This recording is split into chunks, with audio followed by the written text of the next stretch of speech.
Happy New Year! Hi, everybody. Happy Thursday. I know it's Thursday and not Wednesday today because we had a couple issues yesterday that prevented me from streaming, but it's okay because we're here now and that's all that counts. Chat, how are we doing today? How are you? How's life? How's liberty? How's your pursuit of happiness? I'm just gonna turn my white balance down a little bit, because I just feel like I looked a little too warm there. But how's it going? Oh my god, it's been so long. It's been so long. Also, once again, Quack, thanks for the 5 months. I appreciate it. Oh my gosh, chat, we have so much to talk about today. So much. I have been up to so many activities since I last saw you, okay? So many acts have been tivitied. Let's say that much. But yeah, I'm so excited to be here with you guys. The blue up starts to be one of the most random things I've ever seen pop up in the stream, but I love it. I'm so glad. It's here just for you, Red Madman. But yeah, it's the highly coveted Red Lobster. I've missed him so. But yeah, chat, I'm back, and we're better than ever. Not exactly. I am kind of feeling ever so slightly sick, just a little bit. But honestly, you kind of expect as much when you go to an event with as many people as I did. The person cap at the event that I just went to was 50,000 people every day or something like that, and which was really crazy, especially because of what happened on Sunday. But we're gonna get into that in a little bit. I don't know how much of y'all have been keeping up with potentially, con sickness, exactly. I just feel a little sniffly, a little but a lot of, factors potentially contribute to that. But yeah, there were some crazy things that happened, and I don't want to get too into all the nitty-gritty stuff before Austin's able to come join us, because he's currently finishing up some work stuff right now in the other room, and I want to make sure that he's here to participate in all of the antics, Whoa, nice shirt. Did you go to EZOO? Whoa, crazy question. Chad, did you guys see the shirt? We're gonna, what's it called? Let me put my shoes back on. We're gonna look at the merch, which unfortunately I did not design, which would have been way cooler than this, but that's okay. This is nice and dope. And we also got the whole lineup on the back that we're gonna talk about later. But I'm so excited to be here with you guys today. It has been exactly 1 week and 1 day since I last streamed. We streamed last Wednesday, which was my last stream before EZOO. And I had to make sure to remind everyone on Sunday that I wasn't going to be streaming because I was in the middle of frolicking through a field listening to electronic music, which, it's just me living my best life. But yeah, I'm very excited to be back. I have also just so many fucking things to talk about, including, going over the lineup for another festival that Austin and I totally didn't just, impulse buy tickets for this morning. But we're gonna get to that. But meanwhile, how are you guys doing? I hope your week has been okay. I hope you guys have, survived without me, because we all know, the Mika stream is the most highly coveted and sought after part of the week. But yeah, I also freshly changed out my bong water right before this. Literally was the last thing I did before I clicked the go live button. So we are all set, all ready to get high as fuck in a little while, alright? It was hard, but I made it through. I commend you, Quack. I commend you. I'm having Stinky withdrawals. Stinky is currently in the other room right now. He will most certainly be joining us at some point in the not too distant future. I know he missed you all. Very, very, very much. I cried. I feel for you, Swaggy Lettuce. I've been high all day. I am so happy for you. I have not smoked any weed today. I smoked yesterday. I smoked every day. I don't remember when I smoked yesterday, but it was a little later. Anyways, whatever. I've got the bong. It has the bracelet on it that's a little fucked up at the moment, but that's okay. It's also wet because I just changed the bong water and it kind of got everywhere. But yeah, I'm excited to just hang out, to tell you guys about all the crazy shit that went on and how we kind of half managed to avoid all of the crazy shit that happened. We're gonna be scrolling through some of the crazy Twitter posts that I've seen about the event because I'm just gonna tell y'all right now, there was some crazy shit that happened, okay? There was some kind of crazy shit that went down, which I did not originally anticipate happening, okay? And I will just say off rip, I don't believe I've heard anything about people dying at this event, which is the one good thing I can say. The one good thing is that I don't believe anybody died. I think every other time that I've gone to this event, someone's died.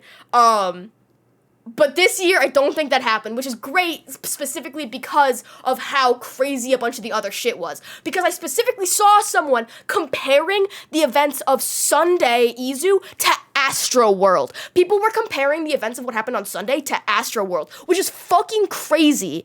Because Astro World was, like, so much worse of, like, you know, what happened with that compared to what happened at EZOO. But we're gonna get into it. EZOO speedrun, no jet, 66% complete, technically, because it was supposed to be a 3-day festival, and we buy tickets for EZOO every year the moment they release for, like, the people who bought them the year prior. I think the first time we bought them during the, like, first time they sell them, which is, like, the Black Friday sale or something like that. Yeah, exactly, Penny, 66% because day one didn't happen. It was supposed to be Friday, September 1st, to Sunday, September 3rd. And I'm just gonna start off by saying, they announced, that day one was canceled 3 hours before, the doors were supposed to open. I saw videos from people who were literally already, like, about to walk out the fucking door, and they got the notification that day one was canceled. Why the hell did they wait until 3 hours before? I cannot tell you. But that's what they did. A lot of people, well, just to like give you guys this much information, the way that you get the tickets for like festivals and stuff like this is if you buy the tickets online, you, like, far enough in advance, they usually send you a little packet in the mail with your tickets and, like, info about the event and stuff like that. Fortunately, we got our tickets a couple months ago, you know, in the mail, like, we got to hold them in our hands. Who wants a band? I do.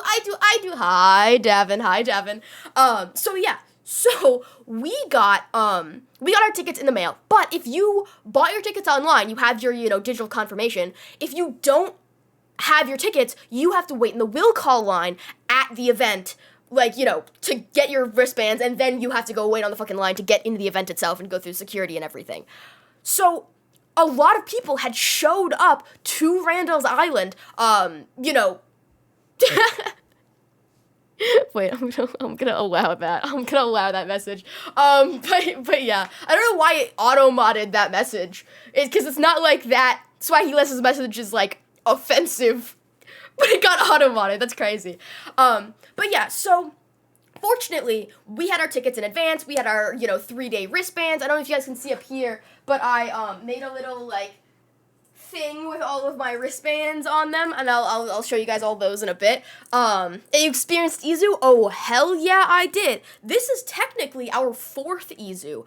But I will also say, it will likely be our last. Not just because we're not going to, you know, go to the next one, but because EZOO and Avant-Gardener is likely not going to be, allowed to, do things in the city anymore for very many reasons that we will continue to get into. But also, welcome in. Yeah, possibly everybody's last. Yeah, we'll get into it. And I'm gonna tell you guys right now, if you catch me being kind of careful about what, you know, secret information I say about, like, why things did or didn't happen with EZOO, it's because technically we have a bit of an inside connection to someone who, like, works on the island, doesn't work for EZOO or anything like that, but heard about a lot of things that were going on behind the scenes for, like, weeks and months prior to the actual event happening. So we already kind of knew that EZOO and its management was kind of in hot water with the city and, like, you know, with the mayor and stuff like that for a while. It goes way beyond EZOO. Exactly. I won't ever be able to go to EZOO with Mika ever. Oh, crazy that you say that, Penny, because I got some shit to talk about another potential event that is going to be happening, later this year, technically at the very, very end of the year. Also, Celestial Toast, let's fucking go! Thank you so much for the 2 months! That's your very first resub. I appreciate it. Welcome in, how are you? But yeah, it was pretty crazy. I heard it from some weird Star Wars thing. Devin, what? Oh, I will say, I did point out to Austin when we were at EZOO, we were, like, in the crowd fucking vibing, dancing, and I look over, there's a guy in a full Stormtrooper cosplay in, like, 95 degrees, just fucking jamming out and walking around. pulling up to the rave in a stormtrooper fit. How about you? Like, fucking crazy. But yeah, yo, John, what's up? Welcome in, welcome in. Maybe they'd sell the rights to EZOO to someone competent. Potentially. Legalize nuclear dildos. Thank you so much for the follow. Welcome in, welcome in. That's a great username. I love that. But yeah, the Star Warsers are dedicated. That is fucking for sure. I also did see many people with like lightsabers and stuff like that because they light up and it's like a cool little like totem and stuff to have. I'm excited to be here. I'm excited that you're here. Welcome, welcome. Also, chat, did you notice that I made all the lights green today? Not just to match my t-shirt, but also because weed. Yeah. Real lightsabers? Yeah! They were just like slicing people down left and right. Not much, just clean my room and now I'm chilling. Been catching up on Netflix shows this week. What Netflix shows have you been watching? I know, didn't the second season of Heartstopper just come out? I haven't watched it yet. I think I saw all of season 1. It was pretty cute. I think you said no deaths! They were just maiming and injuring people, so no one technically died from the lightsaber injuries. But yeah. The One Piece is real. Oh yeah, I still have to watch the One Piece live action. I still gotta do that. I heard it was actually like pretty good. Yeah, EZOO security doesn't want you to know this one trick. Just break down the fucking fence when they don't let you in, even though you have tickets, and they close the doors at 6 p.m., even though they let too many fucking people in. Anyways, there's a lot of things. But yeah. Let's see. Where do we want to start, chat? Where do we even want to start? Season 2 hit me right in the feels, but I won't spoil it for anyone because I'm not about that life. Understandable. I appreciate you not spoiling, but I need to watch season 2. I gotta do it when I'm in the right headspace. By the right headspace, it needs to be like, I need to be like high as fuck at 3 a.m., just like crying by myself at these, at these little children. They're so cute. It's such a cute show. But yeah, so let's see. It's worth mentioning. We have a friend who we did go to the events with, who works on the island, who's not part of EZOO at all. She is someone who, deals with the things regarding the actual event space rather than, the event itself. Had the fact that they've reached capacity before they had let everyone in, did they really oversell by 1,000 tickets? So I saw someone who analyzed a bunch of the, ticket sales for a fuck ton of the Avant-Garde Brooklyn Mirage events going back a bunch of months, and they cataloged that they were overselling tickets by up to 37% for every event. Like, okay, if you have a large-scale event that, you can fit 8,000 people, let's say. If you have 8,000 people that you can, bring to your event, maybe you sell 8,100 tickets. You sell 8,200 tickets, just in case there are some people who, don't end up making it, whatever. Sure, I can understand that. But 37%? And okay, so here's the other thing. I wanna create a distinction here, okay? So this year for Electric Zoo, the festival, it was bought out by a company called Avant-Garde, which is the same company that owns the warehouse venues in Brooklyn, called the Brooklyn Mirage, and the Avant-Garde Great Hall is the other. They own a couple different things. So here's the thing. They bought out EZOO this year. And this is their first time running this event. They oversold, they didn't have enough money to put on a decent event. Oh, we're gonna get to that, because there is a wide variety of issues that all contributed to this, okay? So, Brooklyn Mirage is the one, kind of rooftop outdoor venue. We've been to a bunch of shows there. We saw Rez there. We've seen Alice in Wonderland. Wait, did we see Alice in Wonderland there? We saw Rez. We saw Subtronics there. So this is the thing. In New York City, at this venue, there is the Brooklyn Mirage, which is the outdoor top venue. But sometimes they will do takeover shows, like the Subtronics show. The Subtronics show that we went to was a Subtronics takeover. So it wasn't just that one stage. It was the Brooklyn Mirage stage, their Great Hall stage, and the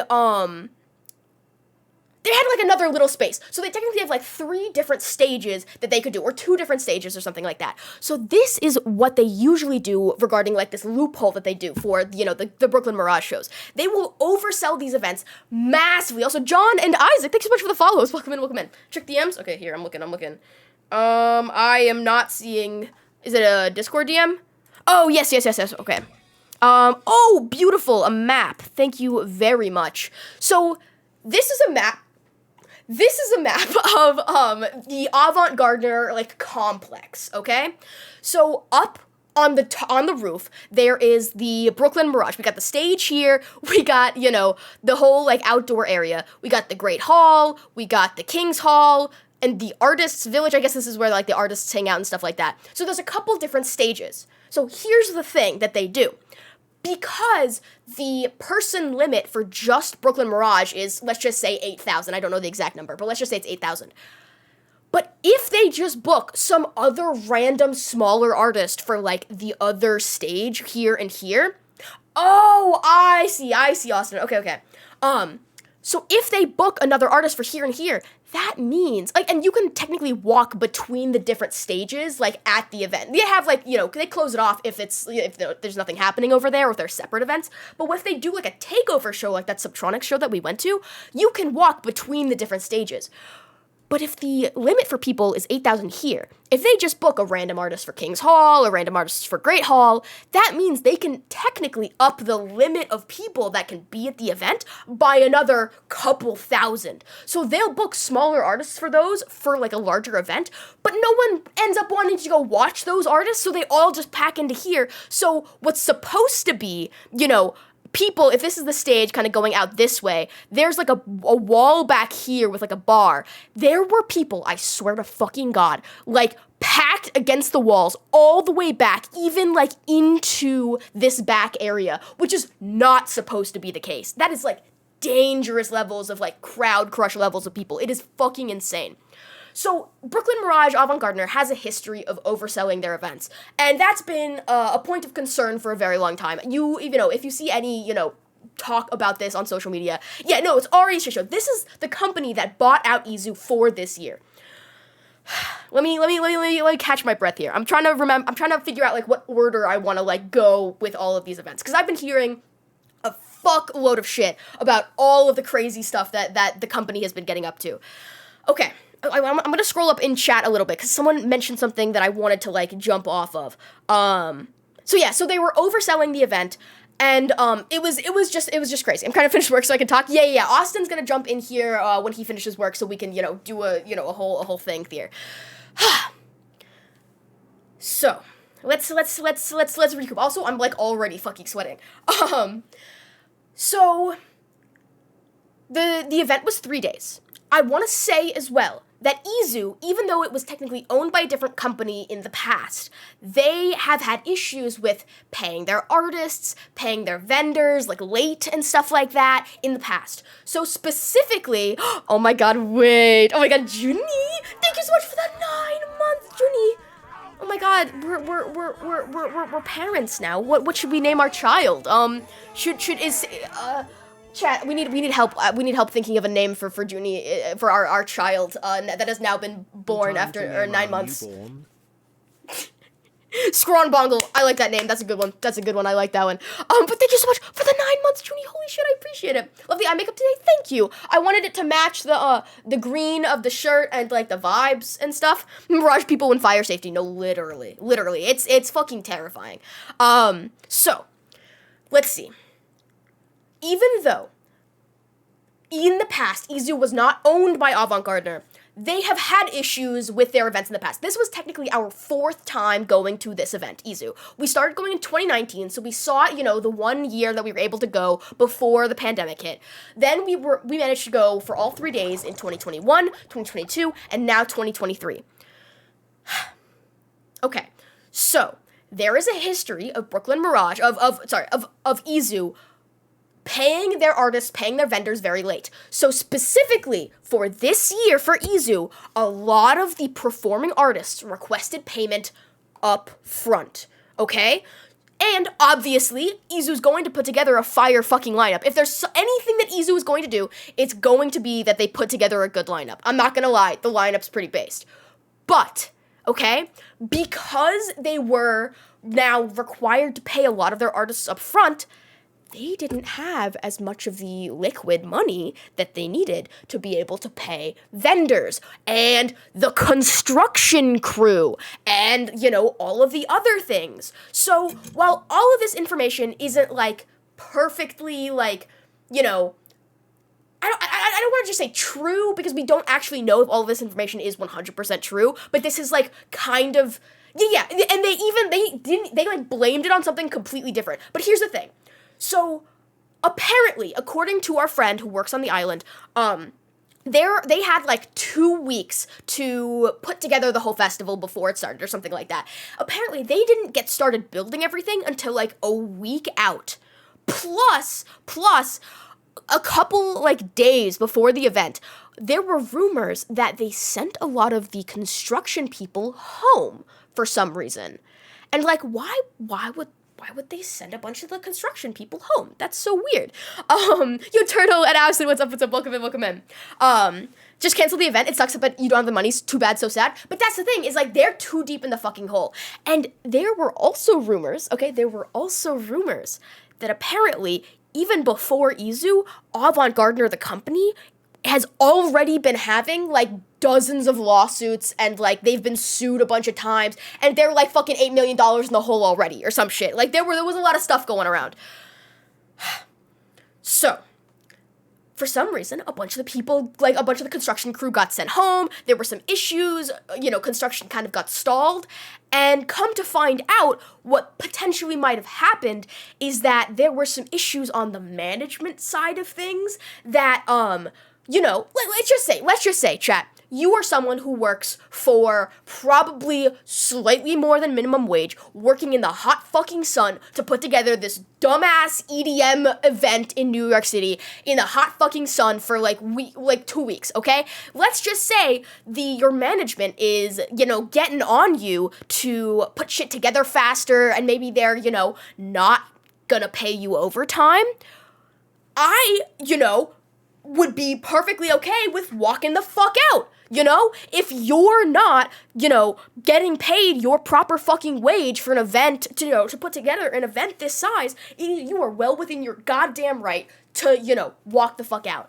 And that ended up with the main stage not being finished by the first day of the festival. Okay?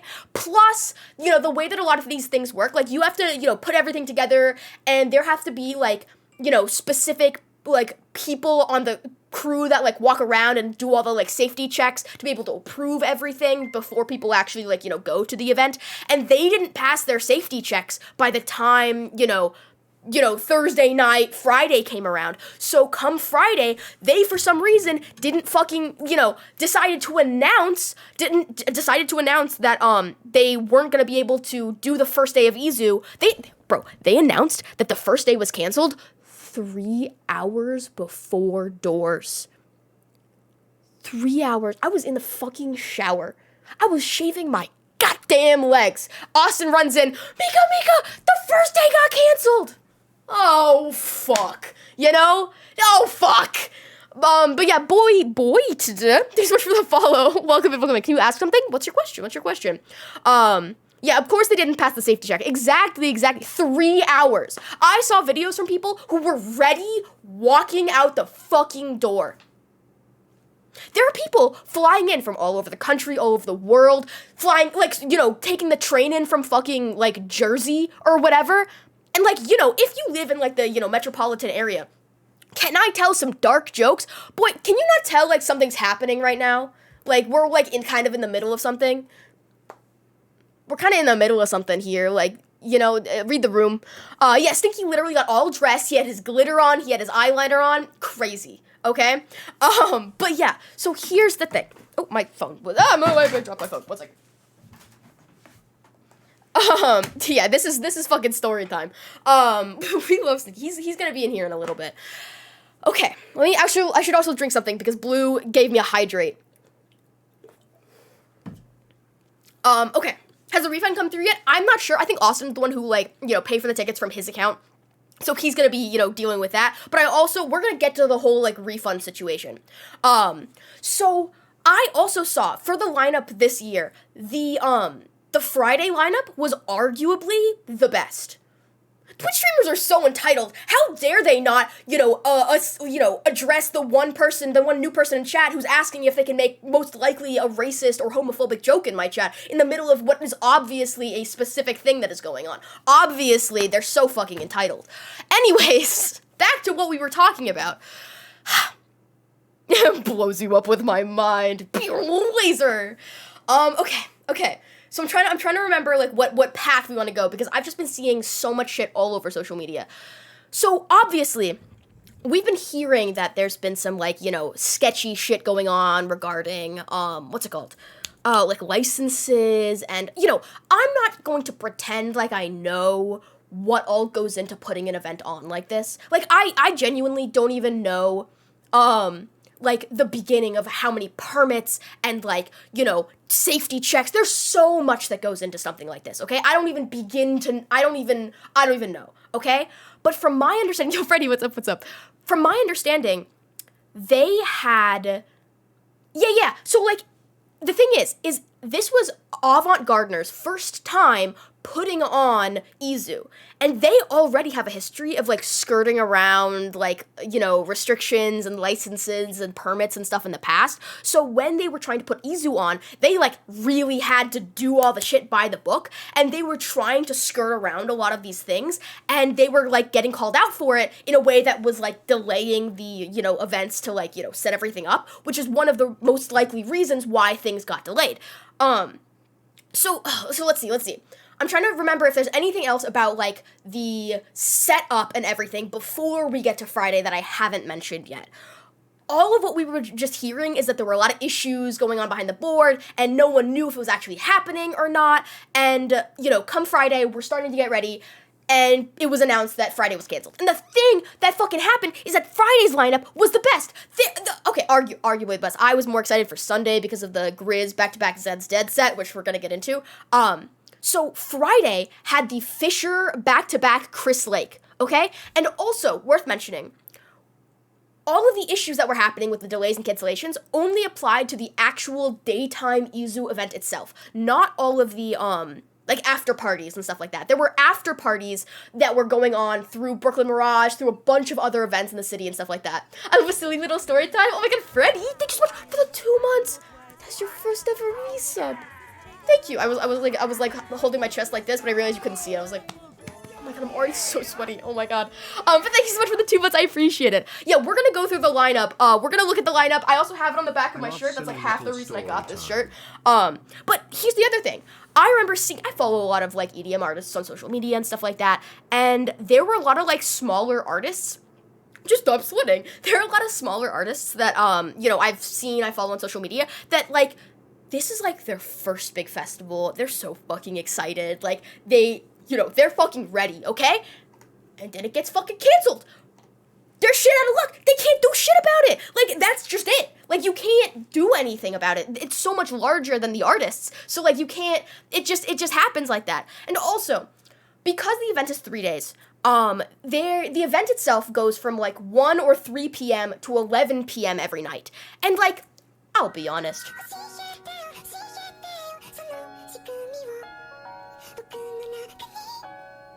Anyways, I have to go, but hopefully, when I come back, you'll still hear. If not, I'll check out the VOD. Bye, Blue. Thanks for hanging out. I appreciate it.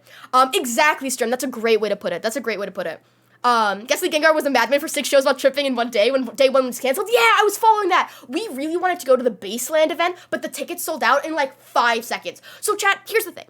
Typically, for when Austin and I go to EZOO, I'll be honest, we like to party. I'm not gonna lie to you, okay? But, from 1 p.m. to 11 p.m.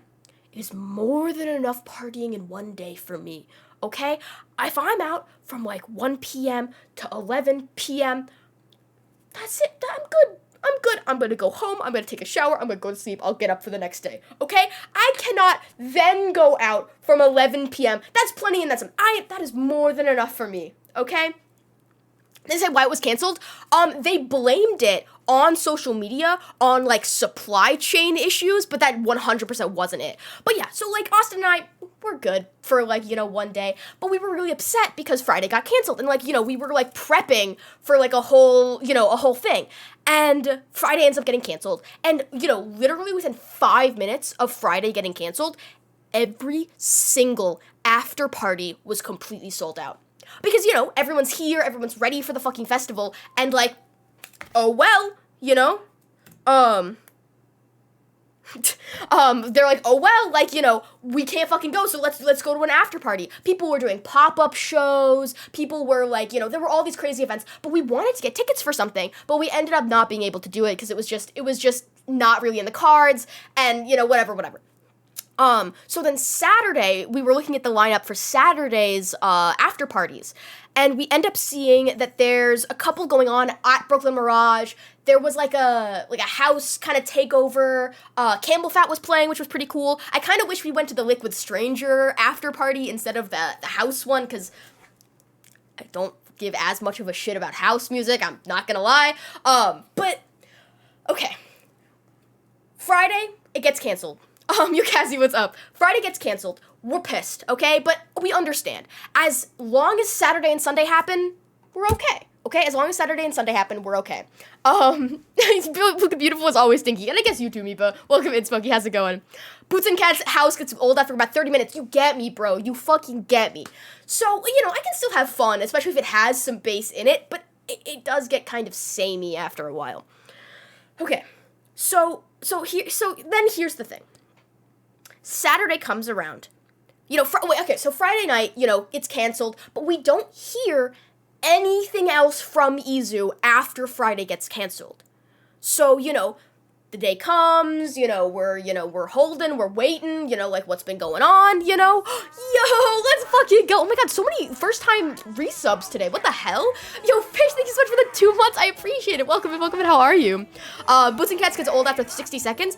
I can appreciate a good house set, don't get me wrong. Like, there are a bunch of house artists I do really like and appreciate, but it gets a little samey after a while. I will say, even though I didn't stay for the whole set, we saw a little bit of was it Sunday? It was the Dom Dalla back-to-back John Summit. That one was pretty cool. They had some drum and bass drops in there, which was pretty fucking dope. First time here, say hello to Brazil. Hello, Brazil. How's it going? Welcome in, the entire country of Brazil. So Friday night, we're like, okay, if Saturday's gonna happen, they're gonna tell us. You know, we're gonna, you know, I have tweet notifs on for the EZOO Twitter account. We're like, okay, they need to tell us that it's going to happen, okay? Because, like, we're concerned, we're worried. Is it going to happen or not? Because if Saturday isn't happening, we want to go ahead and buy some after-party tickets to, you know, be able to do fucking something. Saturday comes around. Doors are set to open at 1 p.m. Saturday. It's 10 a.m. It's 11 a.m. You know what? And for dramatic effect, chat, I'm going to pull up my TikToks. Okay, I'm gonna pull up my TikToks. If y'all aren't already following me on TikTok and Instagram Reels, y'all should go do that, because I post once a day, every day, even though I did kind of miss a couple days after I got back, because I was really, really tired and kind of ill, but that's okay. Anyways, I want to show you guys the TikToks that I made posting about this, because I was trying to, you know, capitalize on the controversy and everything. Got back from 5 days in Bulgaria, a Bulgarian wedding. That's awesome. Oh my god. It's always crazy to go somewhere where you don't speak the language, but everyone's like having fun, and you're just like, yeah. You know, that happened with my Chinese friend group in freshman year of college, and they were all drunk and singing in Chinese, and me and, like, the one other guy there, who was also some friend of someone who wasn't Chinese, we were just, like, nodding at each other, like, yeah. It was great. Everyone was drunk and singing, and I had no idea what was going on. Okay, so this was... Alright, here. I'll let it start over.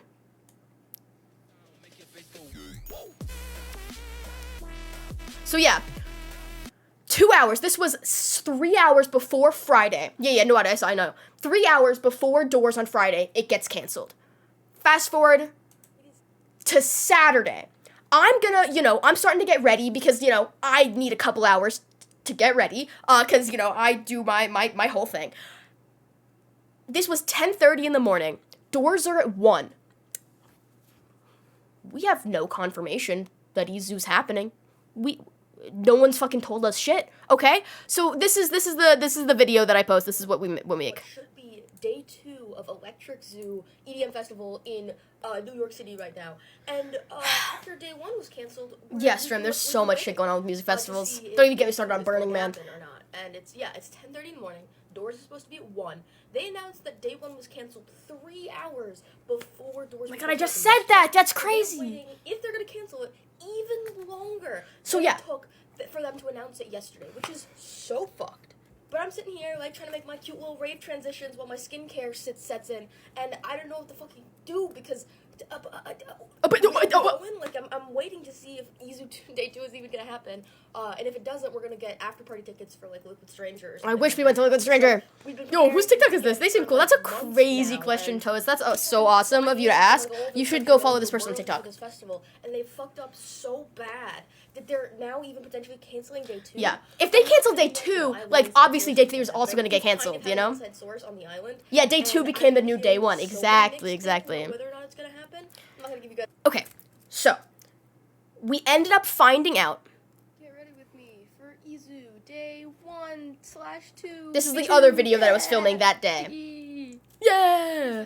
It's like 10 a.m. I was kind of filming this video and the video before kind of at the same time. Yeah, exactly, hand grenade. Like, they can't cancel 2 out of 3 days, you know? It's happening. People are saying that it's not happening. Alice in Wonderland tweeted that she is performing today, so... And, like, what I didn't want to be doing all of, Friday and Saturday morning was scrolling through social media. Okay? I didn't want to spend all my fucking hours just scrolling through the EZOO tag on Twitter looking for any fucking updates that I could get. Okay? Because we're hearing from, like, so many different sources. Hopefully when Austin comes in, we're gonna show you guys a bunch of screenshots from Twitter of, like, a bunch of things people were saying. People were, like, screenshotting crazy text message threads from, like, people who were supposedly working for Brooklyn Mirage, working for EZOO and stuff like that. And, like, a bunch of misinformation was going around. Hi, Kurth, what's up? And also Zed, welcome in. And hi, Spartan Killer. So... We didn't know whether or not Saturday was going to happen. I started school yesterday. Oh my god, good luck. I hope you don't perish from school. Okay. Oh yeah. So we're seeing that like vendors are starting to pull up to the event. Like, people are, getting there, but we still don't know if it's actually happening. Other people are, saying like, no guys, it's not happening. Oh my god, look who it is. Hi, Austin. Yeah, we need to bring our third guest in here. Hold on. Where's Mr. Guest? Anyways, okay, here. I'm just gonna, like, show you guys the rest of this TikTok real fast. Oh, actually, nope, never mind, they're here. Stoinka! Oh my god, hi, buddy. The boys! Hi, bud.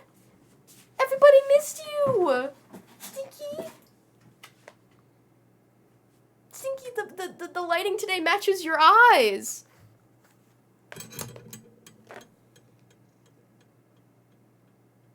Are you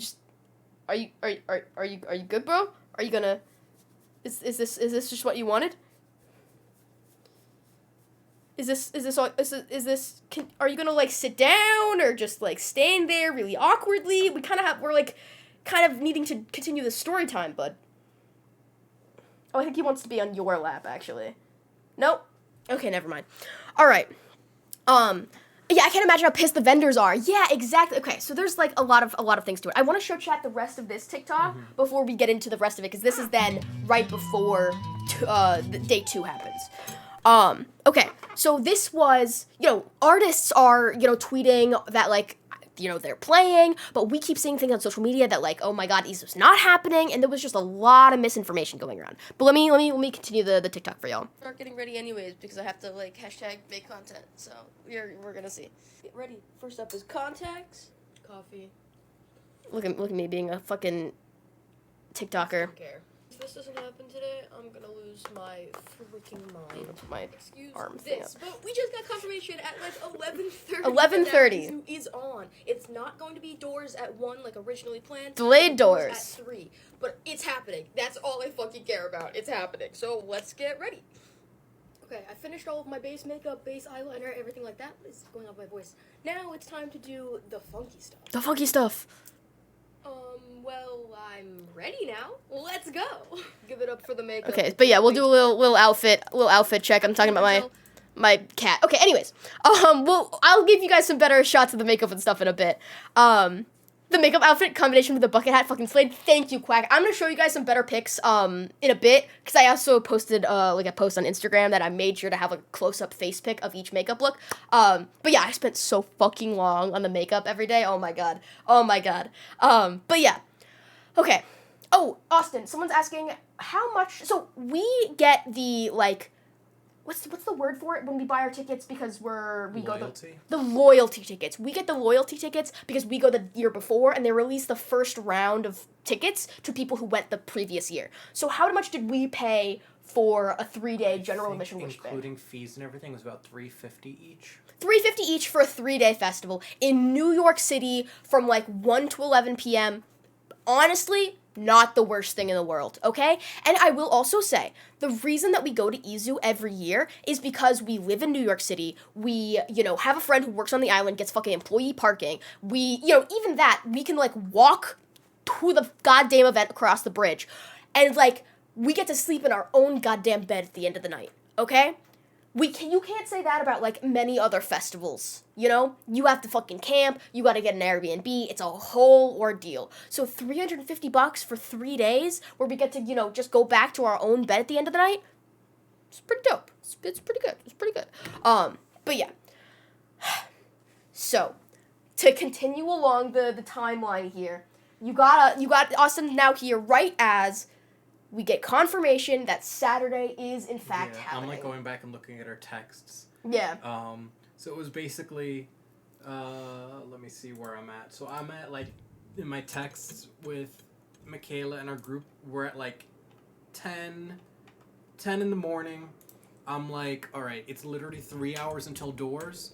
And yesterday they announced whether the cancellation 3 hours before doors. So I'm thinking there's probably, if there's an announcement coming, it's going to be in the next few minutes.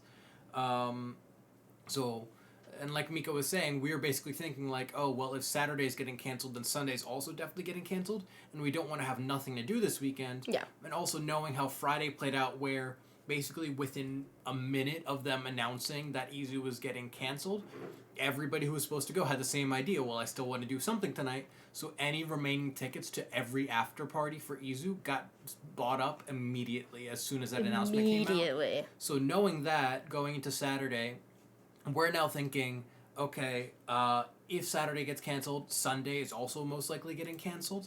So we want to get after party tickets, so if that happens, we have something to do. So we're looking at all the different after parties that are going on Saturday, and eventually we're like, all right, let's do the one at the 3 different stages at the like Brooklyn Mirage Avant-Garde Complex. And so I think it was when we were talking about it, debating like, should we get these tickets, should we wait, and then eventually at like, yeah, so then we get to about 10:30, 10:40, and we're like, okay, it's literally 2 hours and 15 minutes until doors, and they still haven't said anything, and that's not making us feel good. Yeah. So let's just say fuck it and get these after party tickets. Because we didn't know if it was even gonna happen. If it happens, great. Now we can go to EZOO for 2 days and also go to this after party, and like, we were already gearing up to like be out and about and on our feet and doing this for 3 days straight anyway. So it's not like I feel like it would have been more difficult to do an after party if it was a full 3-day festival plus an after party. Yeah, we don't usually go for the after parties because we're fucking exhausted. Toll on our energy levels, and it would have been made like Sunday in particular like difficult. Yeah. Just like the built up fatigue over the first like 2.5 days. So we were like, all right, you know what? Fuck it, since it's only 2 days, we don't know for sure what's happening. Let's buy after party tickets. If it doesn't happen, then we're set for tonight, because also what happened with the Friday after parties was they were supposed to start at like the first openers were supposed to start around like 10, 11 p.m. around the time like that the final sets were happening at EZOO, so that then people could like travel over from EZOO to these afters in Brooklyn and Manhattan. Ferries and stuff. And so then but what happened on Friday was, because EZOO got canceled, all the after parties pushed them back several hours. So like the one at the Brooklyn Mirage. So Fisher was supposed to be doing the Fisher Chris Lake back-to-back set as a closer at EZOO on Friday night from like 9 to 11 p.m. And then they were going to travel over to the Brooklyn Mirage, and then Fisher was going to be doing his Brooklyn Mirage after-party set from like 2 until like 4 in the morning. But because Friday got canceled, Fisher ended up just bringing Chris Lake to the Mirage with him, and they made the Fisher after party now a Fisher Chris Lake back-to-back after party. And made it like 5 hours, which is awesome. Open doors at 7 p.m. I wish we could I wish we could have gone to that. And open doors at 7 p.m. instead of 10 p.m. Yeah. So then it ended up becoming an all-night thing. So knowing that, we were like, all right, if EZOO doesn't happen on Saturday and we've got these after-party tickets, they'll probably do the same thing again and open doors early at 7 p.m. Then we'll have something to do all night. At least, and then we'll try to, if they then announce that it's canceled, then we'll try to do the same thing for Sunday and then buy another after party ticket for that. Yeah. So at let me see. Yeah, so time continued to pass, and we're still debating. And this whole time we're just constantly refreshing, like the EZOO, looking up EZOO on Twitter, Electric Zoo on Twitter, trying to see if there's any just new the latest tab, updates, just refreshing. Going on the EZOO Reddit, looking at new posts, trying to see if anybody who knows anything is saying something. You're seeing all these different conflicting things that people are saying, like someone saying, I know a guy who knows a guy who knows a guy who's working construction, and he said this. I know a guy who knows a guy who's friends with a DJ who's supposed to be performing today. I know a guy who knows a guy who works security. Yeah. And so, but you don't know what's reliable and what's not. Half of the people are saying it is happening. Half of the people are saying it's getting canceled today. Yeah. So, and we're trying to figure out what's going on. And so by the time we get to 11:15, 11:20, it is literally under 2 hours until doors are supposed to open, and we still have heard nothing from EZOO. So we're like, fuck it, I don't want to end up with nothing to do tonight. We're going to be getting refunded for day one anyways because they canceled it, which is, remember, we paid about $350, so, a third of that, if we're getting refunded a third of that, it's maybe like $110, $120. Yeah. These after-party tickets were like, I think like $60 each, so it's like, we're getting money back from Friday anyways. We can just spend that on this tonight in a sense. Yeah, we got to talk about the refund situation at some point too. People are asking about that. But yeah, so no matter what, we want to have something to do. So we end up around 11:30 buying tickets for this after party. Wait, so here's the thing. So up until like 4 hours before Friday doors were happening, EZOO was posting like replying to people on Twitter and doing the whole I'm so excited, everyone's so excited, social media admin probably it's the social media people going on. No, exactly. I don't blame the social media people for anything. I hate when people harass the social media people when nothing is actually in that person's control at all. But up until 4 hours, they're replying to people that everyone's so excited, Friday's about to happen, whatever. Then they cancel. And I just want to show, we're not going to read the whole thing because it's way too fucking long.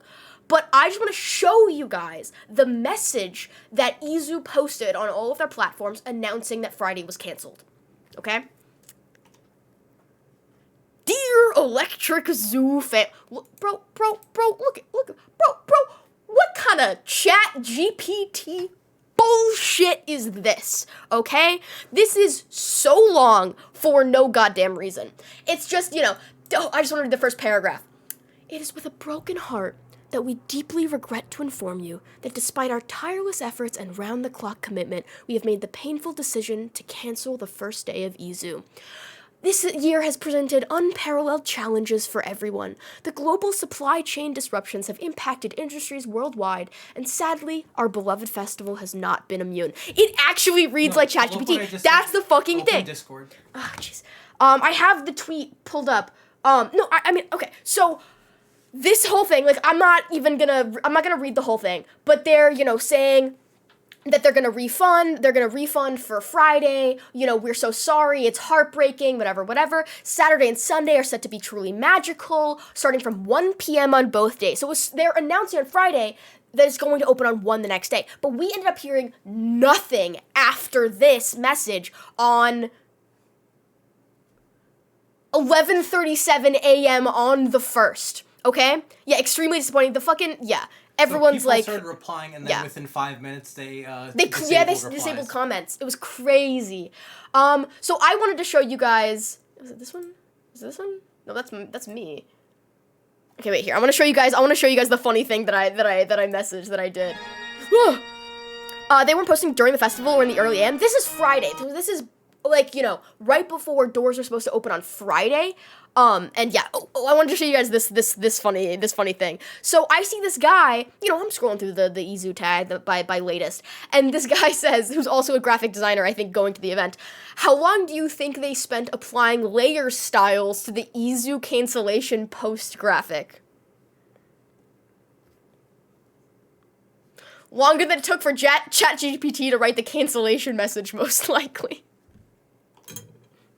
So I just thought that was a good one. I thought that was a good one. But yeah, obviously they probably had templates for all of this shit, but like, you know, I wanted to, you know, make a little funny, and 20 people liked it, so I felt good about myself. But yeah, so continue. What? Pull up the other tweet. Let me open. Oh yeah, so someone like did the little analyze thing to see whether or not it was, you know, yeah, text is most likely a mix of human and AI. It makes sense. It makes sense. 69% probability this text was entirely written by AI. Yeah. One big disappointment. No, it wasn't just one big disappointment. It was many several. disappointments. We're still only talking about day one. Yeah. There Yeah. is more shit that went down on days 2 Yeah. and 3, even with it Yeah. going on. And some of which happened, and then we didn't know about it until hours later because like we had no service. Yeah. Okay. But yeah, so getting back to Saturday morning. Yeah. So all this shit went down on Friday. Saturday morning, it's literally less than 2 hours until doors are supposed to open at 1 p.m. And we had no idea what was going on. Yeah, Volts in chat was on the train on Friday shit. when they got the announcement that it was canceled. Fortunately, we live close enough that like it doesn't take us that long to get there. So I was like in the shower about to fucking shave my legs, and Austin like opens the doors like it got canceled, and I'm like no, but that meant I could, you know, wait to shave my legs until later that day because I was tired anyways and it was early. Anyways, Yeah, so Saturday morning, so it was, I think... Yeah, Freddie, it was most definitely ChatGPT. It was 11:20, we're talking, we're like, okay, let's do it, let's buy these after-party tickets. 11:25, we buy our after-party tickets. 11:29, 4 minutes later, they posted the announcement on Twitter. EZOO is happening today. It's having a delayed start. It's starting at 3 p.m. instead of 1 p.m. Yeah, and like a delayed start is better than no start. You know, that is fine at that with point, me. after all day Friday and all morning Saturday, just anxiously waiting for like news and just praying that it went on. When they announced a delayed start by a couple hours, we're like, fine, at least we're getting a fucking festival this weekend to go to. Yeah, shit always happens with festivals. Like, EZOO has had issues in the past with canceled days and delays and stuff like that. But they have, like, they made a lot of mistakes this year and did not do things the way that they were supposed to and got called out in it and didn't get their permits in time. And it wasn't just one thing. It was a lot of issues. But also a lot of things that happen to the festivals is like shit that's out of their control. Yeah, like, weather issues. Burning Man was weather issues. There's nothing they can do about that. When the festival up in Washington, when there's a shooting, there's nothing you can do about that. When there was like, I mean, all the Florida festivals all the time get affected by these hurricanes and just Florida weather in general. You know? But every single thing that happened to EZOO, none of it was out of their control. Yeah. Every single thing that happened that went wrong was directly because of their own incompetence. There were rumors at one point, which we later found out were not true because our friend who works on the island like talked to her supervisor and was like, they were like, yeah, that didn't happen. There were rumors going around that, like, overnight, like, on Thursday night, like, a piece of a stage broke and, like, knocked into something and, like, ruined stuff, which was just not true. Yeah. But there was so much, like, misinformation being when in doubt, blame Avant-Gardner. It's literally just, like, Friday, like, I think the rumor started on Twitter and Reddit, like, sometime Thursday night going into Friday morning because... Obviously, we knew about it going into Friday morning because my cousin told us, but it's like that there was a chance that Friday was getting canceled. Yeah. We definitely weren't the only ones. Like, you know, you have hundreds of people working on this thing, a bunch of other, like, external staff and everything. Other people were definitely telling, like, their friends who were going, like, hey, this might not be happening. And then people are, like, going to Reddit and Twitter to talk about it. So, but there was no way of knowing what was true and what wasn't. Yeah. Everybody's hearing this stuff from different sources, even if they did hear it from someone. Like, And apparently, as of Friday night, we found out from our, our connection that even Friday night, they didn't know if Saturday was going to happen. Because they still had to do... Oh, is that right? You got something to say? You got something to say? You tell him, Stink. You tell him. But yeah. I've only been listening to Knock 2 since you played them here, and I'm pretty certain they'll be my top 5 artists for Spotify Rap. That's fucking awesome. Knock 2 just announced a show in LA with EZOO, and I'm so envious. I want to go so bad.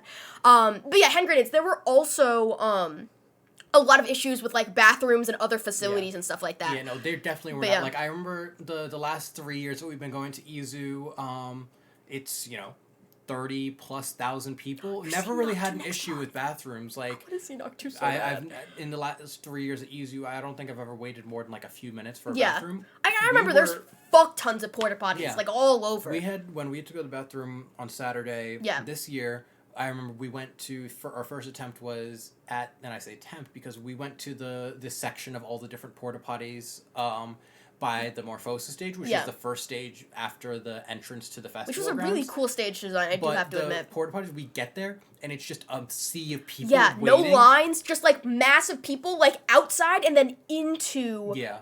Like, it's like just everybody, like no one's like, it's at a standstill, like dead, like standstill. No one's moving. Everybody's just standing there in a massive crowd. One person gets out of the porta potty, the next person goes in, the crowd barely moves an inch. It was awesome. And it was, so we stood there for like probably like 10 minutes. 5-10 minutes, and we were like, fuck this, we moved like one person up in the last 5-10 minutes. Let's go to a different one. We went all the way across the festival grounds to another one in a bit more of a secluded area. Still had to wait like 10-15 minutes to get in, but we actually like had like lines that were moving like at a decent speed, and it wasn't overcrowded like that. But there were other porta potty areas that were also equally crowded like that. So I also want to mention, before we get too into the events of Saturday, that, because Friday was canceled, whatever, we want to make sure we get there at a reasonable time. Even though doors are at 3, we end up getting there, 4? We got there probably like 3:30ish. Okay, so we got there like fairly early after, it started. Plus, I will just also mention that we got our wristbands in the mail, so we had them. We didn't have to wait on will call line. So that was supposed to happen for most people. So if you guys saw on the last stream, apparently there were also issues with them not sending the wristbands out. Yeah, so everybody's supposed to get an envelope with your wristbands in it in advance of the festival, and they sent those out to pretty much everybody who bought their tickets in advance.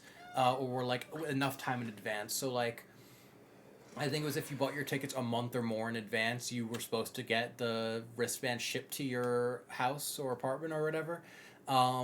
Except with the exception of international ticket holders. Yeah. But still, like, people in the United States who bought their tickets a month in advance is still the majority of the people who go to the festival. Mm-hmm. And so we got lucky and got our ticket shipped, but from what we heard, a lot of people who were supposed to get their ticket shipped did not get them. Yeah. And that meant that all these people who were supposed to already have their tickets now had to go to the event and wait on the will call line. So since the majority of the a lot of people were getting there early on Friday too to wait and will call then. The will call because everybody's anticipating. There were a bunch of people on the island apparently. Call, Yeah, we're about to talk about the will call line on Saturday. That's what we're up to now. So we get there Saturday around 3:30 p.m. And we get there, there's already a massive line. Yeah. So we didn't have to wait in will call, but your cousin did because she had to get the tickets that she was promised because she works there, and she had to wait on the line. Yeah. Fortunately, we had, she ended up seeing someone that she worked with that got her to the front of the line. Yeah. So we would have had to wait probably like 45 minutes. Yeah. Because we were there early, but there was still a line. Yeah, it was still a long line, but we were still there early enough in the day that it wouldn't have affected us too much. Mm-hmm. So then we get on the main line to get into the festival, and I think it was maybe, for us, 30-40 minutes to get in from when we got on the line. Yeah. Get through security and everything. So yeah, we're getting there early. So Ace Aura because of it. Yeah, that was upsetting. We wanted to see Ace Aura because we wanted to get there early enough to be able to see some of the opener artists like for the day. Yeah. But it was upsetting. I did want to see Ace Aura. But we do get in after about like 30-40 minutes of like trying to get in. But this is from why was Will Call so slow? From like 4 until 4:30. So Will call was for several. So for one, they were for sure understaffed with Yeah. the amount of people who were working the will call booths. But I think the biggest one is the fact that in every other EZOO in the past, the majority of people going to the festival are supposed to get their wristbands in advance in the mail, and everybody majority of people who were supposed to get their wristbands in the mail didn't get them because EZOO didn't ship them out in time. Plus, I heard stories of people who were in the lines for like hours and hours saying that they were going so fucking slowly. Like shit was loading for like multiple minutes. But yeah, my mom was asking if the Friday performers got to play at all. No, they didn't. Some of the artists who played Friday were also doing after parties that night, so the after parties ended up getting extended, but we weren't going to the after parties to begin with, so a lot of the people that we wanted to see on Friday, we just didn't get to see. And also some of the artists who were supposed to play Friday who still wanted to play a show in New York that day, even though it got canceled, were like, all right, basically like worked with whoever they knew to find an available venue, and so they, like, any available venue in New York that was open and was, like, willing to, like, work with them to get a last-minute show set up, did that. So, like, Mal P did that. But what kind of pisses me off is that the Mal P pop-up show tickets were, like, $90 each. Which is, like, if you're doing a pop-up show, like, I feel like tickets shouldn't be more than, like, $20. Still sold out within, like, 5 minutes. Yeah. So Mal P did a show. I think a few others who were supposed there was to play that Friday pop-up did a thing at show. Kingsland. Yes. But that was like, that wasn't even artists that were playing. No, EZOO. that was just other random fucking like, people. Guys who were like local show promoters who knew some DJs of theirs that like just New York local show guys. And they were like, all right, we got like thousands of people who were trying to go to EZOO this today, got canceled. Let's try to put a show together to get people in. And you know, an event place like that, like Kingsland is literally like a 100, 200 capacity venue. So it's like, you've got 30,000 people looking for something to go to. Let's just get any DJs we know to play a show there tonight, and we'll sell the place out easy. Volt, it's funny that you say that, because I just pulled up the tweet. So, one of the artists that, was supposed to play Friday ended up just saying that he was just going to take a fuck ton of mushrooms and just see how many pop-up shows he could play in one night. Which is just so fucking epic. Like, that's just so sick. Yeah. just thought I'd mention that. But yeah, so we didn't get to see any trying of them. to do like any pop-ups they could on Friday, but other than that, the artists did not like get to perform at EZOO. And they all did get paid because they were contracted to perform, and it wasn't their fault that they didn't perform. So they all got paid, they just didn't get to perform. Yeah. Unless they had a after party or a pop-up arranged. EZOO putting together a stacked lineup. EZOO forgetting to build the motherfucking stage. And then one group turned this into their totem. Thank you, hand grenade. Yeah, someone literally, like, this meme I saw for the first time, like, Friday-ish. Someone ran to Staples Saturday morning to print this shit out, and someone had this, like, big totem there. It was actually so funny. I saw so many pictures of it. But yeah, but in terms of, like, the actual event, Saturday we go, it was pretty fun. Who did we see Saturday? Discord. Wait, Who did we see? Oh, he's gonna send me videos so we can watch them, over here. First of all, I'm sending you the totem. Oh, yeah, send me the totem so chat can see. Oh, yeah, so this was in the, like, fucking 4-hour line to get through security. They had the, yeah. You saw Discord? Yeah, I saw Discord perform live. It was fucking crazy. But yeah, this guy fucking ran to Staples. Hi, Tris. What's up? But yeah, that's so good. That's so good. But yeah. I'm trying to remember who we even saw on Saturday, because it is honestly kind of a blur. But yeah. Jake, yeah, where's the stage? Alright, let me go back a second. Yeah, and then Atlians and Gengar did, like, this other, like, base family pop-up show thing on Friday night or something like that, and I wish we got to go to that one, because that would have been so fucking sick. And Friday was supposed to be Grizz's, Chasing the Golden Hour set, which I really, really wanted to see, but we did end up seeing, Grizz on Saturday, which was very cool. And also Rez Rocks was that weekend, so unfortunately Rez wasn't at EZOO, but that's sad. I just really, really like Rez. But yeah, so September 2nd, people are, like, you know, like, bro, like, is it gonna happen? Is it not gonna happen? Let's see. I'm just scrolling up. EZOO is on. Oh, and then yeah, so this is a pic from Saturday. Look at how cute we are. Look how cute we are. Look at the makeup. Look at the outfit. It's so baba. It's so awesome. This was the Continuum stage, which was very, very cool. I think this was probably my favorite stage. Yeah. Because the screens were like massive, and there was like a cool upstairs It's what area. I expected the Mega Mirage to look Yeah, like. Mega Mirage was like kind of lame, and it all smelled like horse manure. Because it was literally on a field of manure. So it's worth mentioning that this year was the first year, or was the first time that EZOO expanded like the footprint of the festival. Like the area that the festival took up was the largest it's ever been. Previously, there's only ever been 4 stages. At EZOO, this year there were 6 stages. And the other like big main stage was called Mega Mirage. And it was supposed to be like mimicking the Brooklyn Mirage like screen thing, which is like a 180 degree like screen thing. Yes, 6 stages. And they were actually, like, pretty cool. It was pretty dope, I'm not gonna lie. You call the stage Mega Mirage, that's what people who know Yeah. Brooklyn Mirage are gonna think it is. But it was just, like, I mean, it was chill. It was just a house, it was just a main stage with a lot of house artists. Yeah, but the thing is that because that area, like, isn't usually used for the festival, the ground wasn't, like, properly, like, flattened and grassed and stuff like that. Yeah, Secret Garden, we walked over to the Secret Garden stage, like, once or twice on Saturday, and, like, we ended up finding out after the festival that a bunch of people didn't even know it existed. Like, people didn't even know it was back there, and it was actually really cool over there. So, yeah, the ground for the Mega Mirage stage, yeah, the ground for the Mega Mirage stage was likely, like, seeded, or, like, you know, they poured a bunch of manure to, like, flatten the ground out a couple days before the event, so the whole stage smelled like cow shit. The whole stage smelled like cow shit. We didn't really go over there that much anyway, so it wasn't an issue for us, but I heard it, like, got into people's, like, lungs and shit. It was bad. But yeah. I really liked the Secret Garden stage. It was very, like, intimate. It was very, like, chill and stuff like that. But yeah, I'm trying to think what else we wanted to mention. I thought it was very cute that, Alice in Wonderland. Oh, I guess this was the next day. This was after Sunday.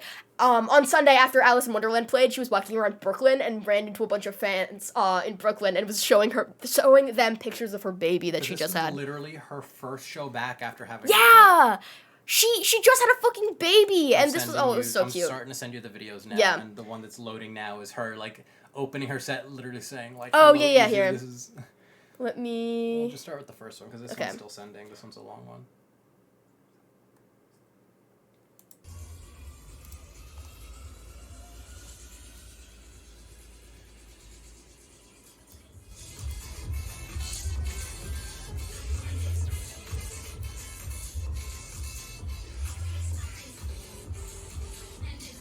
Yeah, this was this Nightmare?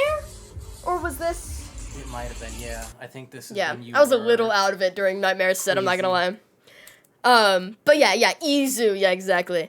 Let's see, and then let's see, I just wanna make sure I'm not, like... This was the...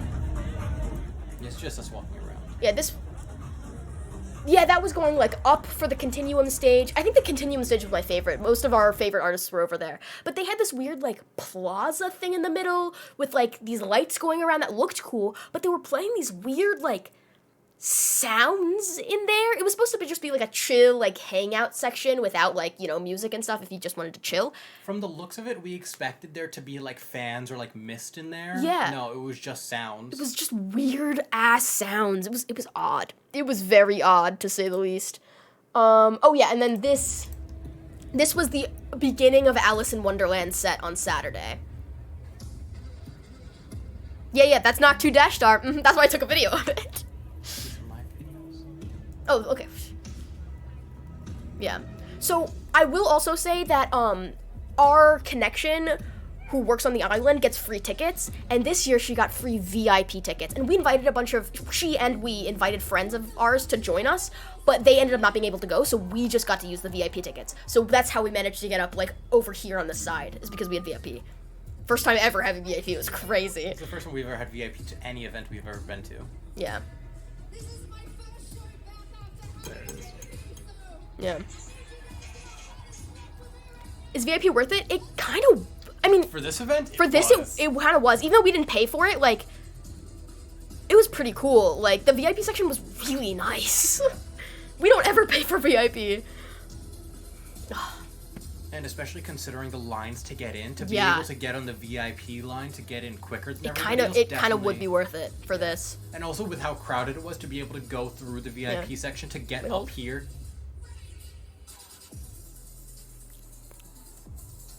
Oh, I love her, bro. I love her. And you can feel the pyro. You can feel that shit. Oh my god. Okay, are you still sending me I'm videos? still sending more. Okay, perfect. But yeah, it was like here we're like in the main crowd. Yeah, so like you could go on VIP to the side and then like go through a gate to get to the main area. Yeah. Like it was It was a whole Yeah, thing. so we were able to use the VIP to get on the VIP line to get into the festival quicker, to not have to wait on the main GA line to get in where most people were. And then also There were because VIP of bathrooms. the VIP sections, yes. Those were kind of nice, even though the and sinks were right next to the urinals. it was not easy access to bathrooms though, because even in the VIP sections there were still long lines for the bathrooms. Yeah. Yeah, there should have been more bathrooms all over. Across the board, yeah. But yeah. We were able to like go into the VIP section and cut through there, and then exit out of the VIP section towards the front of the crowd at main stage here, which is how we ended up here without having to wade through the whole crowd and get through people to get up there. Here, I'm gonna keep playing for y'all.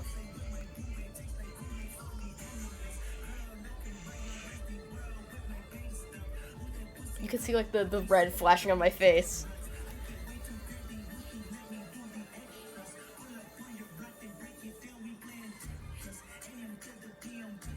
The one thing I can say if you ever go to events like this is buy a fan. Get you a fucking fan. It is, Especially if it's in the fucking yeah, summer. and it's the easiest way to make friends. If you fan other people, they will instantly be your friend. If I was taller, I could fan other people, but...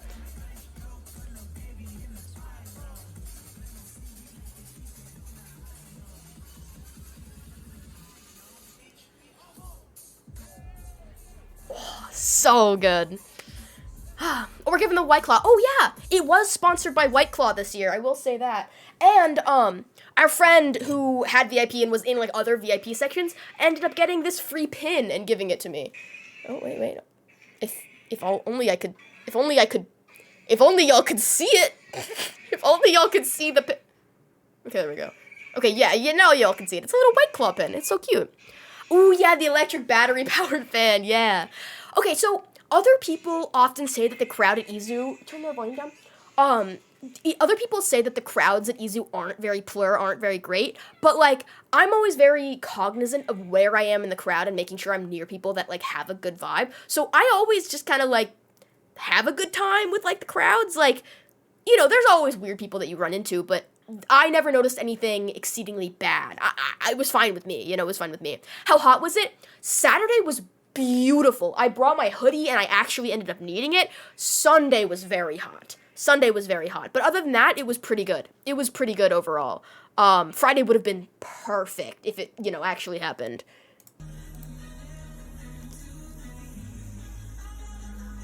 Yeah, this was Allison getting into her set. She always puts on a fucking great show. I love her. We realized, going into EZOO this year, that we've actually seen Alice in Wonderland more than anyone else. Yeah. Just because how it's worked out. We've gone to EZOO 4 years. She's played at EZOO 3 of the 4 years. And she's also done 2 solo shows at Avant Gardner that we've been to. This was my first year seeing Grizz. I'd never seen Grizz before this. And I wanted to see him all 3 times, but I only managed to see him twice. Each set was probably hour and a half for the bigger artists. Something like that. This got me, bro. This is the song that got me into EDM.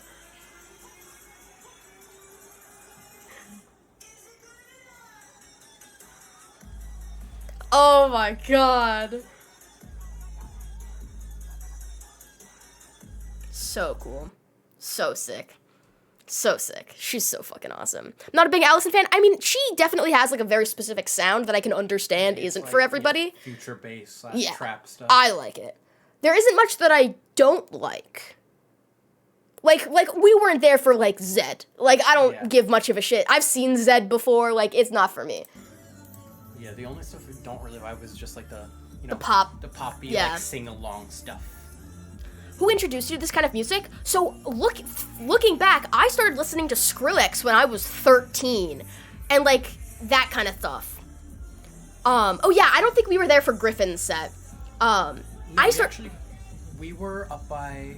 No, my cousin and her friends were up by main stage. Yeah, I don't know if we got up there in time. Yeah, I listened to Skrillex in like 2013, and I kind of fell off of it until I got into like, middle school I was listening to a lot of Skrillex. But then when I got older, so how was it that I started listening to EDM more when I like got a bit older? Because I listened to indie a lot in high school. But then I didn't even listen to that much Avicii. Who introduced you? I don't think anyone specifically introduced it to me. I think because I was like online, I listened to a lot of like, I watched Dan and Phil a lot in like middle high school, whatever, and like anime. And when you're on Tumblr and when you're, just around, you get introduced. YouTube music, yeah. And like, I listened to a bunch of like Monster Cat shit. But you're online, yeah, I know, who would have thunk. But here's the thing. Is when we were living with our friend in 2019. Yeah, after freshman year, we moved into an apartment in the Lower East Side. It was us two and two of our other friends. And our friend, who all literally just texted me that he just got a PC for the first time because he really, really wants to play Starfield. He's been like waiting to fucking play Starfield for like years now. And yeah, anyways, so this guy, he has an older brother who apparently had been going to EZOO for a couple years, and in 2018, he had gone for 1 year, and in 2019, he was like, hey, to us, like, you guys should come with us this year, it's, like, super, super awesome, it's super fun, so we ended up going with him to EZOO that year, and that was our first time going there, and it completely changed my fucking life. I have never been to events that just have the kind of vibe that, like, an EDM show has. You don't, like, every other concert, like, you can go to a concert if you don't know the artist, but, like, everyone's gonna be singing along to the words, and, like, you're gonna feel awkward because, like, you don't know the words like everyone else does, and, like, like, all those fucking, like, K-pop shows, like, everyone has the fucking, like, chants and shit, like, that scares me. But with this, like, you don't have to know the words, you're just there to vibe. Just have a good fucking time. And we went 2019, had the time of our fucking lives, and we've been going every year since. Yep, and but they went for the full 3-day weekend. Yeah. I was not originally planning on going because I did not listen to any EDM music other than like one or two songs here and there before EZOO 2019. EZOO 2019 is what got me into EDM in the first place. And I had 3-day tickets because me and our other two friends, and like we were kind of friends for a while before Austin entered the friend group, so we had bought the 3-day tickets without him. But by the time we got to... They had bought their tickets several months in advance. By the time we got to EZOO, me and Mika had been dating for 3 months. Yeah. So, and like, we wanted him to go. And that was the weekend we were also moving into our apartment. We were also moving into an apartment at that time, and that was the weekend the school was starting. Oh my god, it was a whole fucking thing. It just ended up becoming, like, thing where it was like, then...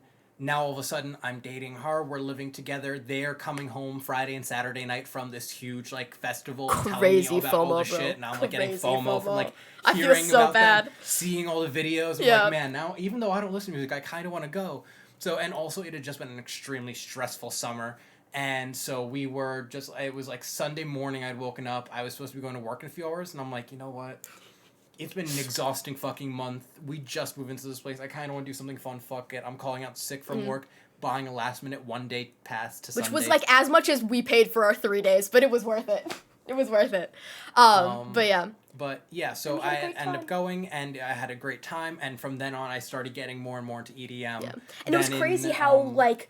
easy it was to transition from your rock and metal shit into EDM. Because there's some good shit that's, like, very metal adjacent. Yeah, because unlike Mika, I had been going to, like, live concerts and shows, like, regularly and frequently throughout all of high school. Like, he grew up in New York, so first concert was Warped Tour 2015. And then I got to go to Warped Tour I went to Warped Tour every year until it ended, 15, 16, 17, and 18.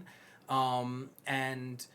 other than that, I'd also go to so many different, like, venues in New York City, Terminal 5, Webster Hall, Brooklyn Steel. And then once I started getting into playing guitar and bass and started playing with bands, started playing a few local shows and going to a lot of shows in the local New York like metalcore scene. I probably went to, in high school, I was probably going to 10 shows a year, including like Warped Tour and everything. But all of my music taste prior to 2019 was almost exclusively all like somewhere in the realm of like rock and metal. Yeah. And then EZOO was, I didn't really think I'd like EDM, but I ended up getting into EDM because... Do you remember the artists that we saw that year? If I look back, I can probably We'll figure it out. The biggest one I remember is the closer was Dogblood, which is one of Skrillex's Yeah! projects with Josh Penn. I forgot about that. Oh, And that was one yeah. of the first like EPs that I listened to a lot. Was that that Dogblood was EP. sick. That's the first time we saw Skrillex, technically, Also, but it wasn't. Boombox Cartel, because I remember hearing... Yeah, 'cause Drip. Drip was one of my first songs That's that got such me a into good it. song. Yeah. Oh my god. Oh, my mom's asking me how old I was when my dad first took me to a concert. My first concert was Bruce Springsteen when I was... No. It was Bruce Springsteen, then The Who, then another Bruce Springsteen concert. But I was like, still around like age 12. He got me a merch shirt that was like so fucking big on me. But yeah. So I want to show for dramatic effect. I have all of our wristbands here. This, I don't remember if this is in the right order. Was Evolved 2019 or was that Supernaturals? No, Supernaturals was 2021. Okay. So this was... Because I don't have this one. Okay. So this one was Electric Zoo Evolved. This was the 2019. I have a hair stuck to it. Then this one was 2021. So they skipped 2020. Also, thank you for the hydrate. Probably is still big in you. I think I found it a couple years ago, and it like actually kind of fit me at that point. It was like a size medium, and I was not a size medium. This is a medium, and it's still kind of big on me. Okay, so then this one, Supernaturals 3-day pass, was 2021.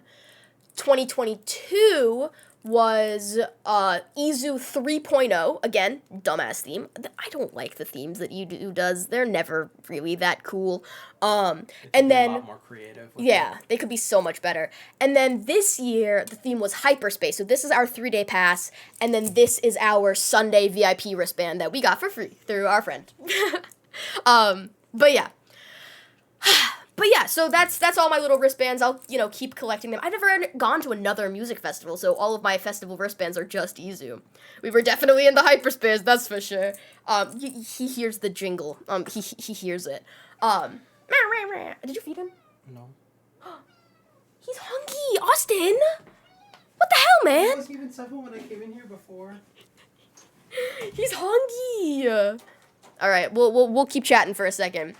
Have you been to a fest where all your transactions are done with a wristband rather than cash or card? How do you feel about that system? So, previous years of EZOO, they have the wristband, but you have to, do it like a debit card. You have to load money onto your card, like a gift card, to then be able to use.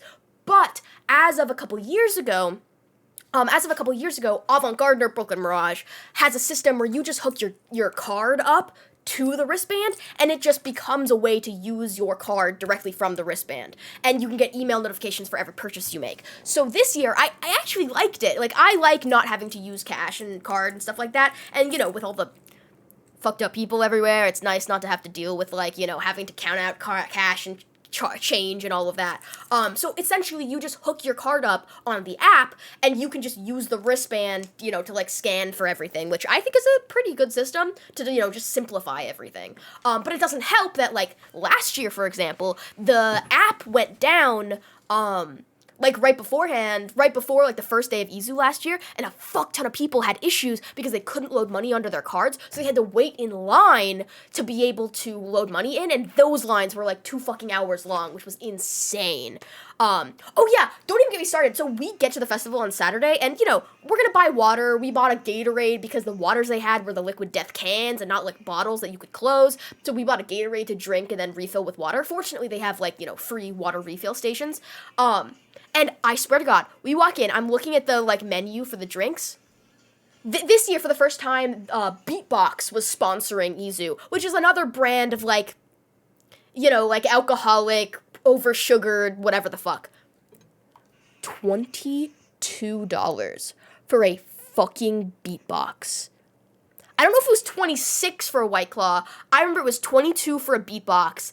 And I don't remember if the White Claws were the big ones or the normal ones. But we weren't drinking, so, like, we're not spending money on that shit, you know? 26 with tip, yeah. Hey, what's a beatbox? Here, I'll pull up a picture for y'all. I don't know much about it. I've never actually had one. But it's a newish brand of, like, you know, just over-sugared alcoholic, like, drinks and stuff like that. It's... Just making sure my fucking thing isn't on the screen. Okay, this is the, this is Beatbox. I've never had it. And you'd think with it being a new brand and, like, sponsoring the event to try to promote themselves, they wouldn't be, like, making it so expensive that it turns people away from buying it.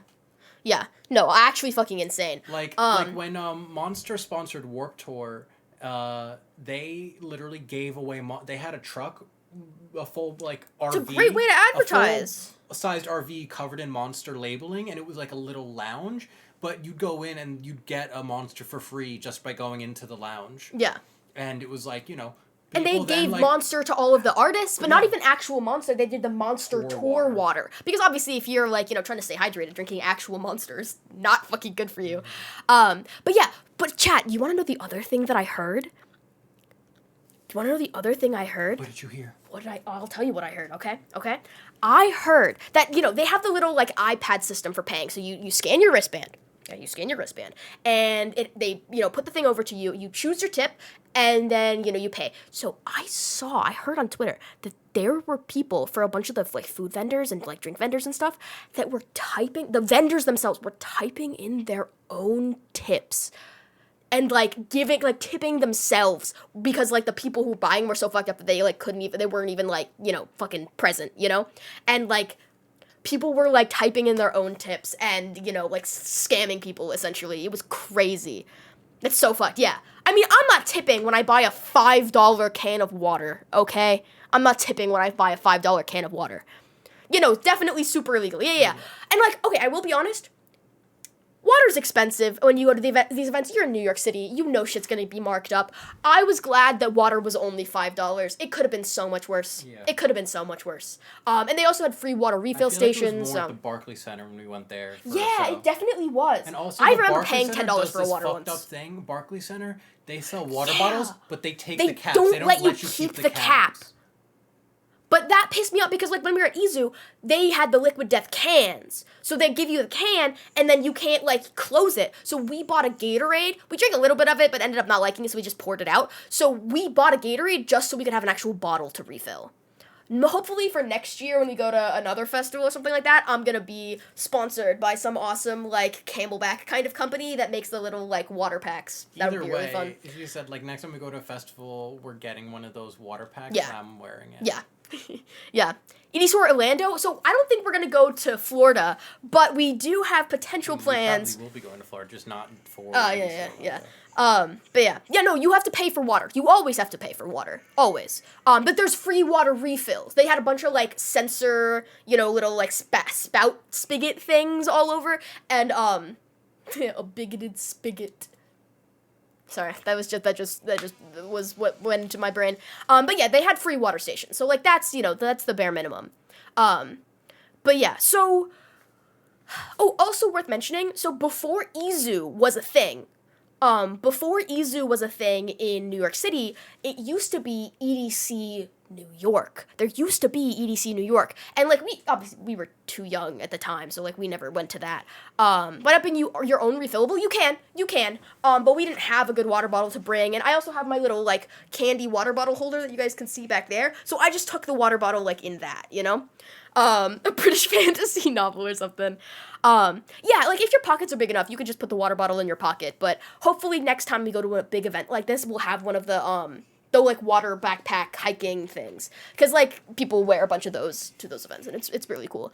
So like, let's see if there are any other videos. Yeah, they do allow hydro packs. Yeah. I sent you, like, 15 videos since we last okay, the video. Chat, we got a fuck ton more videos. They're all in timeline order, too, so we can continue to talk through the weekend as we go through them. So we were just at the end of, before you get into this set, we were just at the end of the Alice in Wonderland. Yeah, so then, after Alice in Wonderland was Griffin, so then we went to Grizz, right? No, it was Griffin, then Alice in Wonderland, and the idea for us was my cousin and her friends wanted to go see the Griffin set, so they were up in the VIP section already. We were somewhere else, and we wanted to then meet up with them at the end of the Griffin set so we could be up by main stage for the Alice in Wonderland set that we were just looking at videos from. Okay. So, but because of how crowded things were, because of how long it took us to actually find and get into a bathroom, and then how long it took us to get from there through the massive crowd up towards main stage. By the time we got up to main stage, Griffin was almost over, and then by the time we were actually able to find the entrance to VIP, get in, get through up to front, it was basically like we were at the point where there was like a 10-minute break between Griffin ending and Alice in Wonderland starting. Okay. So then we were like hanging out for a bit, and then once Alice in Wonderland started, we went through the like VIP entrance into the crowd, and that's where you see us from those videos we were just watching the Alice in Wonderland. So then this set. was after Alice in Then Wonderland. after Alice in Wonderland, we then went back over to Continuum for the Grizz set. Yeah. Here, I'm just gonna play this one more time because that bass.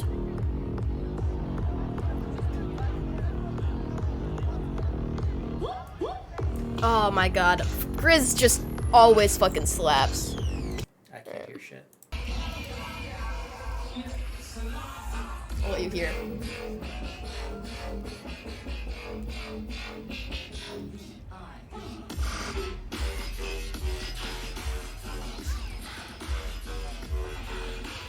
Do you like bass in your motherfucking face? Oh my god. So sick.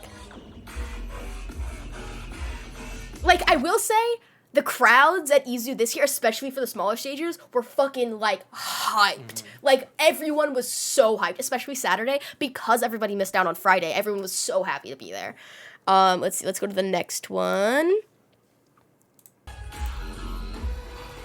Alright, here's a little bit more of that song.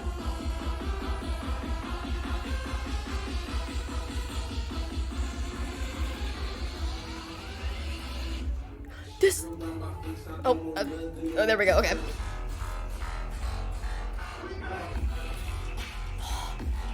The lasers were epic. They had pyro and lasers at every single stage. I don't think they had it at the Secret Garden stage, but yeah.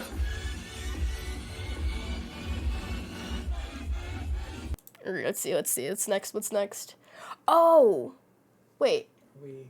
Now we're Okay, up to so the that's after party. kind of That was the end of So Saturday that's end night. of Saturday. But so I guess before we get into after parties, Yeah. I guess one thing to talk about is so towards the end of the night, I guess, I mean, I don't even know if we really heard about it until like we actually were like leaving for the after parties at like 11. Because we also had a bunch of shit going on. One of the people in our group got their phone, lost it, most likely got it stolen. And then This so then event the has last a really like half bad an issue with hour was organized like pickpocketers. the rest of our group was like going to the lost and founds and like retracing their steps, trying to find it. Hopefully they didn't find it. But so then we were all like, so we headed out separately from them because we got split up while they were doing that. And so then we finally get, by the time we all get back to the car area, we're like checking like Twitter and Reddit and just seeing what's been going on, what people have been talking about today. And Water should be free. that was, I think, around the time when we found out about the will call lines that were going on all day. Because when I opened Twitter, one of the first tweets that I saw was someone that I followed, an EDM Twitter, who was also at EZOO, that they had been on will call line for 4 hours, did not get into EZOO until 10:03 p.m. Closed at 11. They got into EZOO for the last 1 hour. Insane. Because they were on the will call line for over 4 hours, and then another like half an hour to get into the festival. Yeah. It was insane. And then looking through Twitter and Reddit, you just saw more and more posts about all these people having similar experiences. You end up having to wait 4 hours on will call and then another fucking hour or two just to go through security. It's insane. It was, But again, that's why you get there early. But even the people who got there early, a lot of them were still stuck in line for like over an hour. That is true. That is true. Like we got there at 3:30 and it took us... Security was really lax. It took us 30-40 minutes to get into the venue, and we didn't have to wait on the will call line. And we got there like half an hour after doors opened. Yeah. Like if we had to wait on the will call line, it would have probably been well over an hour before we actually got in from arriving. Yeah. And then Saturday night, the walk over the bridge. So we've done the walk before. Like, so it's worth mentioning. EZOO takes place on an island called Randall's Island. There is no subways that go to the island. There is not really public traffic. There are shuttle buses. There are on shuttle the festival buses, weekend. and there is a ferry ticket that you can buy to, like, you know, go on a boat across. Our friend who also, like, you know, she gets free tickets because she works on the island in the parks department and everything. She has employee parking. So fortunately, we did not have to deal with that. We, you know, just had to, like, you know, follow her to the employee parking lot and, you know, deal with it that way. There was still traffic to get off the island, but we saw videos. I don't know if you... I'm sending them. Okay, so yeah, she's... Go to Discord. Oh, yeah. So chat, fucking peep this, bro.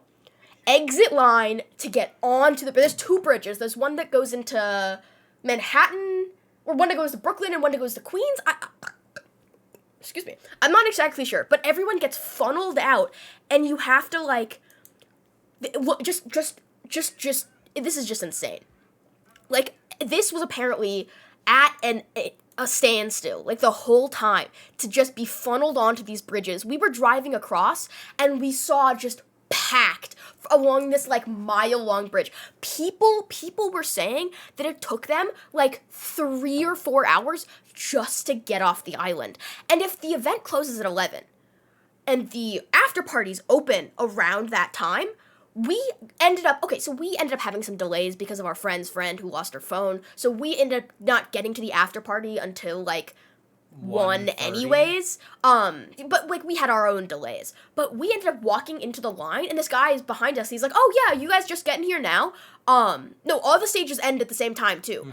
Mm-hmm. So, you know, it's fucking crowded. It's a fucking zoo. Also, I was looking, we noticed when we were leaving on Saturday, all of the sets basically seemed like they stopped playing 5 minutes early. Everybody's supposed to go until 11. We noticed everybody was, like, ending at, like, 10:55. So I was like, I know I in the past they, like, go until, like, 11 on the dot, 11:01, 11:02, and I was like, looking at my phone, like, it's 10:55 and Grizz has already stopped playing. Yeah, it was so weird. So is the one on the stage next to him, and I don't think I hear anything from main stage either. They all stopped playing 5 minutes early. Yeah, people were saying, like, the best idea is to leave by, like, 10:30, 10:40, because to avoid the rush. So we ended up getting to the after party. We're about to walk, like, into the line to, like, you know, do the fucking thing at Brooklyn Mirage, and this guy is, like, walking up behind us. He's like, "Oh, yeah, you guys just getting here now, too?" And we're like, yeah, we had some delays. He's like, "Yeah, I was on the ferry over here. Me only just got here." And I'm thinking to myself, like, that's, like, 3 fucking hours, bro. Like, it was not supposed to take that long. Us, we got in the car, drove over, stopped at our place. No, yeah, we ended up going to McDonald's, we needed too. food because we hadn't eaten all day, especially Mika, who literally took 2 bites of a breakfast sandwich, and that was her entire food for the whole day. And so we were like, all right, we're still going for, like, another 3-4 hours. We gotta get food. So we left the island, stopped by a McDonald's drive-thru, stopped by home to go to the bathroom for a minute. Yeah. And then drove over down to Brooklyn for the after party. So we didn't get there until, like, 1:30, 2 o'clock. Yeah. So now we can get into the videos from the after party. We ended up going to see the, like, Mega Fox thing. I should have eaten more. That day I was not feeling good because of that, but we'll look past that. Okay, wait, let me scroll up. Oh, okay, good that you linked that one. So we were at Brooklyn Mirage, and it was like 3 stages. Yeah, it was 3 stages for that. And then the 4th stage was Liquid Stranger, which I kind of wish we saw instead, but, it's okay. But this was actually a really cool vibe. This was at the after party.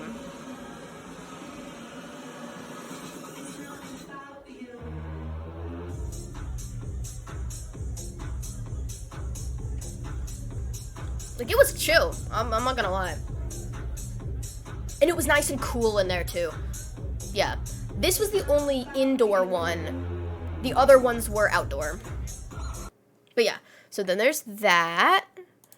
Then this was Camel Fat. That's Brooklyn Mirage, Yeah, this is Brooklyn Mirage, the venue, the outdoor rooftop area. And this was, the artist's name is Camel Fat. Spelled P-H-A-T. I don't know much about them. But it was chill. It was cool.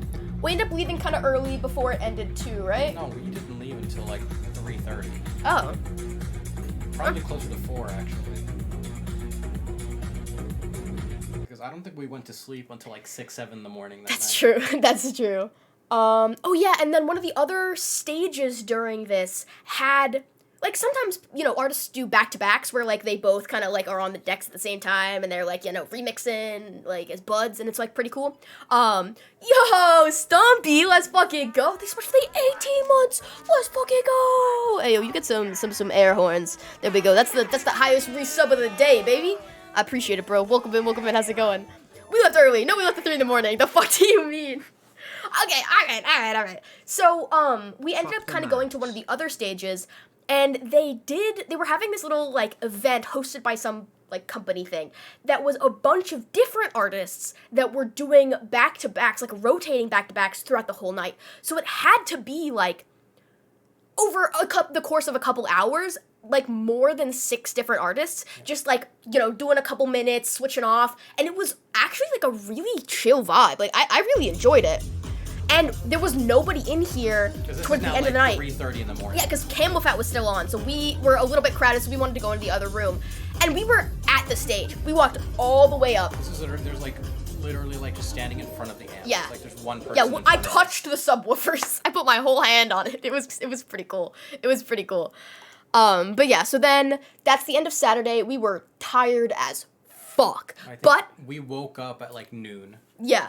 But doors were at 1. We were like, okay, we could get there a little late. We just want to make sure we were there in time for Cream started Cream. at 4:40, and I wanted to make sure we absolutely got there for the whole set, because Cream was one of the sets I was most looking forward to the entire weekend. Cream's really There were cool. 2 house sets I really wanted to see, were Chris Lake and Fisher and Cream. I'm like, all right, I already missed Chris Lake Fisher. I gotta see this whole Cream set. Yeah. Where's Cream from?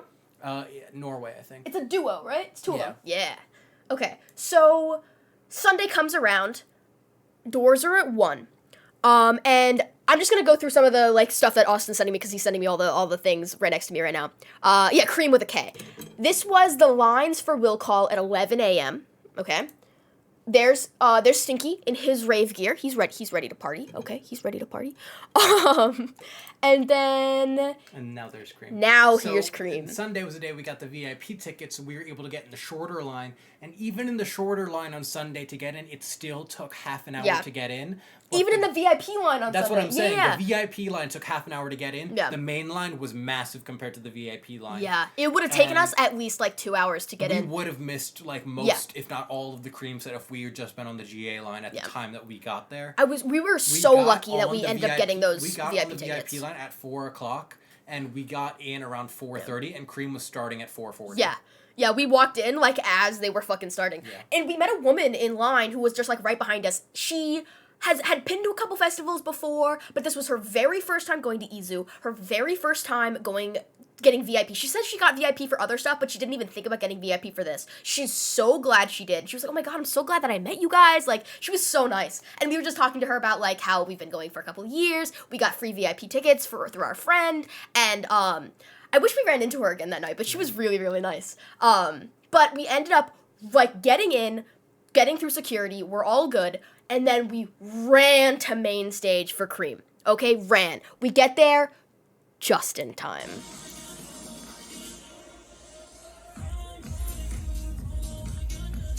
Oh, and, like, it was kind of hot, but, like, it was so much fun. And there's good room, too. Yeah. Because it's like earlier in the day at main stage before things pack out massively, you still have like a good amount of breathing room. But yeah, so there's clip number 1.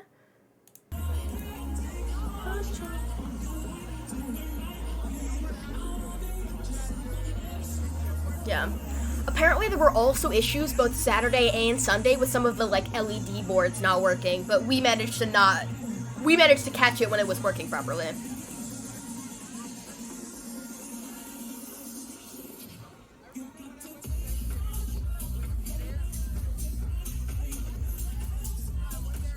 The stage design was pretty cool, I'm not gonna lie. According to the 3D renders that they were publicizing on their, thing, there were supposed to be 3 of, like, the circle things, though.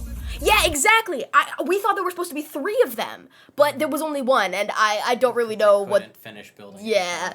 But like, regardless, it was pretty cool. Shit. Let's get rid of these things. Yeah, because I was noticing, like, it looks kind of empty, like, over here on the sides and stuff. And the back panel was never finished. I thought this was supposed to be transparent anyways, but, like, whatever. Oh, and then this was the next video was Tiesto, right? Yes, this is when we went into the VIP Yeah. section. So this was when we realized, like, oh damn, VIP actually might be worth it, bro. They had couches and like private bars. This was the upper deck area. Yeah. We had been to the lower deck of the VIP area the day before, but then we hadn't been to this upper deck area. We go up the stairs. As soon as we get up there and see this shit, we both were just like, holy shit! Yeah, there's Austin right there wearing the goggles. But yeah, it was pretty fucking dope. It was really cool from up there.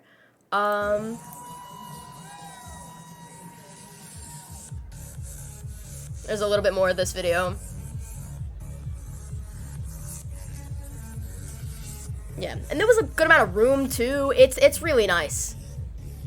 So I want to say what happened on Sunday because it was happening around the time that this video was taken, but we didn't know. So here's the thing. So at this point in the day, we had like no service. Yeah. So like it was like literally trying to refresh Instagram to get like my post to my story, just to try to like look at Twitter to see like what people are saying, and nothing was loading from like. Yeah, nothing is loading. Cream ended at like 6:40. It was 5:40 to 6:40, and I remember like during that set, it wasn't really like looking at my phone, obviously, but then after the set, I was trying to figure out what was going on, looking at Instagram, looking at Twitter, and nothing's loading. And then we go up to the VIP section for Tiesto, and we're up there for like most of Tiesto's set throughout. And we look down, and we notice like, oh damn, it's kind of crowded. Like that's kind of crazy. Like 2 hours, like after the Cream set, like I had like no service whatsoever.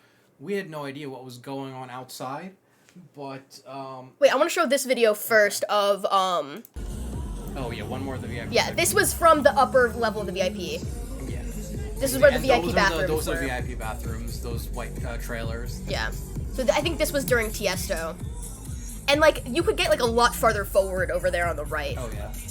But, yeah, the crowd was kind of weak. Well, this is a Tiesto. It's This Tiesto. isn't, like, base stuff. Yeah. Like, what do you... It's everyone, like... Yeah. Also, we're in the VIP section. We're not actually looking at, like, the main crowd that's, like, I will be honest. A lot of people in VIP are just kind of there because they have like, money like, and, like, are there to take pictures, you know?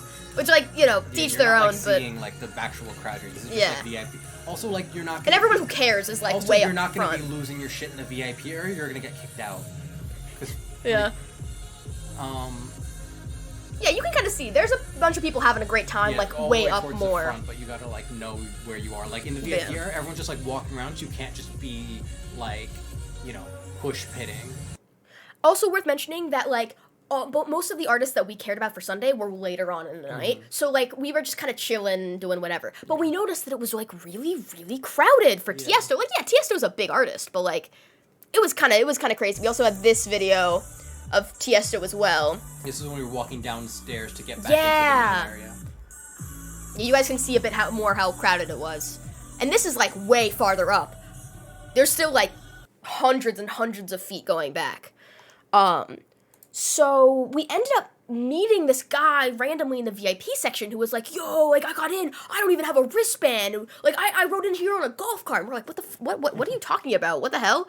And, you know, we're talking to this guy, and he's like, yeah, there was some crazy shit that went down, and we're just like, okay, like, you know, this guy's just, like, you know, fucking chilling, whatever. We're not sober, he's also definitely not sober, Definitely not. like... And we also don't have any idea of, like, again, we have no service, so we had no idea what's going on outside the venue at this point. This is about, like, 7:30 p.m. during Tiesto's set. Oh, guys, y'all even... Oh, my God. Yeah. So.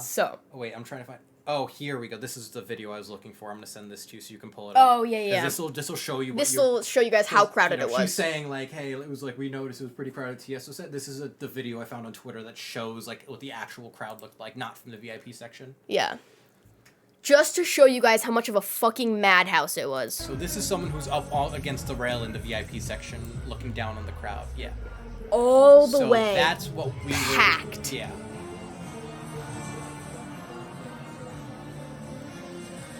This is just main stage. This is just one of 6 stages at this point, and this is at like, this is about like 7:30 p.m. And this like, oh yeah, that's a really. I do like this song. That's a great like live song. Yeah. Yeah. That's the same graphics he used the last time, but yeah, fucking crowded. But so yeah, come to find out. We didn't find out about this until hours Later, later. I think yeah. we found this until like 9 p.m. But apparently, Oh, they at- most definitely oversold. But we'll tell you what happened. Let me just send you the EZOO tweet Okay. to pull up.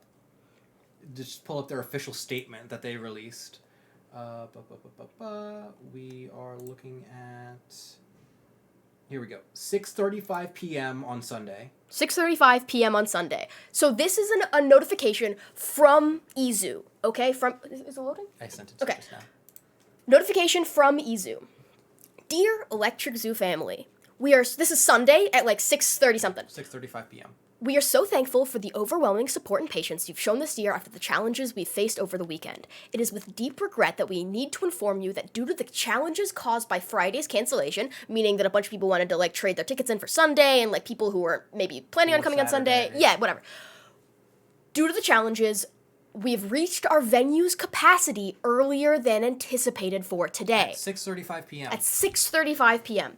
For the There's safety still and 4.5 yeah. hours left in the festival. For the safety and well-being of everyone on site, we will not be admitting any additional attendees today. If you are on your way or were planning to come later, we kindly ask that you refrain from coming to the festival site. Your safety and festival experience remain our top priorities. We deeply apologize for this inconvenience and hope you understand that this decision was made with everyone's best interests in mind. Refund details are to follow. And 6:30, they stopped letting people in. There were still those long ass lines for people like in a line to get into the fucking festival, and they just said, "Well, yep. no one else is getting let in." Yep. Imagine you get to the festival at like 4:30 p.m. Yeah. You're in will call line and online to get into the festival for like 2 hours, 2.5 hours, and then at 6:30, That there's happens. an announcement that they're not letting any more people Yeah. in. And Like- what do you think people's response to that is going to be? Not These are- good. and these aren't people who just showed up Yeah. hoping to get in. These are all people who paid for tickets. Who to have come their to this fucking festival. wristbands People ready to go. Who traveled from either within New York City, outside of New York City, out of state, out Yeah. of country to show up to this festival. You had Friday was canceled. You had Saturday get delayed by 2 hours, and then will call lines that were 2 to 4 hours long. Yeah. You had lines to get into the festival that were 30 minutes to an hour plus long. And then, so there were people who Friday was canceled on them. Saturday did not get in until very late in the evening because of the long lines. And then Sunday showed up only for EZOO to tell them that they can't come in because they fucked up and oversold. So what do you think people did? What do you think people did? Actually, wait. Back to the Discord and pull up the video of us sitting down at the back of, scroll up. There's a video of us sitting down in the back of the crowd. This one? Yes, that one. Okay. Pull that one up first. So this was us by the Morphosis stage. We had our flag on the floor. We were all sitting down at the back of the crowd in the grass, just watching a performance. This was at the about to be stage. Elderbrook. Yes, Elderbrook.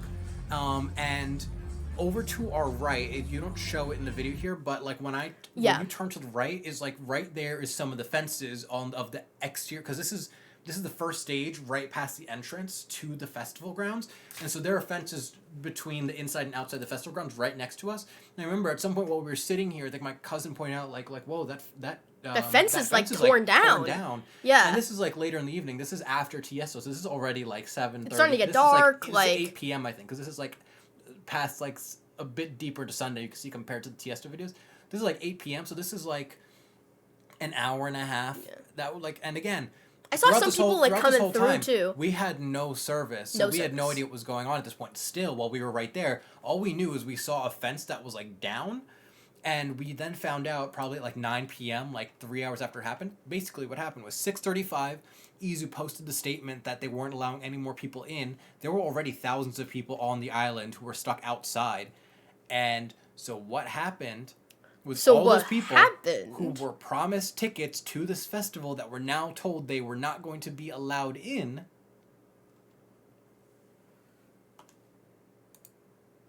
Wait, well, there's no sound. So apparently, they broke down the fucking gate and went past security.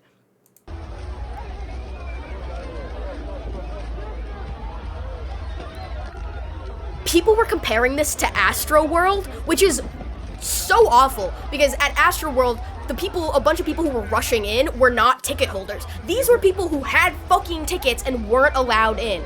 So this account, Raverade, was posting a bunch of stuff. Also, apparently the visuals in a bunch of the stages weren't working. And then, yeah. So, yeah, people rush gates after being turned away as they, reach capacity. This was after the gates got rushed. Pure fuck. Yeah, like, I'm not someone who would support, rushing the gates, going past security like that. But, like, you have a fucking ticket. Like, they shouldn't be overselling to the point where they're not letting people in. Yeah.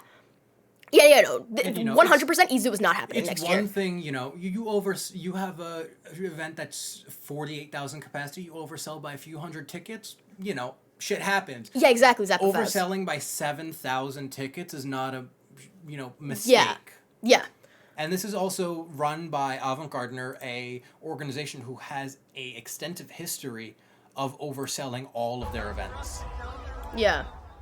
Turn the volume down a little bit. But people are rushing in.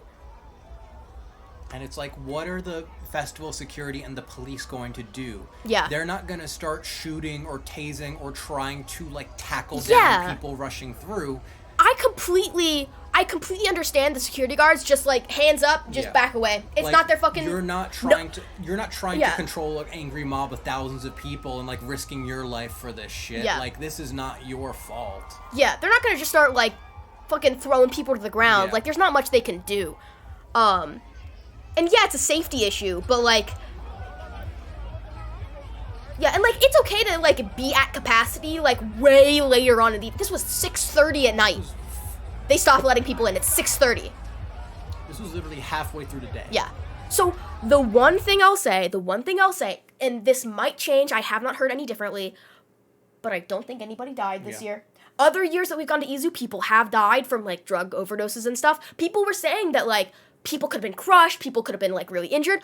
Apparently, there were probably some small injuries from, bumping into people and stuff like that. Nobody died. Everybody was very respectful. Everybody fucking went in and had their fun time, and that's it. They did... Honestly, props to them. No one fucking died. They just wanted to get into the goddamn show that they paid for. Videos of the rushing. Yeah, I'm just scrolling up through Raverade. So yeah, so there's that. More from the line before the gates were stormed. Bro, look at this. So there's the parking lots over there. The shuttle's coming down there. Will call is back here. You gotta go up this way, all the way this way, and then go up through the security lines here. Yo, Ray, what's up? So this was the line. It wasn't even a line. It was a mob of people waiting to get in. And imagine being in this line for hours and them just being actually, you guys can't get in. So, yeah. So then there's that one. This was the line around 5 p.m. Pet Austin. Let's keep going. Oh, yeah, and apparently the security, wasn't really good either. They were going really slow and, weren't very attentive. Apparently someone got their fucking inhaler, taken and, put into someone else's bag or some shit. Oh, this was the moment the gates got overrun.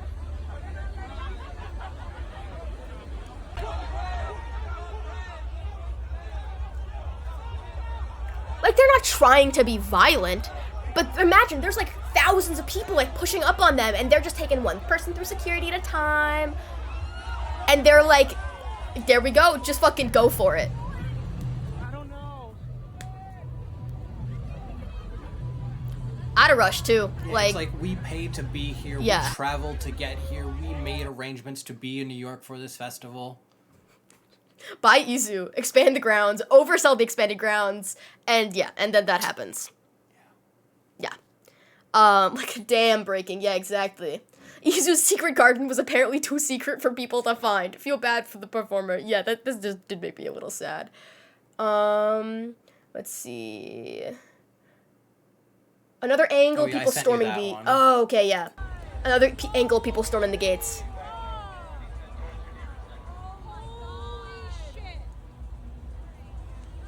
Holy shit. They're just storming. Yeah. Yeah, I guess it depends Yeah, on but where no you one were was, in the like, running line, in but either. Everybody was kind of rushing in at a brisk pace. yeah, no, no one's like making Like, a it's break. like, No and- one's chasing them. Yeah. It's like as soon as you got past the like gates to get in, everybody was just kind of like at like a brisk walk to get into the rest of the venue. Yeah. Yeah, I feel really bad for the security people who Yeah. were just trying to do their 'Cause jobs. They were not like signing up for this shit. This is Yeah. not what they were getting paid for. Yeah, exactly. Having a choke point like that has gotten people killed, and like, it it'd be like that, you know. Yeah. Let's see. There's some just random clips and stuff like that. Videos show how dense the crowd was before the gates got stormed. Is it gonna? Yeah, just absolutely fucking crazy. Just going all the way back there. Oh, but yeah, so going Yeah. back to our story from the Tiesto set when we were in the VIP area, because we didn't finish that. Yeah. That guy who had came up to us and was talking to us, and we were just talking to him about, like, the festival, and we were talking to him about, like, you know, this has been a shit show, we are probably going to go to Elements next year, and he was talking to us about that for a bit. Yeah. But I had mentioned that, like, he was telling us, like, he got in, he's like, look, I don't even have my wristband, but I'm in. I got, like, brought down my Yeah. golf cart and everything.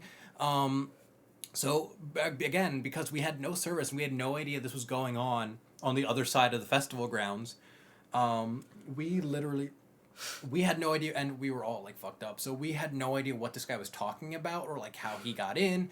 And he was saying some other things about how he had gotten in, probably related to this. Yeah. And we just didn't understand what he was saying because we were already Yeah, fucked we didn't- up. And, well, like, we not- didn't and know we what had was no idea what happening. was going on.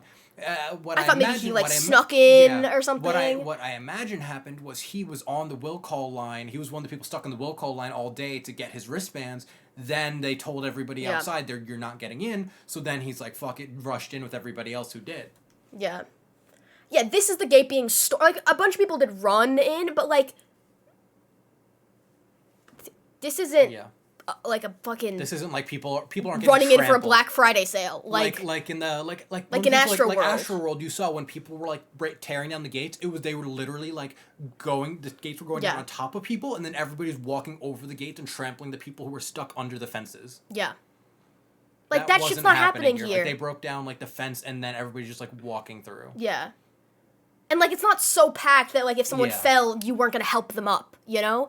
Like, the big thing at these kinds of events is is that people, you know, want to be peaceful, loving, unifying, and respectful, you know? It's just that the people who run these things Yeah, it's the make it so that yeah. like that's like difficult.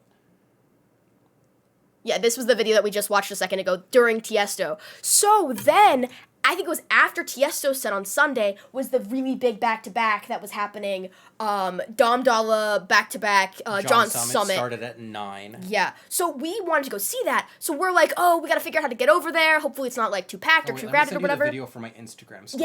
Yeah. So, how much worse did crowds get after the rush? It was only an issue. It honestly wasn't noticeable. Like, we knew If you were trying to get out, like, during Tiesto, it would have been a problem. But, like, it wasn't really that bad if you were, like, moving around while everyone else was moving around. Mm-hmm. And after Tiesto, everyone wanted to go over to...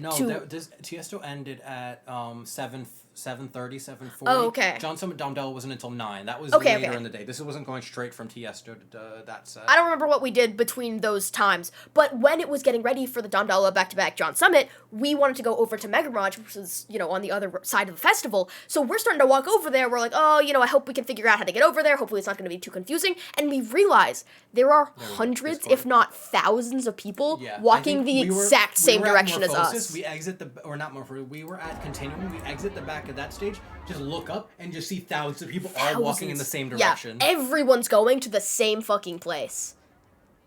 Everyone's walking over there. So, like, you know, So we just jumped in the crowd and just started walking in the same direction as everybody. Yeah, here, I don't know if I accidentally if y'all missed it, but everyone's going in the same fucking direction.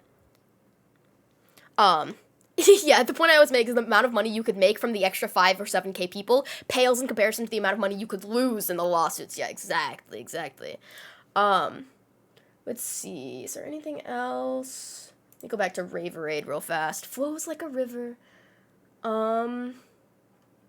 Let's see. So this is the end of day one now on Raver Aid's page. Well, no, this is the end of everything. They're like mixing it together now. All of our videos to go through from Sunday.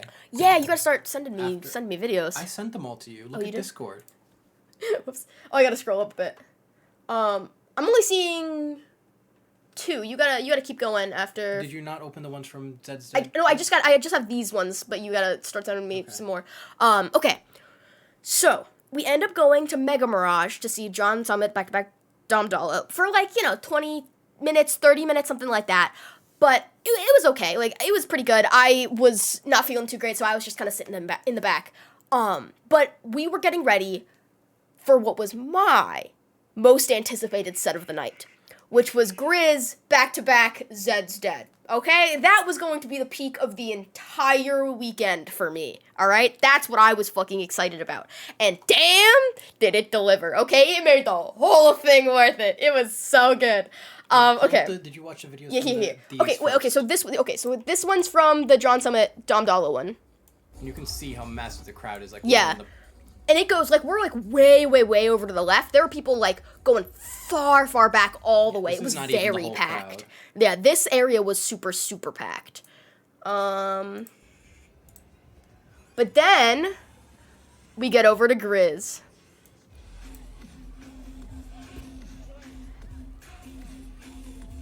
Oh.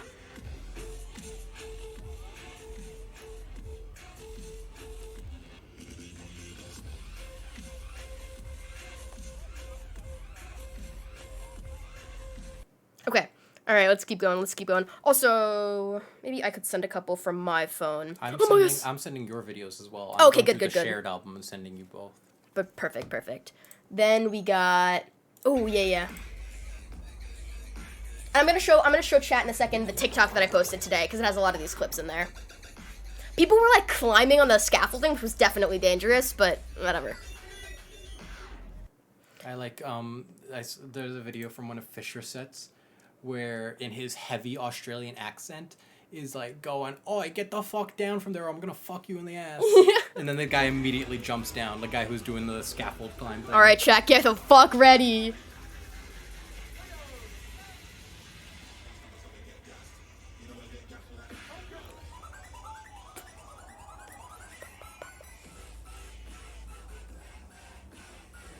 Yeah, we were kind of over the overhang, kind of towards the back of the continuum stage. This was my favorite set of the whole weekend. The graphics were fantastic. It was so good. And you can't really see much of it in this video, but it was pretty dope. Also, thank you for the hydrate. Important to stay hydrated. Alright, then we got... Oh, this was another drop from this song.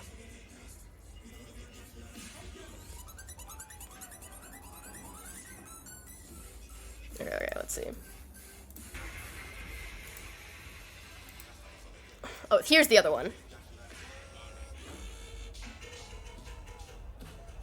Okay, that one was alright, let's see. There's a specific one I'm looking for. Is it this one? Oh, this one was cool, but not my favorite.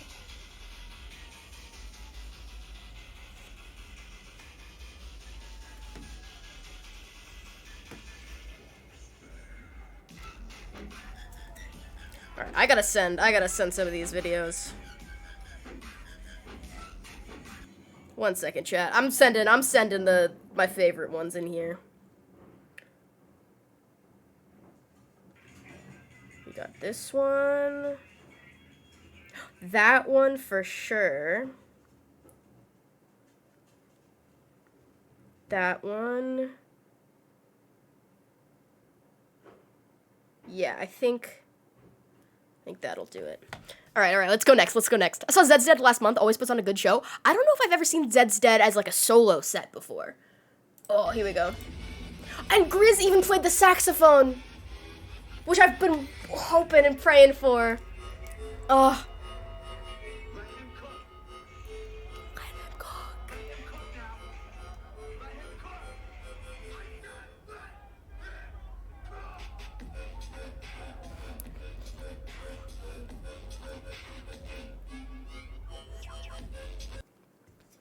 All right. Let's see if mine are sending, because I know which ones the videos I really liked. If you sent them all at once, they're gonna take a while. to Wait, send. and here they are. Let's start with this one.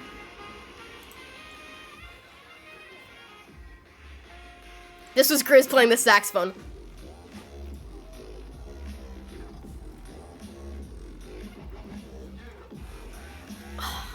Fucking banger, bro.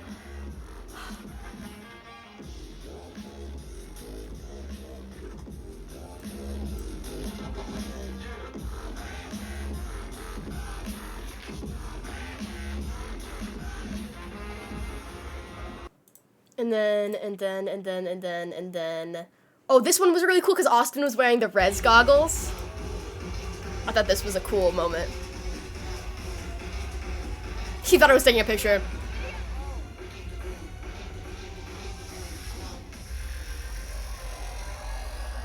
Crazy fucking moment. Yeah, because you came up to me and you were like, I'm gonna take a long exposure, I'll tell you when to I know, hold. I fucked it up, And then so I'm like up. standing there, and then you start like moving around, and I'm like, wait, what are you...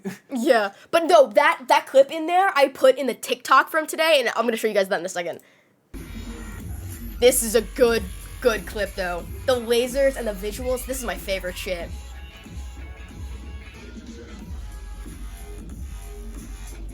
The production was fantastic, 100%. Yeah, I really like the Continuum stage. They had a bunch of different kinds of lights. It was really cool. Let's see. And then... Yeah. We ended up not getting to this set until a couple minutes after it started, so we missed the opener, which was a little sad, but...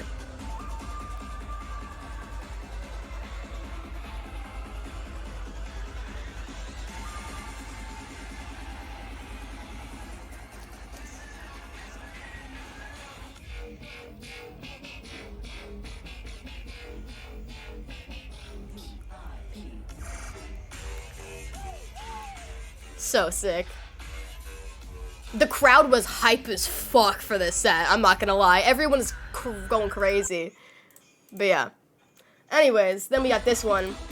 And I was just like, yeah! Oh, wait, I think this one... Yeah! The lasers, bro.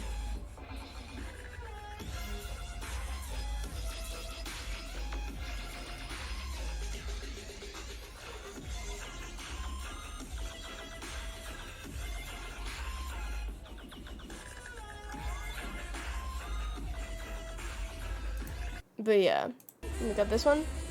Okay, wait, that's the same one. You could have brought 50 cheap fans and sold them for a small profit. A bunch of people were selling fans outside, but if you were trying to sell stuff at the event, there were definitely other things you could sell and make a lot more money. But yeah. But I wanted to show chat before we, keep talking about all the other, drama and stuff. I wanted to show you guys the TikTok that I edited and posted today. Did you guys see it? Did you see it? It made me really happy. Surely no drugs. No, surely. Surely I was not thinking, you know what would be so crazy is if the substance that I am legally prescribed and take on a day-to-day basis to help with my, diagnosed conditions that for some reason people take as party drugs. You know, it'd be so crazy, if we did that. I didn't, but, In Minecraft, yeah. I was like, people definitely do this, don't they? No, Brett, yeah, totally, yeah. But chat, I wanted to show you the TikTok that I posted. It is only at 488 views, which is a little disappointing, because I thought it was a really good video. But, if y'all aren't already following me on TikTok, y'all should go do that. But look. Oh, actually, no, we're gonna first do the transition video that I posted yesterday, or the day before or whatever. What's that song that goes like, bah, laser, bah, laser, bah, laser, bah, drop it. Laser, laser, laser. What's that song that goes like... Video number 1. But then the other one, I'm really happy about. Look at this one.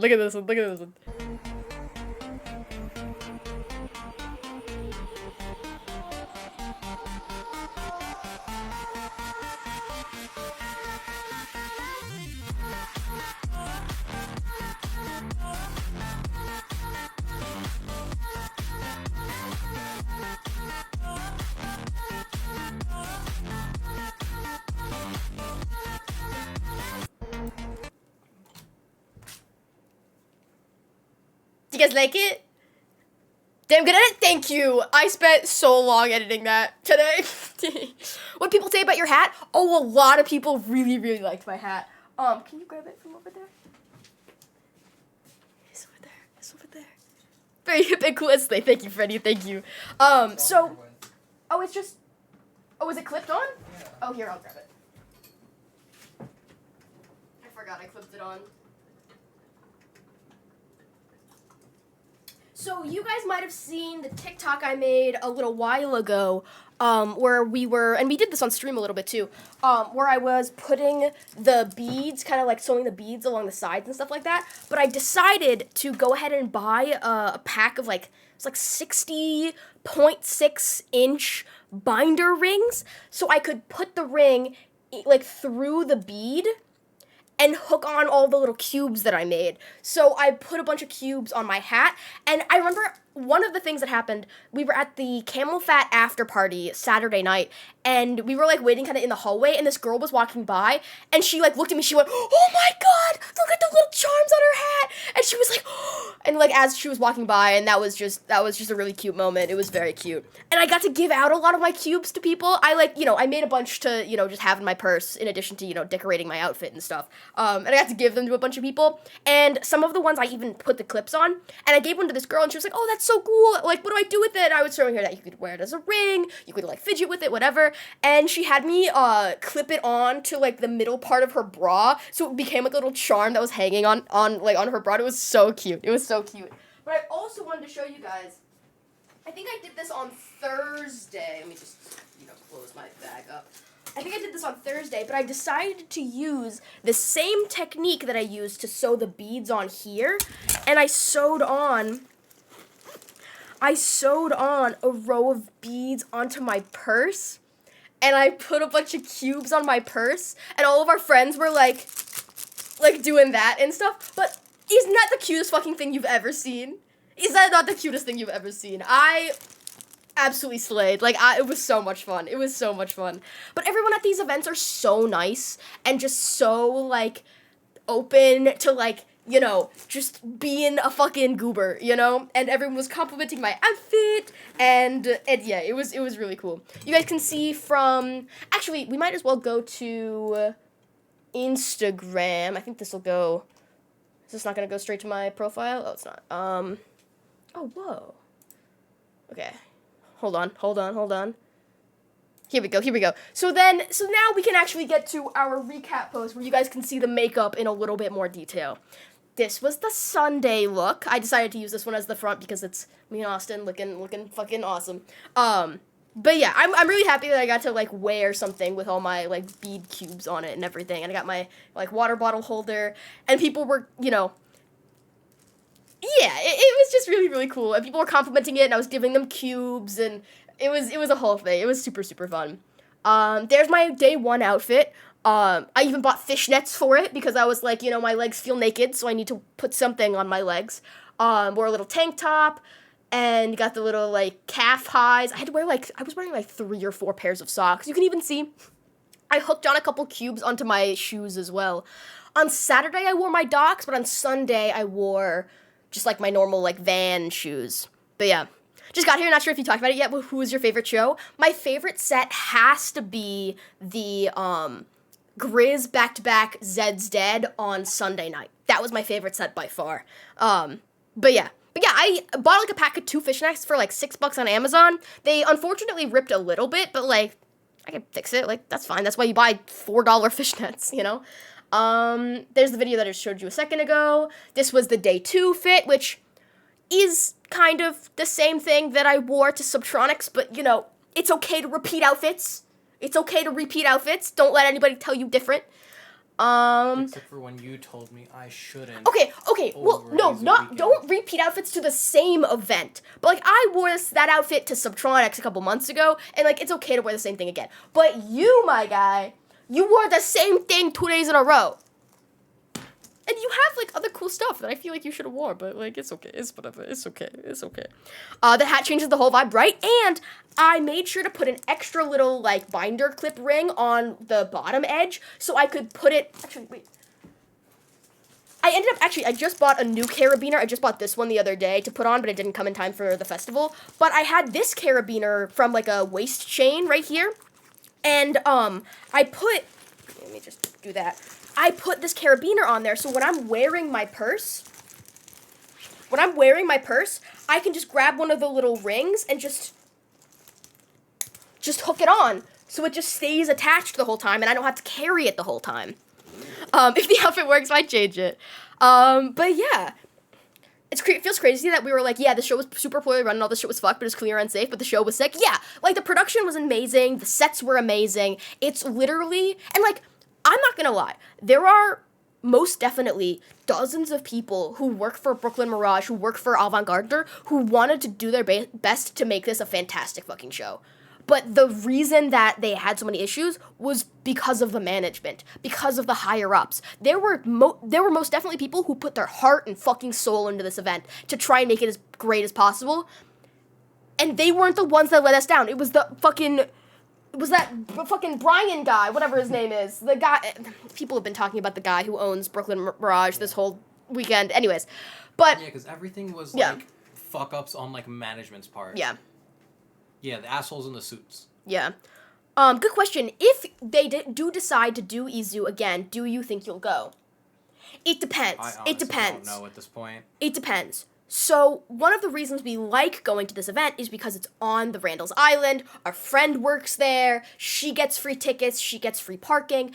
If there aren't that many places in New York City that an event like this could be held. Yeah. The only other places are like Flushing Meadows Park. I think that's where Gov Ball got moved to. Yeah, Gov Ball used to be on Randall's Island, but they had issues with the Randall's Island people as well. But we don't think EZOO is happening again for a variety of reasons. The least of which is that we don't even think I don't think it's gonna happen. With all of the lawsuits and issues that they've been having. We haven't really talked about that yet, but like they're coming to so much like. There are definitely going to be several lawsuits getting filed against them from so many different parties. Yeah, and just because... And also, Friday was canceled, so they have to refund all of that. Yep. That's like a third of their fucking profits. Yeah. Yeah. And they still have to pay all of the artists and all the vendors and everything. And we are, like, I will admit, we are going to be kind of making an effort to not go to Brooklyn Mirage events anymore. One of our favorite shows that we've been to in the last few months was seeing EZOO at the Knockdown Center. That genuinely, the set and the show itself was amazing, but because the venue was so spacious, clean, like, not overcrowded. It was amazing. Oh my god, hi, Squid. Oh, actually, this is a sub for you, actually. Hi, Squid. Thank you for the 18 months. Crazy. Hi, Squid. But yeah, so we actually this morning or yesterday bought tickets for a show at the Knockdown Center. We've been trying to go to more shows over there, but it's like a, multi-use kind of like venue space. It's also not like Brooklyn Mirage Avant Garde is a very EDM specific venue. Knockdown Center is not like EDM specific. They do have EDM shows there now and again, but they do a lot of different genres as well. So, we've been, ever since we went to the EZOO show back in March, we've been looking for other shows. They hosted Eric Andre's birthday at the Knockdown Center. We didn't go to that, but we've been looking at their lineup because we want to go to more shows there. There hasn't been anything, but then this week, Mal P announced he's coming back to New York in February with a show at the Knockdown Center. I put my name on the pre-sale list. The show sold out in 3 hours. Yeah, and tickets were like $50. Yep. Which is like fucking crazy. So we're going. That's in September? No, October. February. Sorry, my bad. It's in February, so that's gonna be really, really fun. That wasn't even the only thing we bought today. Yeah. Well, we're gonna get to that in a moment. But we gotta give it up for the outfit one more time, chat. Can I get an applause for the outfit, for the look? I always wear these sunglasses. Thank you. I appreciate it. I'm very, very glad I brought my hoodie on Saturday because I was very cold towards the end of the night. There's a couple more clips. Need it on Sunday though. Yeah. It was like 93 degrees out on Sunday. This is me living my best life during Grizz. But yeah. Yo, brought a jetpack! Let's see. Oh, and then there's the Saturday makeup look. Because I wanted to make sure I had a good photo of both looks. There were supposed to be 3 looks, but Friday got fucking canceled. Yeah, and that's it. But yeah. And we bought the merch. Those shades are fucking... These shades were like a pack of 2 for like $20 on Amazon. The most generic, unbranded...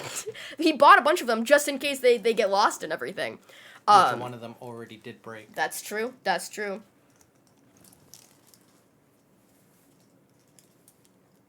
But I love this hat. I will be wearing this hat to all future events.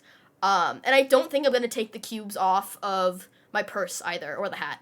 Because this is just a fucking vibe. Like, I love this. But Austin wore his Rez shirt. And I also think we forgot to mention earlier that because we bought tickets for EZOO because of the loyalty prices, like, ages and ages and ages ago, and then a couple months ago, they lowered the prices for the actual tickets. And they said that if you bought tickets at a higher price, they were gonna, like, give you credit on your wristband. Like, we ended up getting, like, okay, we had some issues with your wristband and you didn't end up getting it, which was really fucked. But I got $90 in credit on my wristband. So that's what we just used to buy a bunch of, like, waters and stuff. And the last day we bought this t-shirt. I kind of wish we bought more merch. I kind of wanted to buy some Grizz merch. But all of the Grizz merch that was there was just the same shit that's on his website. So, like... And marked up. Yeah, so, like, I didn't really care that much. Yeah, and Austin bought the Rez goggles. Do you want to go grab them and show chat? Also, make sure the air conditioner is turned on and the door's open, because I am sweaty. But yeah, buy cheap sunglasses and you have them forever. Buy expensive sunglasses and they are destroyed or lost immediately. That is exactly my mentality with keyboards. Did anybody see, on Friday when I was getting ready, or Saturday, I accidentally spilled nail polish remover all over my keyboard. From the other room. Yeah, This you is heard me like- go, oh This fuck! is like keyboard number 5 that she's killed by spilling something on it. I picked it again. So the keyboard, so I actually got ready for stream. I was typing up all of my stream notifs, if it was not on my phone, with, like, the accessibility keyboard that you can put on your screen to, like, click each letter. I got ready for stream today, and did everything by clicking each individual fucking letter with my mouse. It was awful. Praying there's a limited edition Ganja White Knight Subtronics jersey. Imagine, I am praying for you. That would be so fucking dope. Holy shit. But yeah. So, now I guess we can move... Oh, actually, no. Show chat the Rez goggles. When you bought these before I got Rez's... this before the Rez show, yeah. Yeah. What was the event called? What? The Rez event. It was like... Didn't she call it something special? I don't remember. Rez did an event at Brooklyn Mirage, and the reason that event was actually fantastic, because it was only one stage, and because it was Rez's event, she put it on herself. She had a very, like, specific hand in how many tickets got sold, so it wasn't oversold. It was super, super, super nice. But we bought these in time for that. There's a company that 3D prints these goggles and does all the cool, like, effects. Yo, they light up? Oh, of course they light up! There's 2 buttons on the side. One adjusts the pattern, and the other adjusts the color. Here, I'm gonna turn this off for a second. Yeah, just... but yeah. Wasn't it you that broke the laptop the first day of school and it fell off the bed? I don't think so. I don't remember breaking my laptop. I broke my phone once like that, though. But isn't this fucking awesome? So wearing these, like, in the crowd is so sick. It's so sick. I love these so much. They're very bright, I will say that much. And and then when we were, like, walking through the crowds, like... Oh, yeah! We were walking through crowds and obviously, like, at night and, like, trying to, like, not lose track of our group. So I literally just, like, put them on, like, backwards like this and was, like, leading the group through the crowd like this, and they were just following the lights on the back of my So there's a big thing at these kind of festivals called totems, where people will bring, like, these extendable, like, rod things, and they'll put stuff on the top to hold up if they have a big group, to, like, you know, be able to have, like, a pillar for their group to be able to see and, like, walk around. But we didn't have one, because, like, our group was, like, 6 people max. Yeah. Like, on Saturday it was 6, on Sunday it was just us, your cousin, and her friend. Yeah. Oh yeah, Austin was our totem. So he was in the front. He put his goggles on his head, and we followed him through the crowd. It was great. But you can see out of them. Yeah, you can actually see it's out pretty of them good. Here, better than it looks. I'm gonna show you guys a little bit closer up. You guys can see, like, there's a lot of space here. It's just kind of, like, 3D printed. There's a lot of room to like look through. It looks like you can't see through them, but you actually can. And I always thought that before I got these. Like, yeah, she you see, performs Rez in performs these. her entire set with these on, and you just see her like that with the lights on and everything. You're like, you think it's like super bright lights getting in the way, and you wouldn't be able to see shit. But like, you actually put them on, you can actually see. Yeah. Like you have no peripheral vision, but you can see in front of you perfectly fine. Yeah. Actually, you know what I want to show y'all? So over the weekend during EZOO, Rez was doing a series of 2 shows at Red Rocks. They're called Rez Rocks. I want to go to Rez Rocks more than anything else fucking ever. But she debuted a new, like, stage setup, and she was mimicking the design of the actual... Like, they had the, like, actual glasses, like, behind. Let's give it a second. I wonder if it'll pop up. Wait, there's another video. Click out. Top right, that second video. This one? I think that one shows it. Yeah.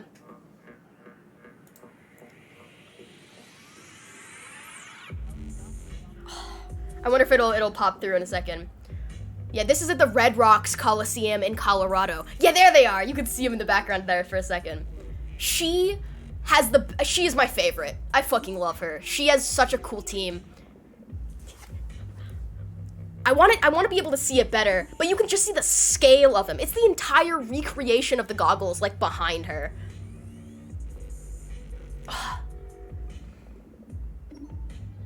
She's so fucking cool. She's so fucking cool. But yeah, she just did a series of 2 shows. There are a bunch of people I follow. Oh yeah, there you can see it. And they also had a drone show. I follow the team that did the drone show on, like, TikTok or something, and it's so sick. Like, you can see the scale of everything. That little dot right there, I believe, is her glasses. And then those are the spectacle glasses on the stage, and then this is the fucking drone show.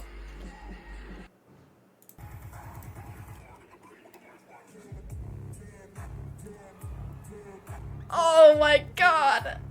This is like my dream show to go to. That or like Frost Vision or something.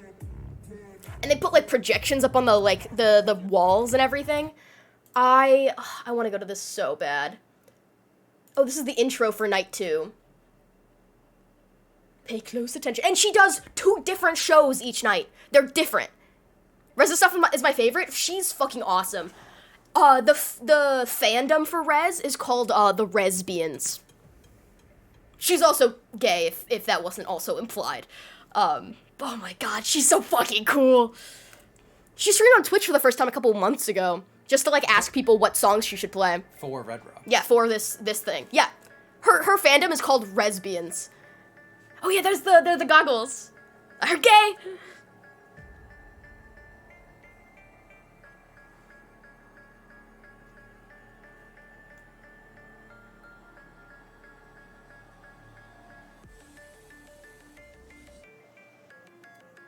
She's so cool. One of these days, one day, I'm gonna design Rez's merch. One day. I swear it. And add it like anybody in the fucking EDM game, she has such awesome merch. I think I'm a born-again Resbian. That's so based. The visuals for her shows are so sick.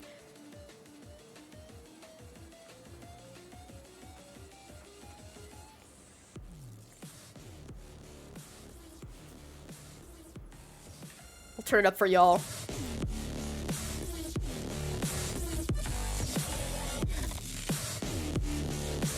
My God, I'ma lose my fucking mind, bro.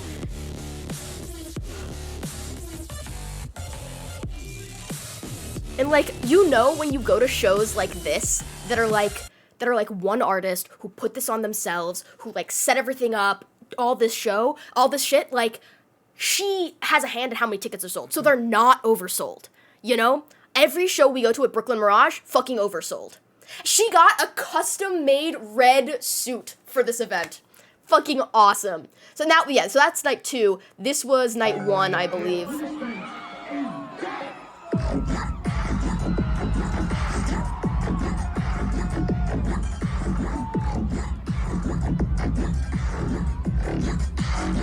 Yeah, exactly, Snowman. One of these days when you actually get into making music with your eyelash. I'm gonna design Austin's merch. It's gonna be epic.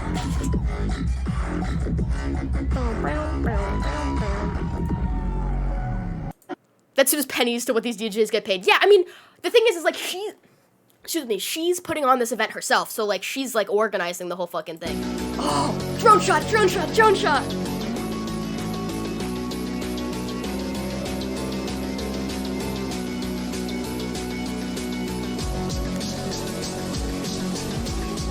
I want to go to an event at Red Rock so bad.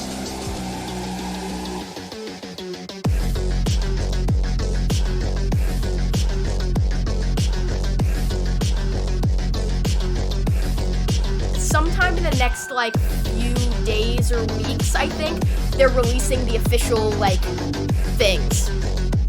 Oh yeah, no. This is not EZOO anymore. We're just fawning over Rez and how awesome and amazing she is.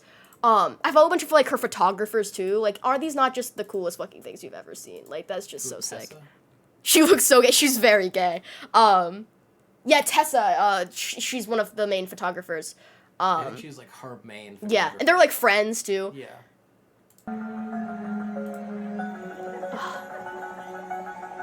So good. She's so cool.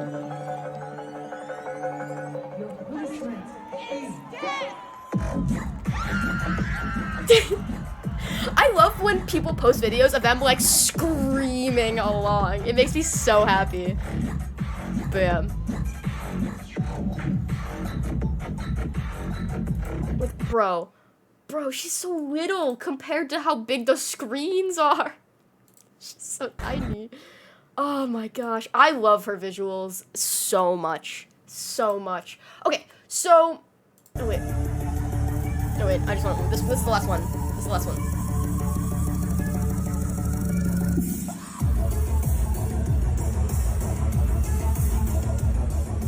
Okay.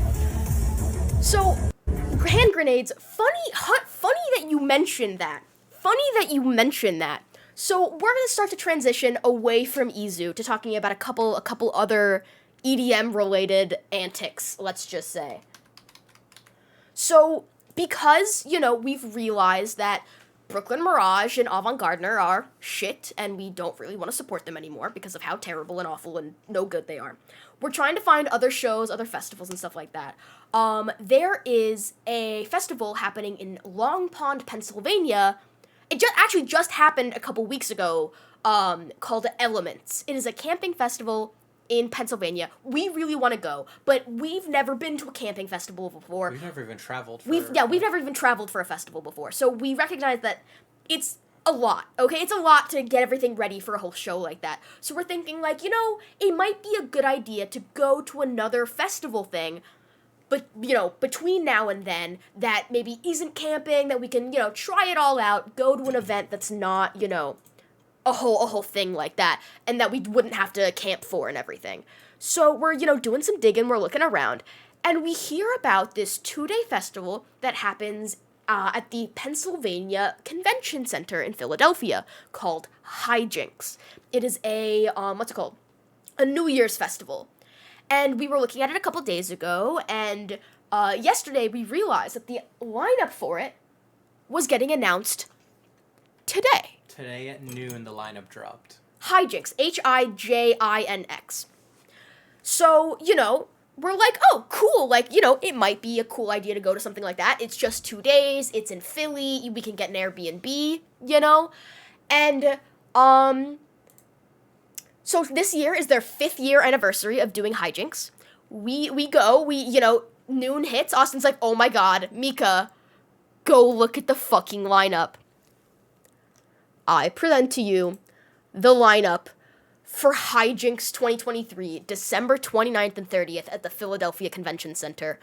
Liquid Stranger, Porter Robinson, Rez back-to-back Deadmau5, RL Grime, Skrillex, Subtronics, Alley Cat, Joyride, Of the Trees. Odd Kid Out was literally the last song that I was just playing. And Zomboy. I don't know a couple of these people. But we know most of we the know artists most on of the these lineup. people. We I know like most of these most of the people. artists on the lineup. Holy shit. holy shit. It is an indoor festival. I've been looking at videos. I've been doing a bunch of stuff. And apparently it's really, really good.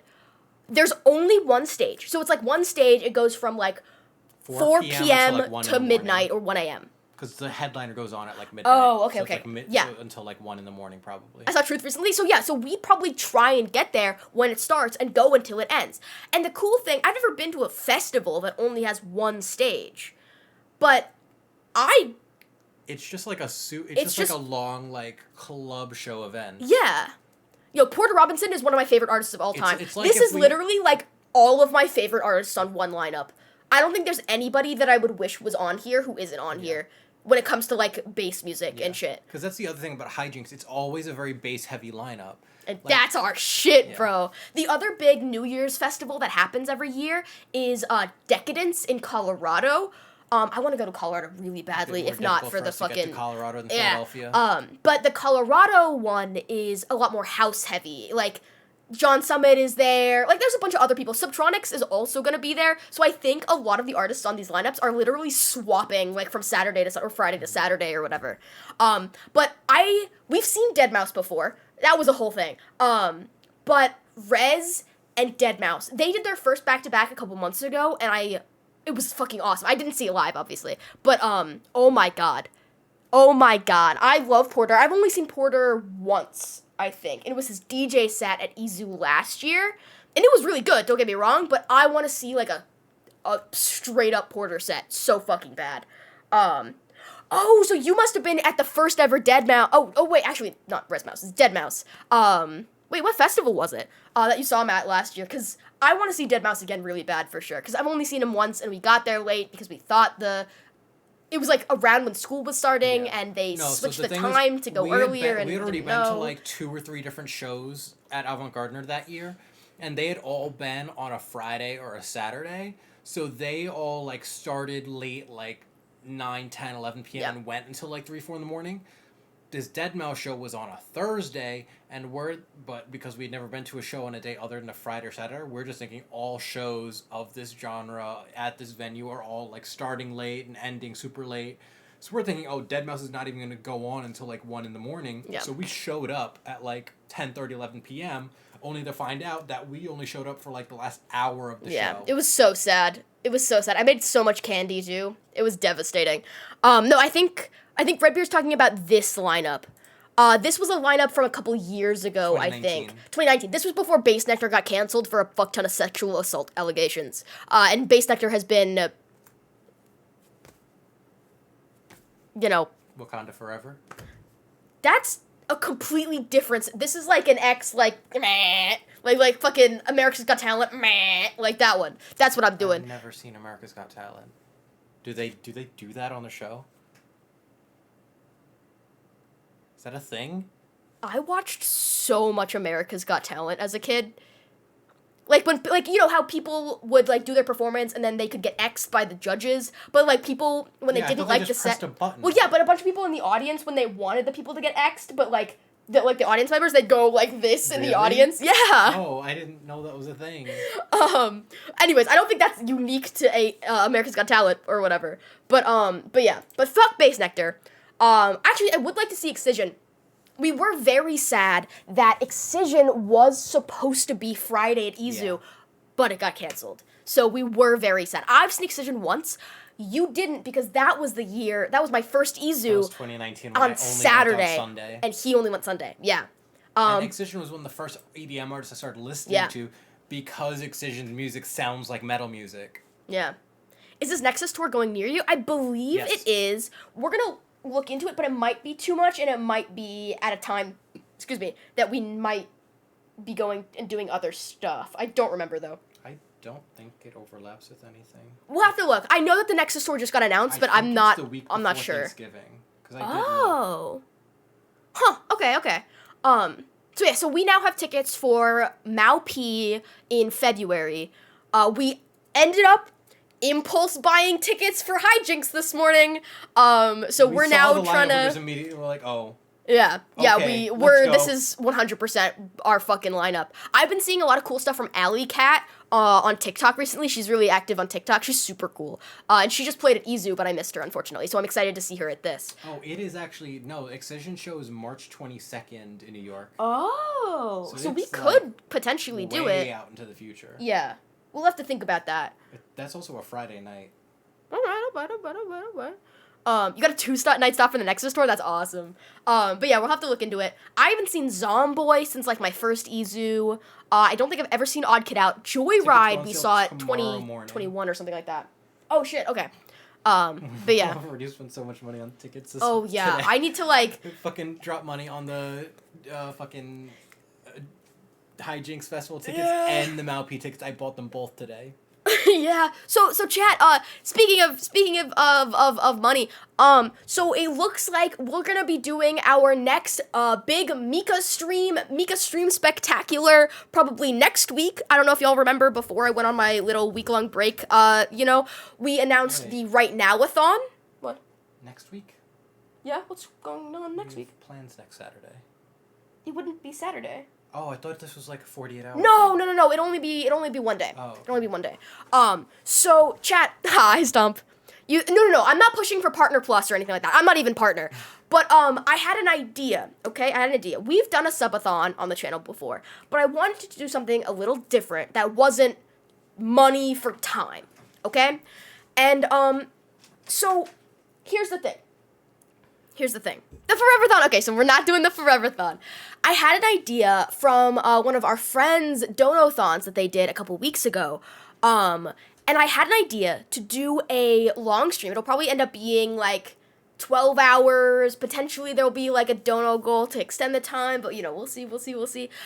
It'll only be dono related or tip related because subs, fucking take out 50%. So this is what I'm thinking. I'm going to be planning an event called the Right Now-a-thon, where every $50 tipped through PayPal or Stream Elements or whatever are going to activate a randomized dono goal, sub goal from a bucket. We're going to have the return of the sub bucket, okay? And it's going to be a randomized dono goal that is something we have to do right now. Okay? It has to be something, every single thing is something that we have to do right then and there. I'm going to pull up my Notion real fast because I've been keeping track of all of my ideas for everything. But I'm just going to say right now, it's going to be kind of crazy. We have a fuck ton of stuff that I have for this. Things from, merch giveaways, potentially. We got, lights out for 1 hour. We got give stinky catnip. We got do one song on the DDR dance pad. We got, make an emote of chat's choosing. Unbroken eye contact with chat for 1 minute. Reveal embarrassing emo Mika phase photos, 1 hour Austin takeover, 1 hour Uncle Seb power hour, where every $10 donoed, Seb will take a shot. Actually, also Austin is going to be doing that one too. So every time, every $50 increment, we'll have like a counter in the top or whatever. We'll have our big bucket, we'll choose a sub goal, and it has to be something we do right then and there. Because the thing is, I even still have my list right here from the Mikathon in February. Because if anyone is, from the last few months, we did what ended up being like an 11.5-day subathon in February for my birthday, which was perfectly timed because that is also the time that I had to pay my taxes. And as a freelance graphic designer, taxes are a lot. So let me show you guys real fast. Yeah, I had my entire list of all of our sub goals that we pulled, and it was every like 50 subs or something like that. Hi Seb. I have a funky one. Do you have a green screen? I do have a green screen. Green screen time is also on the list. But yeah. We'll also have an option for chat to choose a picture to put on the tidbit over here, because there's a little like widget where I can upload a picture of my choosing, and chat's gonna choose a picture to put on it. Hi Seb, I was just talking about you.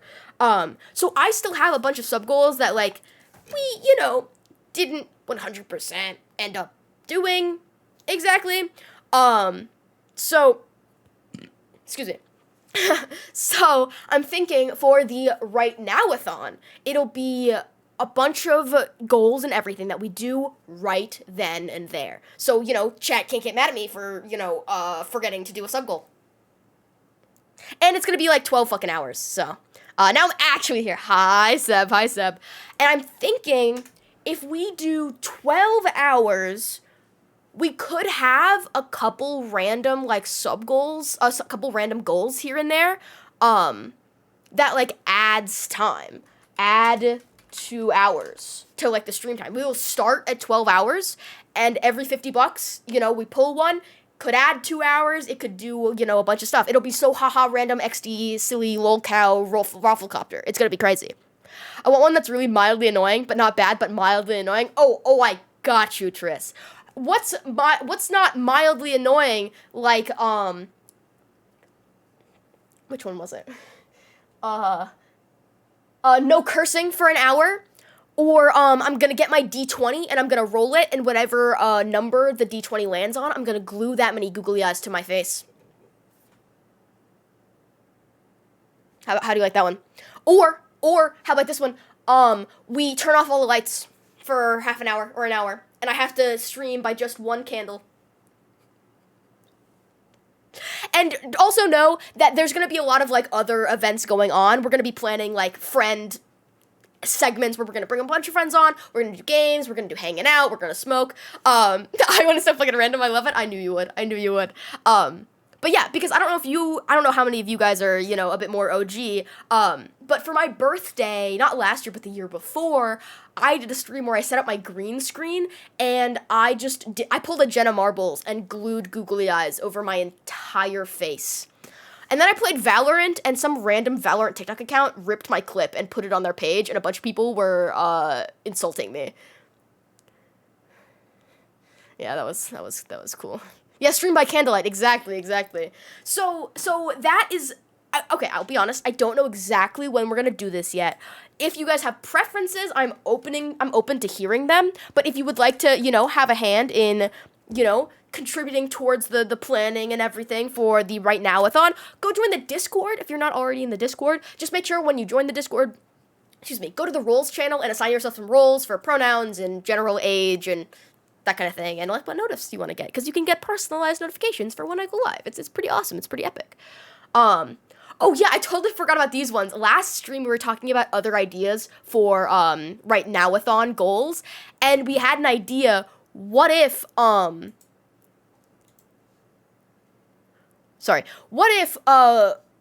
Wait, where is it? Oh, so chat, what if we, for one of the goals, imagine, someone donates money, we're like, yeah, awesome, okay, we get the bucket, we're swirling around, we pick it out, and the goal is, send Mika to the mirror dimension. For, like, however long we decide to do that. I'm sure that one will be highly anticipated.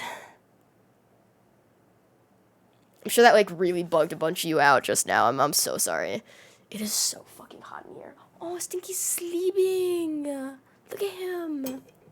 The mirror threw me off so quick. See, wouldn't that be fun? But yeah, so I hope you guys are excited about that. All of the money for it will probably be going towards TwitchCon, because TwitchCon is coming up in October, and we have everything planned, except I, have not bought my actual tickets yet for TwitchCon. So, any help with that would be, like, greatly appreciated. So, like, we're gonna do a fun event to, like, help contribute towards that. Excuse me. But yeah, that was flipping the screen horizontally, but we could do, we could do transform, send Mika to Australia for 30 minutes. We'll stream like this for, like, half an hour.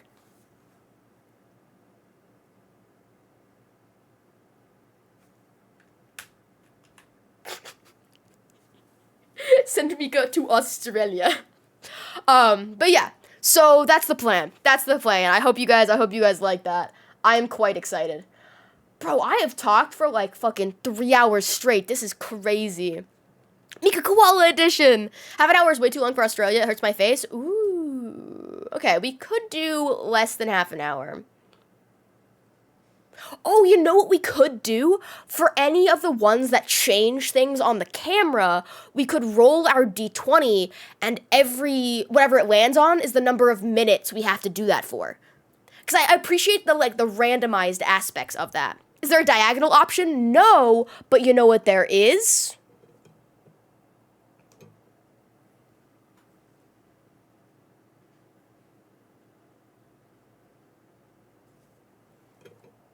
And this?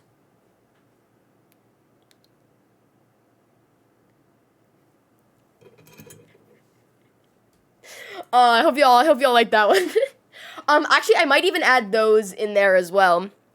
What about DVD? DVD time is already a, what's it called? The DVD time is already a channel point redeem, so that's something that chat can do at any time, just because. But we could make that its own goal, but I feel like I want to do ones that aren't already things that you guys can do on your own. Maybe one that bounces around the DVD thing. Oh, if I created, I don't know if I know how to do that, but if I could make my camera small and have the camera bounce around, that could be really cool. Thank you, Toast. Yeah, this is something that chat can already activate on the stream.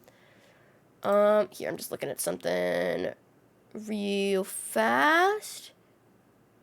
Ooh, cool. Nice. Okay. I'm so fucking warm. Oh my god. Yeah, make your camera do the DVD time. So I don't know how to do that.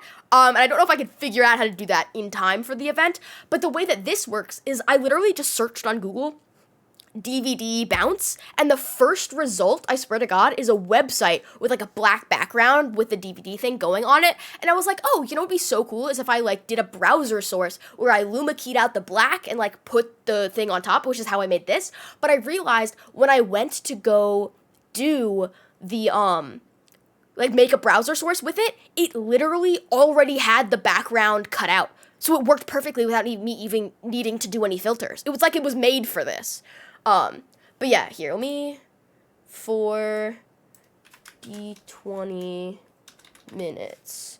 But yeah, I like the idea of having, an element of, haha, hashtag so random with, the time of some of the things for the Right Now-a-thon. I have my d20 somewhere, so we'll be rolling that for a lot of them, and whatever the d20 comes up with is, how many minutes were put into the mirror dimension, or how many googly eyes I glue to my face.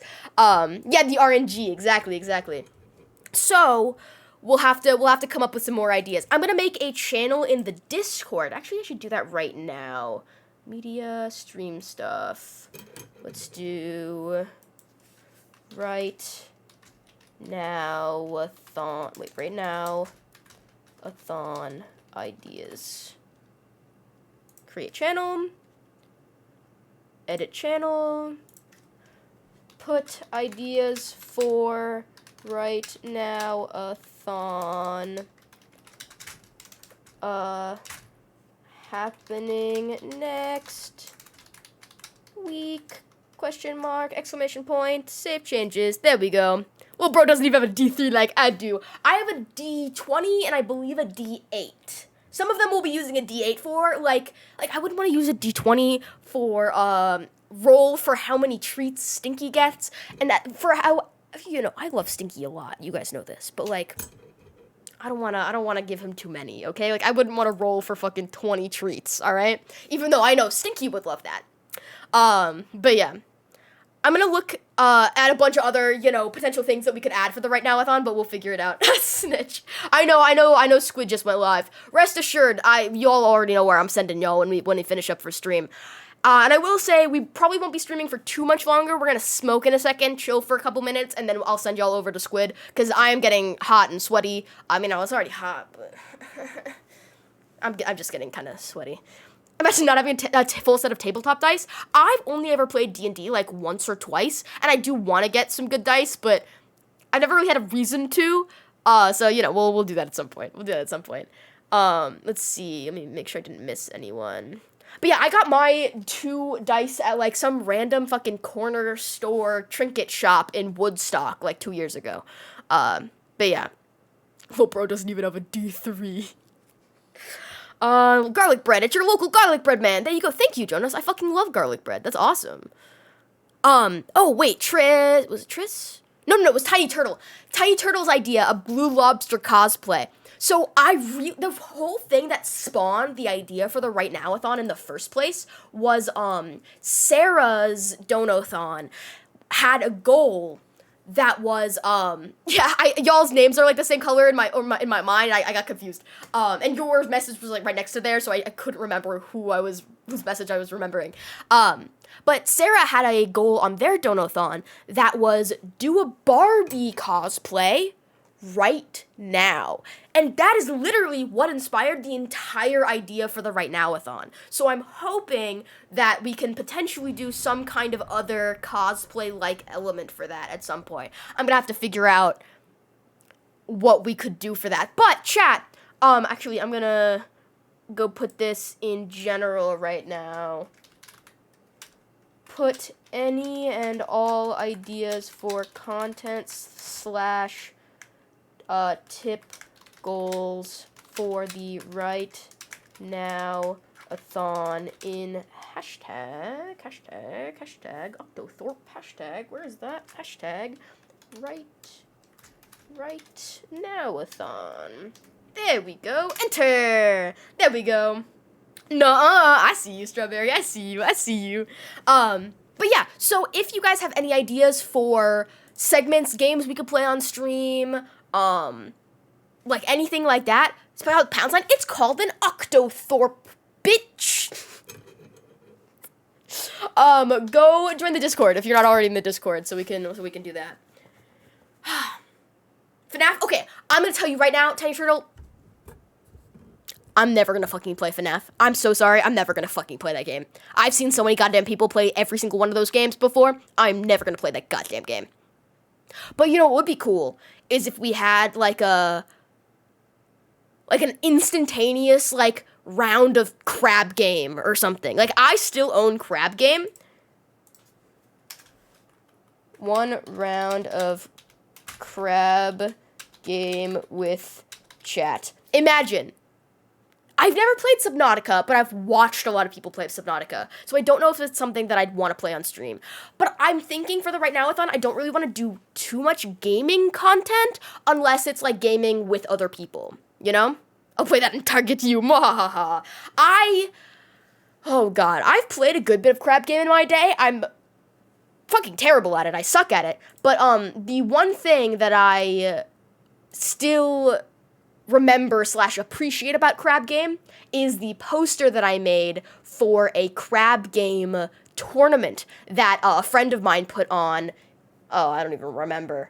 It doesn't have a date on it, but I made this poster for it for the 40 streamer Crab Game tournament like a year or 2 ago. Chat, if you guys are new here and didn't actually know, I'm a graphic designer outside of streaming. I don't stream full time. I, do commissions and stuff like that for content creators and shit like that. And if you would like to go check out my portfolio website, it's right there. Okay, good, I spelled it right. I remember that event happening. It's crazy how long some people have been here. It's like, it makes me so happy. But yeah, I still fucking love this poster. Like, I actually still really like it. This was all just made in Illustrator, too. The perspective isn't perfect, but, it works. I didn't make this in Blender. This was all in Illustrator. Oh, Bread and Fred. I saw, was it Tessa and Chris and Tessa playing? Hi, Tessa. I remember I saw Chris and Tessa playing Bread and Fred recently. It's just like 2 simple names back to back. That's funny. And it looked extremely frustrating. Seb, I don't know if Austin would survive until the end of that. I feel like if Austin and I played Bread and Fred, one of us would walk out of that. One of us would not walk out of that because they'd be fucking dead. I would kill him with my bare hands in Minecraft.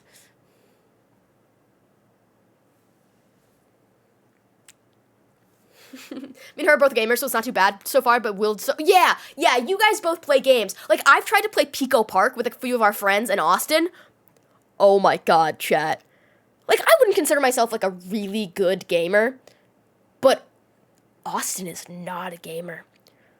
I almost ripped his goddamn head off playing, Pico Park a couple like months ago. Fucking crazy. Pummel Party. Oh, I have Gang Beasts. I don't have Pummel Party.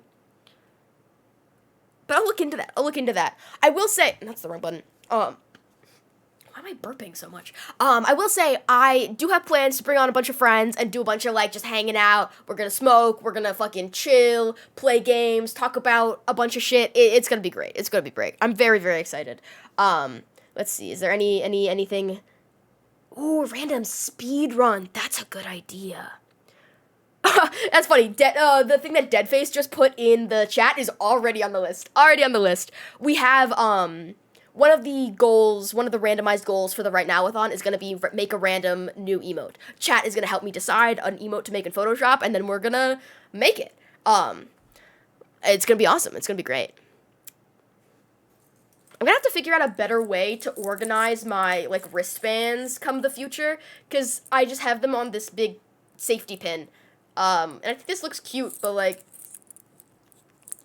I don't really think I have room for many more of these.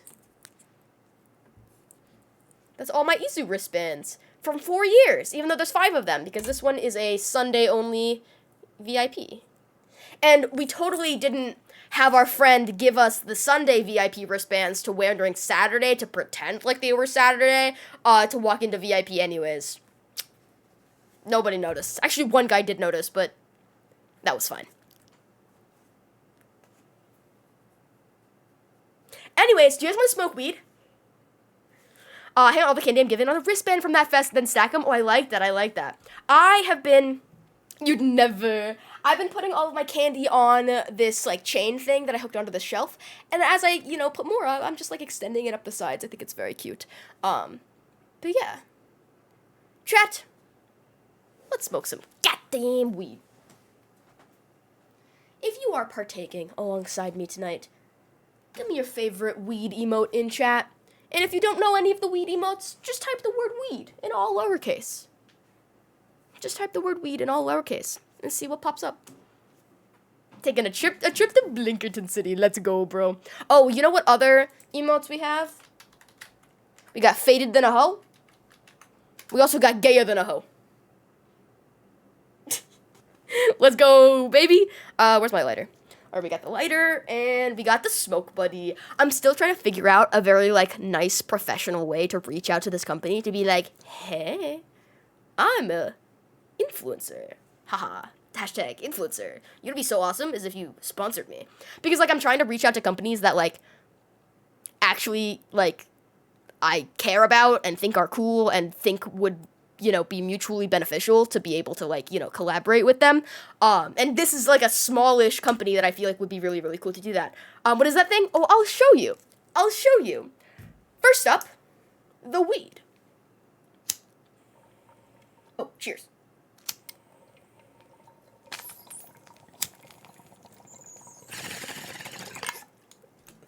Step 2.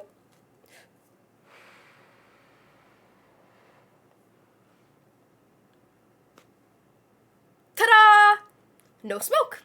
I mean, obviously the smoke that comes off of, like, this, but me when the bong hits back. Where'd it go? Ta-da!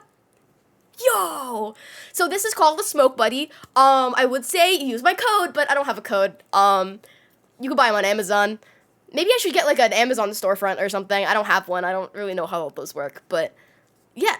It basically is a personal...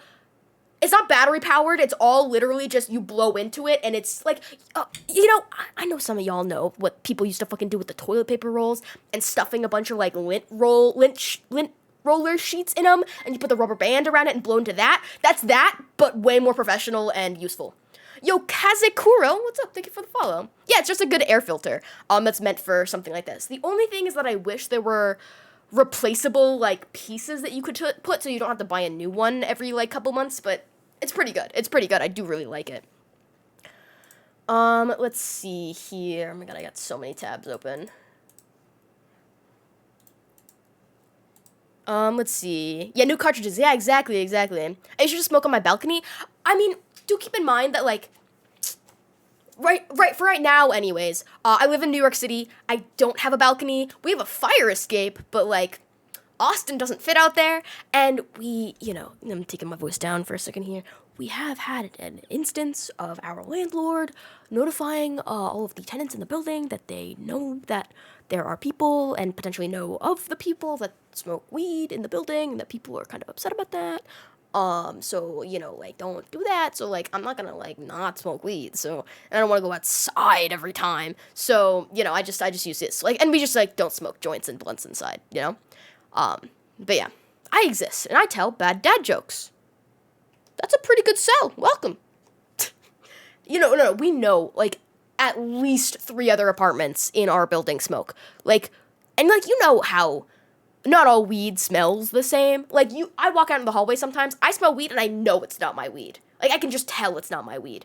It's not bad. It's just, I just know it's not mine. So I know that there are people who, in this building who smoke. And people who smoke cigarettes. And, arguably that's worse, but we're not gonna get into that. But yeah. What am I gonna eat for dinner? Oh, I have leftover Dominoes for dinner. Except it kind of make my tummy hurt, but that's okay. My tummy has been hurting the last few days. It has not been fun. Smoking on the street sounds anxiety-inducing. I don't want to smell piss with my skunk. Fortunately, I live in an area that's a bit more residential, so, the sidewalks are larger, we don't have as much, crowding, but there are a lot of people just kind of, walking by every now and then, and I just don't like to be, perceived, It'd be weed over 6, yeah, exactly. I've smoked probably the equivalent of, a cigarette and a half in my entire life, I think. I think that's as much cigarette I've smoked. And, half of that was probably putting weed in it. It's not for me. I vaped more than that. I've never bought vapes myself. I definitely consider vapes and cigarettes different in terms of, the experience of it. But, it is still nicotine and it is still bad for you, But there is cigarettes. I wouldn't compare vapes to smoking flower, but vapes are, a whole beast unto its own, That's just, a whole other thing. But yeah. This is a good song. Where'd it go? Here we go. Hey, listen to this. Yeah, vapes don't stink. I mean, a lot of them do stink, but it's, a different kind of stink. Got that stank on them. I could get into cigars and pipe tobacco. The higher end stuff actually smells pleasant. Yeah, I could see that for sure, for sure. I've definitely smelled some tobacco that's that's not bad. But cigars have always been kind of whenever I've smelled them. Oh, listen to this drop. I really like this drop.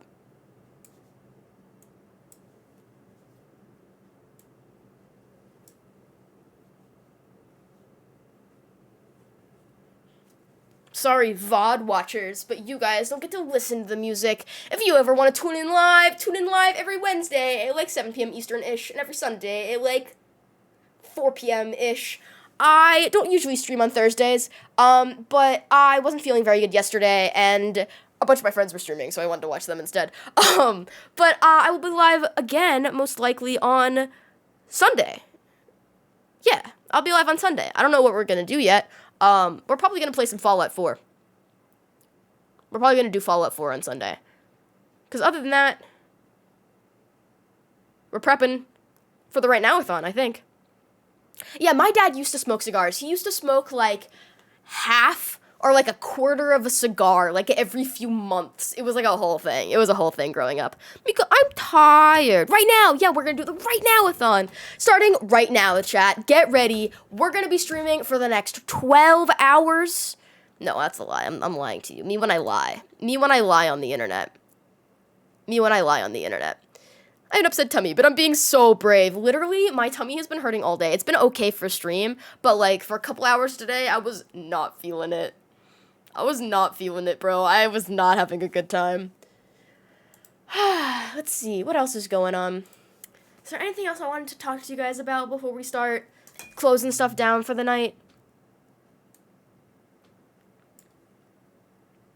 Just punch it real hard. Just punch yourself in the gut. That sounds so unpleasant. That sounds so unpleasant. Chat, I wish I could, show you guys. I feel like it doesn't come through on stream as much, just how green this shirt is. It kind of looks, blue-greeny on stream, I feel like. But, This is bright ass green. Like, I don't own anything this bright. This is crazy. Oh yeah, I saw your message earlier, and I was like in the middle of a thought, and I wanted to get back to it, but by the time I finished my thought, I forgot about it. I honestly, I don't know how much I can say about Burning Man that hasn't already been said. I have seen all the shit that's been going on at Burning Man regarding like the flooding and the, you know, how it's on a old dried up lake bed, and like, you know, because it's been so muddy at Burning Man, they can't drive off, they can't drive away because their cars are gonna get stuck. I saw a picture of that. I saw a video of that earlier today, actually. It was crazy. The faux Ebola scare. I didn't hear about that one. What? That's crazy. Oh, shit. No, but I heard about, like, oh my god. I've just been hearing a bunch of stuff about, like, the concept of Burning Man, and just thinking about how I don't think I would ever want to go to Burning Man. It just, regardless of how much money it would cost to, like, go there, plus, like, you know, I'm not gonna, like, take anything away from the, you know, original concept of Burning Man, and, like, you know, the, like, idea of going out into the middle of the fucking desert and, like, doing a bunch of drugs and setting up your own little city, it's kind of cool, I'm not gonna lie, but in the year of our Lord, 2023, I don't know if that's the best use of our time and energy, you know, given a lot of what's going on in the world and how much money and time and attention is put towards things that don't fucking matter. You know? Yeah, it's gotten away from what it was supposed to be, and it could still be a good experience. Yeah. I feel like there's so many other festivals that, you know, I mean, I understand the concept of, like, you know, not wanting, like, a plug and play, like, you know, you can't just spend your money, enough money to have a good time at Burning Man. Like, you could instead, like, you know, you could kind of plug and play with that at a bunch of other festivals, but that's a whole thing, you know? Also, Bunny Rabbit, let's fucking go! Thanks so much for the 2 months, I appreciate it. We've had so many first-time resubs today. I want to say we've had, like, 5 or something? That's crazy. Welcome back. I appreciate the resub. What about okay.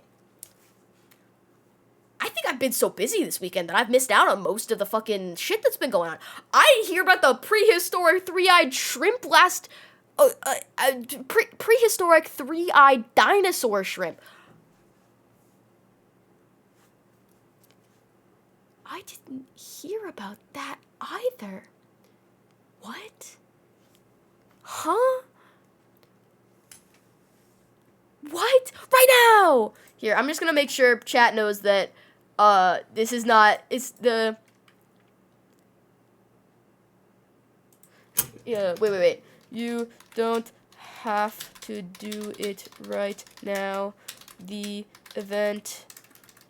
stream is happening next week, but stay tuned for updates, :3. There we go. Okay. Burning Man shrimp? Okay, I'm Googling it. Also, hi, Paragon. I'm looking up the shrimp. I gots to know. Also, I'm using Austin's keyboard right now, so it's, like, really awkward. So why is the thing not... What the fuck? Alright, I'm gonna go to this one from the New York Post. I'm just making sure... Countless three-eyed dinosaur shrimp hatch under muddy feet of Burning Man attendees. As if the 2023 Burning Man wasn't apocalyptic enough, tadpole shrimp... Okay, I noticed they were triops. One of the pictures I saw when I loaded it in looked like a horseshoe crab. Wait, they're kind of cute. Tribes can remain underground for years before being roused by rainwater, as was the case with the recent Burning Man glut. Oh, okay, they have the little, like, light-sensing third eye. We got the little tadpoles. That's actually so cool.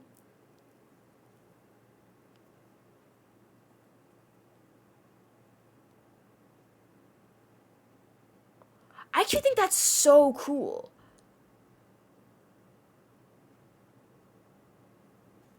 Oh, obviously someone died. Someone always dies. Here, I want to go to this random science website. Yeah. This is the picture I saw. That definitely looks like a horseshoe crab to me. That's crazy. They're drawn by fairy shrimp, and this, yeah! They're similar in, you know, whatever, to the little, like, sea monkeys. I'm sure some biologists got out there. I would hope so. That's actually such, like, a crazy, weird thing to happen. Like, imagine everyone who's, like, so fucking, like, just hot tripping balls at, like, Burning Man. I mean, I'd hope no one more is, like, they're not, like, doing a bunch of stuff now that, you know, everything is flooded and, like, they're trying to, like, clean up and, like, do stuff. But that's crazy. These fairy shrimp hatch. That's just such a cool pic. Like, they look so sick. And they don't look very, like, harmful. Triops aren't really known for, like, being that harmful, I don't think. Sorry, that's actually really cool. I'm glad y'all told me about that. I'm sure someone was on a fucking adventure when it started raining and shrimp started appearing. Yeah, imagine. Like, and after everything else that happened, after apparently an Ebola scare, I almost said who in their right mind is faking an Ebola scare, but they were most definitely not in their right mind. I think that's, like, the main point that we're getting at here. They're not in their right minds. I can't imagine just tripping balls and, like, discovering some weird-looking shrimp, and then you, like, somehow get service, and, like, you know, you look at Twitter and you realize it's some, like, prehistoric fucking, like, previously extinct fucking, like, that's crazy. That's crazy. Also, hi, Doga. Thanks so much for the 21 months. You get some confetti, too. That is now officially the highest resub of the night. You get the highest resub of the night. You win. Unless there's anyone else. They were having a bad trip. Yeah, I can't imagine. Dinosaur shrimp. Oh my god. And it's crazy that it happens right before Lost Lands. Chat, Lost Lands looks like so much fun. That's Excision's event in Ohio, right? That's, like, one of, like, the best events I've ever heard of. Like, apparently it's so much fun. Sorry, I was just thinking about something. Yeah, apparently it looks really great. But I'm not gonna make it there, you know. But yeah. Let's see, is there anything else I wanted to show y'all? Were there any other? Yeah, there's so many artists going to Hijinks. Chat, so Austin and I officially bought tickets for Hijinks. We're gonna be in Pennsylvania, not during New Year's, like, you know, from the 31st to the 1st, but it's like the 2 days before that for Hijinks. I'm very excited.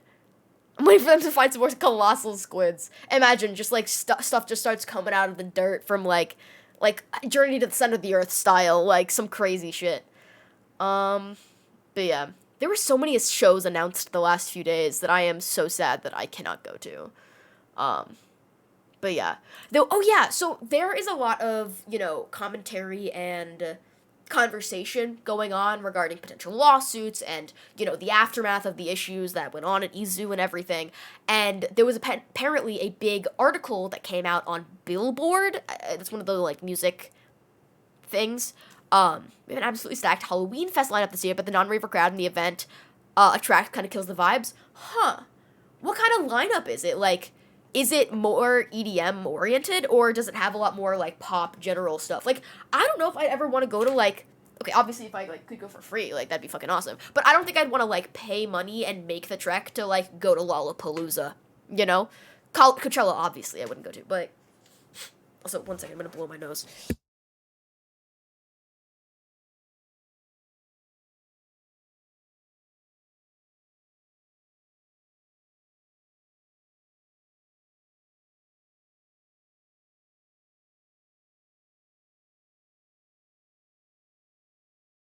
Y'all just get a view of Stinky licking his butt.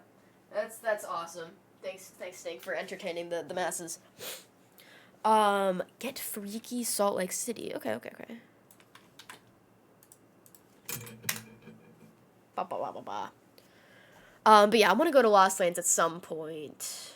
All right, let's just look this up real fast. Ooh, that looks cool. So it's like a Alice in Wonderland, Black Tiger Sex Machine, Boogie T. Okay, I don't know who that is. Wait, Sewer? That's not Eptic. Yeah, no, that's not Eptic. Getter. Oh, thank you. I didn't know who that was. Back-to-back Space Laces, Kill the Noise, Kaiwachi, Heritage, Kumarion. The Hot Tricks, I feel like Level Up is gonna be there. Nero. Oh my god, I have never seen Nero live, but I've used to listen to a bunch of Nero songs. Nightmare, Of the Trees. I like that Of the Trees logo. Prosecute. I don't know who that is. I also don't know who that is. Subtronics! Troy Boy! And I don't know who anyone else is. That's cool. But yeah, that is definitely an EDM lineup, if I've ever seen one. What kind of crowd does it potentially, like, attract? Or is it just because it's in, like, Ohio and people live in Ohio? You know? Okay, yeah, so many non-ravers go to the event just to party and get fucked up on Halloween. That would make sense. Because there's a big college there. Actually, I want to ask. I feel like there's most likely then a lot of people who go, to colleges around there and just want to, like, go get fucked up and stuff, who go to Lost Lands. Because, like, I feel like if there's ever an event to do that with, and Lost Lands has been going on for a while, I think. And if I feel like that is also an event that people go to and go crazy at. All right. Oh yeah, I wanted to show you guys real fast. This is a bit of a recap that I wanted to read real fast. A recap of the Billboard Insider article about what all happened at EZOO, like overall, like their kind of like overarching recap article, whatever. The difference is that this one's on a holiday weekend and tickets are fairly cheap. That is a great point. That's a great point. Damn. Huh. Oh, and it's only 2 stages. Interesting. Oh, why am I so congested? Holy shit. Okay, I'm gonna read this real fast. Touring industry sources, however, say it was due to... Wait, this is about why, the whole thing fucking collapsed. The main festival stage was not fully built by Friday. There was a shortage of, experienced people who wanted to work on building the event, it seems like. The city officials demanded that the festival staff fix several safety and security issues. There were a lot of issues with, like, safety permits and stuff like that. Yo, Bill Nye, what's up? Took organizers more than 24 hours to fix the video, fix the issues, which is what led to the delayed opening on Saturday. There were a lot of people who didn't get their bracelets, their wristbands in time for the actual event, so they had to wait in the will call line, which made the lines so fucking long. And then on Sunday, they stopped letting people in at like 6:30, and a bunch of people ended up being so mad for rightful fucking reasons that their, ticket holding selves could not get into the goddamn festival, and they ended up breaking down the gate and, like, rushing security and getting in that way, which is crazy. They jumped fences and ran through security checkpoints as a group, and dashed past staff. Yeah, and they just, EZOO was just like, oh, we reached capacity, we're not letting anybody else in, even though it's 6:30 on the last day. This is why you don't oversell by 30%.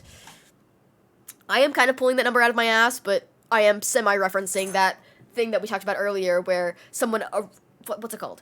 Like, analyzed a bunch of ticket sale data from Brooklyn Mirage over the past few months and years and whatever, and realized that they oversell by up to, like, 37% for their events, which is not even taking into account the fact that they open up multiple stages that connect to the main Brooklyn Mirage stage at at the Brooklyn Mirage in Brooklyn, and which means that they can, because there's multiple stages, that means the capacity for the people can be more. So if they just book 2 random smaller artists for the 2 smaller stages, that means they can add an extra, like, 3,000 people to, like, the limit, because it can technically fit that many. But no, everyone's obviously gonna go to main stage for Subtronics, and then not be able to fucking move or breathe, and then the pyro is causing your fucking sweat to drip down your back, and you're losing your mind because you're...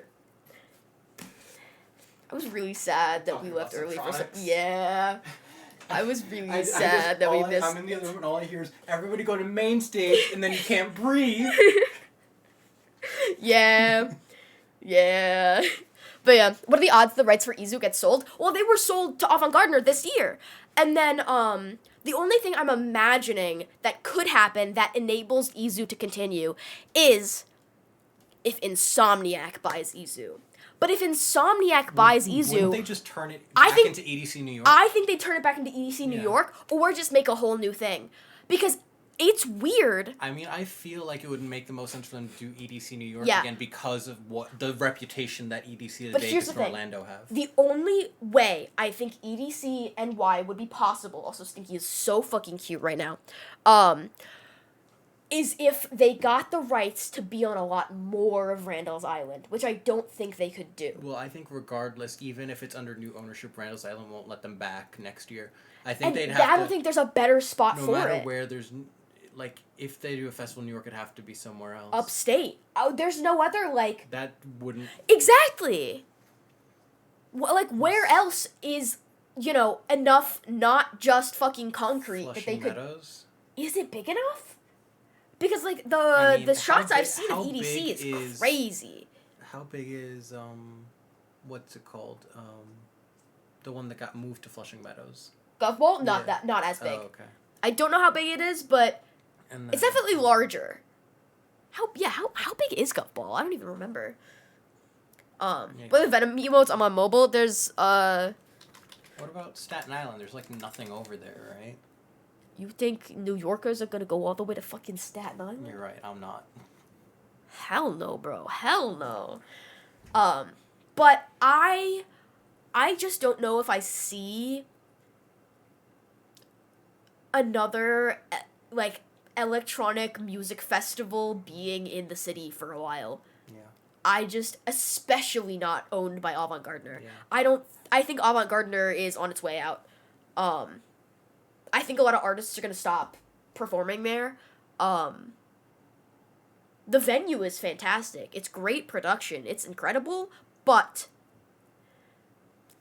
it's run terribly, and I think another company should buy them out. Yeah. Because I think if ran correctly, it would be the best fucking thing in the whole world. Like, it'd be so sick. I mean, we've never had a bad time at EZOO. Yeah, honestly, so with all of the shit that happened at EZOO, we had a great time. We know how to I mean, even go. past years, pre-Brooklyn Mirage takeover or Avant-Garde takeover in the past It's years, pretty fun. We had a good time every time. It's not a great festival, though. It's not a great festival in the grand scheme of festivals. That's why we want to go to Elements really badly, and Hijinks. But we go to EZOO because we live in the city, we don't have a car, we can take public transit, or, you know, our fucking friend's car, or an Uber, and we can sleep in our own goddamn bed at the end of the night. And, you know, for $350 for 3 days, that's not that bad when you don't have to really spend on Airbnbs and a bunch of other shit. It's reasonable. And it's going to be disappointing now that don't want to tent it. We don't want to... Oh, most of the other great festivals that are out there are camping festivals. We don't have any camping supplies. It costs we'd have to, so much we'd have money. to buy all of our camping supplies. And I wouldn't want to half-ass a camping festival. I would want to make sure that I am comfortable and have everything that I need. And I don't think we have the financial capabilities to do something like that for at least the next, 3 years. Yeah, because you have to pay for the camping space. Yeah. And Unless my mom will let me borrow her RV. I don't think that's going to happen. you have to go all the way down to see your family. Yeah, and then drive all the way back drive up. all the way back up to Or Pennsylvania if we or just- Ohio or wherever. Or what if we just do a festival that's closer to them? And we just fly down to them, and then... Like Bonnaroo? Yeah! like Bonnaroo or Shambhala Is Bonnaroo a or camping festival? I think so. And Lost Lands is in Ohio, right? Yeah. I was just thinking about how hypothetically feasible that could be in the future. But yeah. Okay, Davin, I've been real camping before.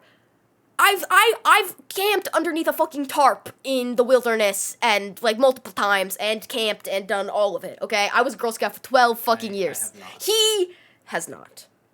Oh, wait, Shambhala is in Canada. I was misremembering. Halloween is down south. That one I heard is pretty fun. Someone was just telling me about this festival in Ohio as well. That's over over Halloween weekend, and it's in Ohio, and a bunch of Ohio State kids go and get really fucked up because it's a holiday weekend. But look at the lineup: Alice in Wonderland, Boogie T, Subtronics, I think Nightmare. This lineup would probably scare your sister. Most definitely. I don't think she'd go. Electric Forest is 100% on our bucket list. But we realized that Salt Lake City, not Ohio. Wait, Salt Lake City is in Ohio, right? Salt Lake City's in Utah. Whoa, it's in Utah. I know geography. It's this one? Yeah. Those states are the same in my mind. Oh, Kaiwachi and BTSM are there. No, not Booker T. Washington, but Boogie T. Boogie T. Boogie T did a back-to-back with Dirt Monkey at EZOO, and I missed it. Boogie T. Washington. Yeah. But yeah, and Getter and Space Laces are doing a back-to-back. Chad had to help me out with that, that name. Deathcore. Yeah. Artist name. Yeah. Boogie T's kind of cool, though, I'm not gonna lie. His music is pretty awesome. And then LS Dream just released a pair of overalls that are really sick. I kind of want to get them, but also I kind of just want to make my own overalls. No one's cooler than Booker T. Washington. My man is an icon. I'm not sure if he's talking about Booker T. Washington. Who else would be Booker T? The wrestler. Oh, is that a wrestler? The overalls dropped already? I think so. The video they posted where he's showing all the cool details of it and the patches and like folding up the bottom cuff with like the cool fucking pattern on the inside layer of the legs of the overalls. That was so sick. Very inspirational. But yeah. Booker T, master of giving bad takes. I don't know any wrestlers. This motherfucker never watched wrestling. No. And this motherfucker right here, named after the one and only Stone Cold Steve Austin. I had to turn away so that it wouldn't focus on my face. I had to go like this. But yeah. Oh, so silly, so goofy, haha. I don't know if I want to keep reading all the EZOO drama. I'm just fucking tired, bro. Oh, the video was just an announcement. Oh, okay. I see. Maybe it was named after the $6 Million Man. That's where the wrestler got the name. Oh, huh. All right. I don't know, Davin. I definitely feel like I remember him being a pivotal character in the Revolutionary War, but I don't really remember that many. Civil War. Sorry. But I'm high and misremembering. Hey, do you guys want to smoke more weed? Revolutionary War. Okay, man. Okay, man. I misremembered my Okay, wars. man. I forgot. Okay. I knew it was an American one. Meow. Meow.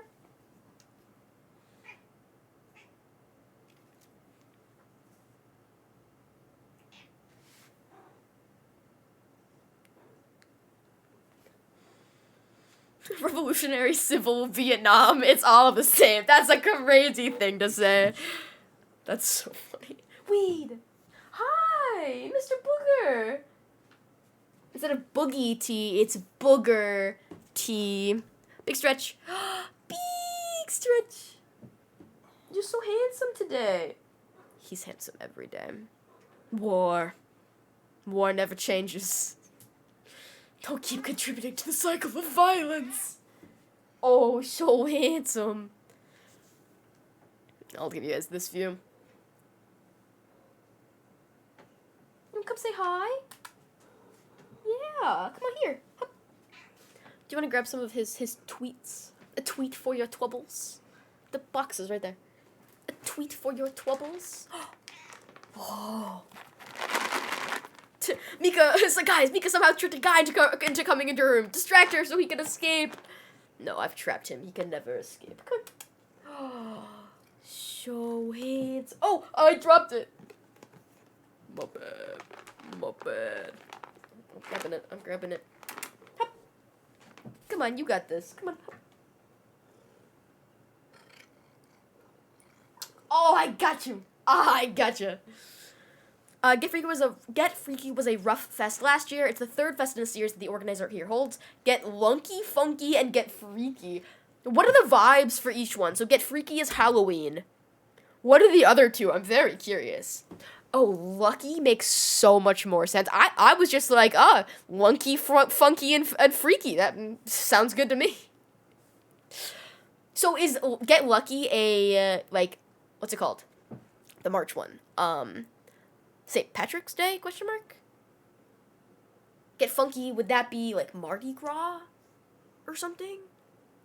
St. Pat's? Okay, I'm right about that one. Hi, Blue. How's everything been? It's been good. We're about to smoke more weed. And Blue, oh my god, actually, this is for you. Stinky, come here. Hup. Come here. You gotta come all the way this way. You gotta come this way. Come on. Hup. Good boy.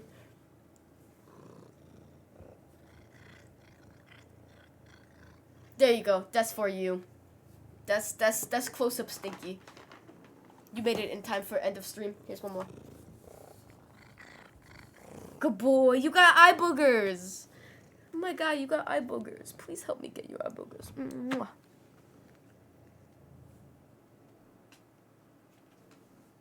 Okay, thank you for putting your butt in the camera. Awesome. Who's everyone's favorite wrestler? So we can make Mika feel excluded in her own room. You know, my favorite wrestler is... Do I have it? Fuck! I don't have John Cena's music sound effect on my soundboard. I thought I did. Here, come here, Booger.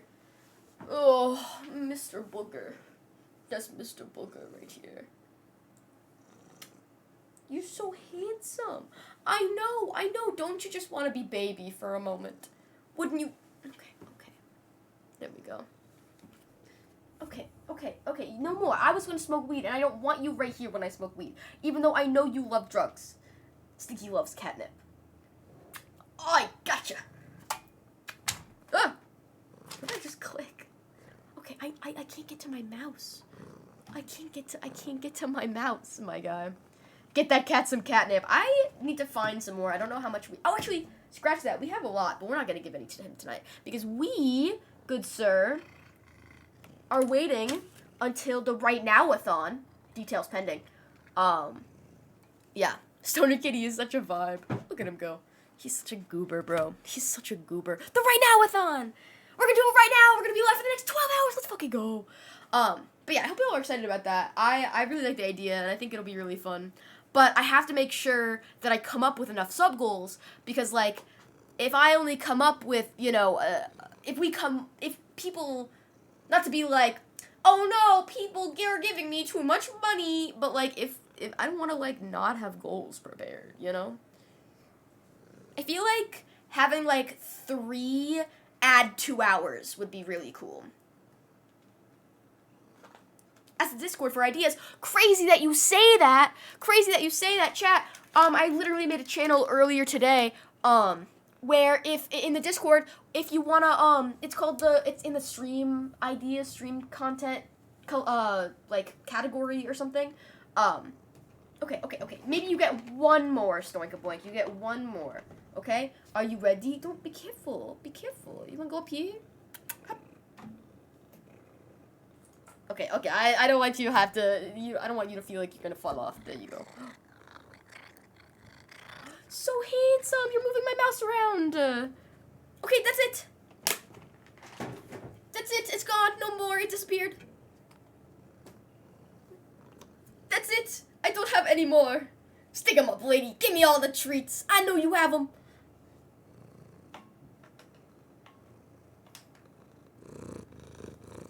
Too much money. Add 10 that say free space. Try again. Oh my god, that'd be so mean. I'd hate to do that. Oh my gosh. He's buttering. Give me the treats, MikaMiba. I hate you, MikaMiba. You are stupid, MikaMiba. We're referencing, chat, we're referencing, the Venom. Venom 2018, starring Eddie Brock. Venom. Stinky, you are stupid. Mika, you're so stupid. Mika, I hate you. You're so cute. You're so cute. You're so cute.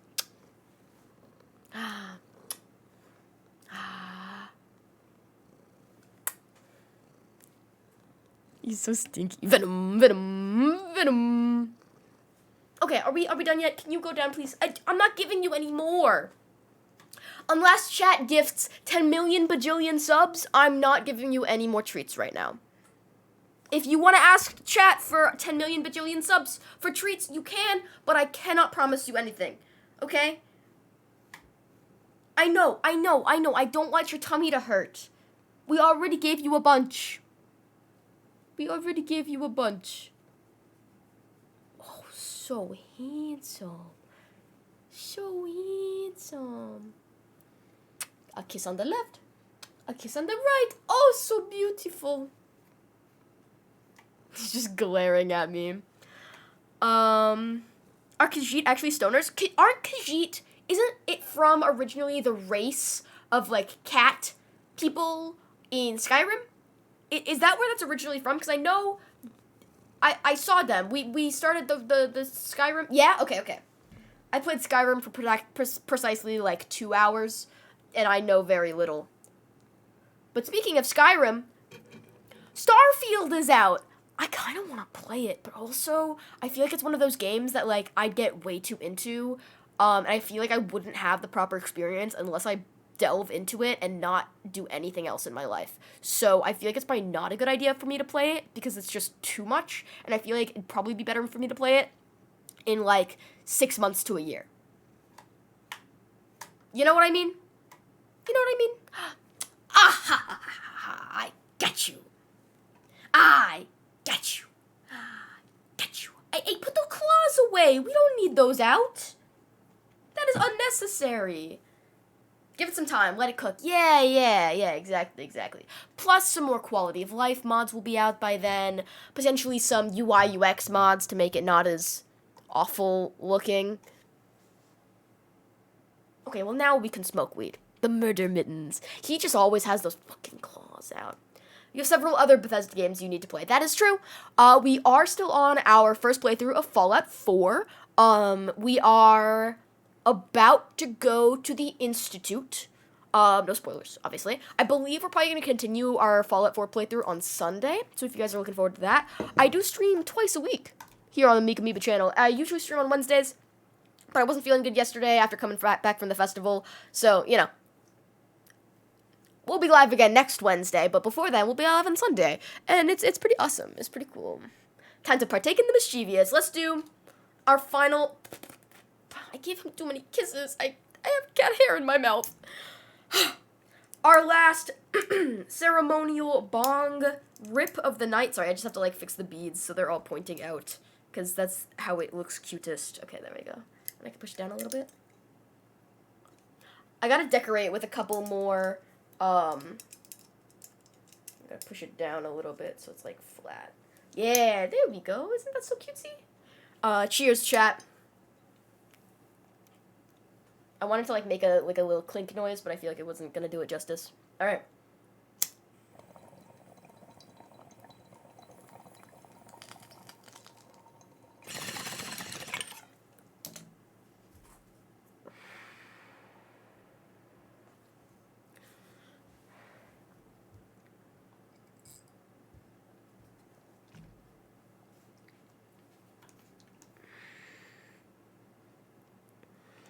Anyways, is a bong like that one is indestructible? No, this is most definitely destructible. This will and can most definitely break. We've had to replace the down stem, but actually this bong originally belonged to our friend / roommate, first friend, then roommate, then now just friend because he lives with his girlfriend now.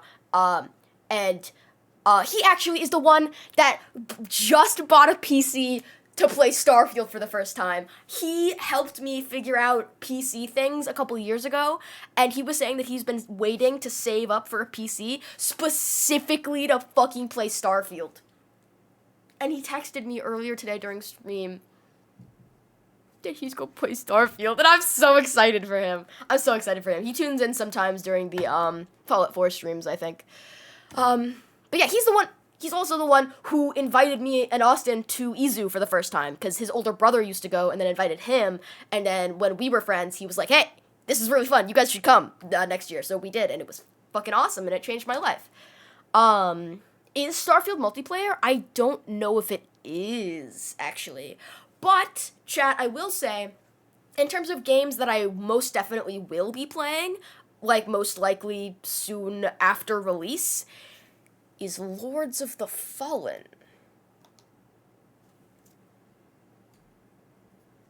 I want to play Lords of the Fallen.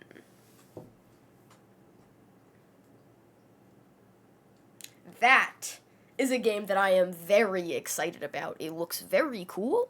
You know, I cannot overstate how intense my obsession with Elden Ring was/is.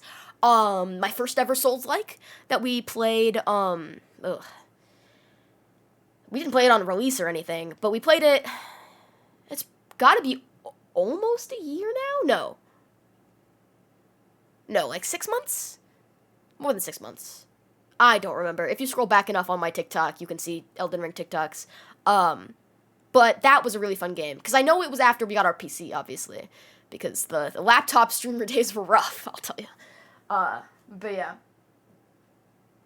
Sometimes I just love him so much, I just want to, like, plank on top of him and just smother him and just give him so many kisses on his stupid fuzzy forehead. But then I also don't want him to not breathe, so we're not gonna do that. Yeah. You know, I would be perfectly okay if you wanted to lay right here while I lay down, and you could just lay on top of me, and I could just look at you in the eyes and just look at how fucking cute you are. But you don't do that. Now do you? You don't do that.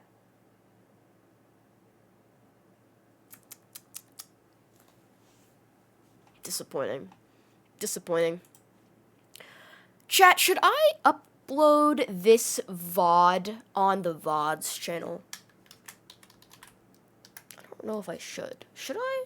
Chat, if you guys don't know, I upload our event streams and like a bunch of like fun, random, you know, things that we do on stream over on the VODs channel. We have a bunch of game playthroughs over there. I vote yes. Okay, I will. Why not send it? I'll go for it. I feel like this entire VOD was, I think it's not, you know, weird of me to say entertaining.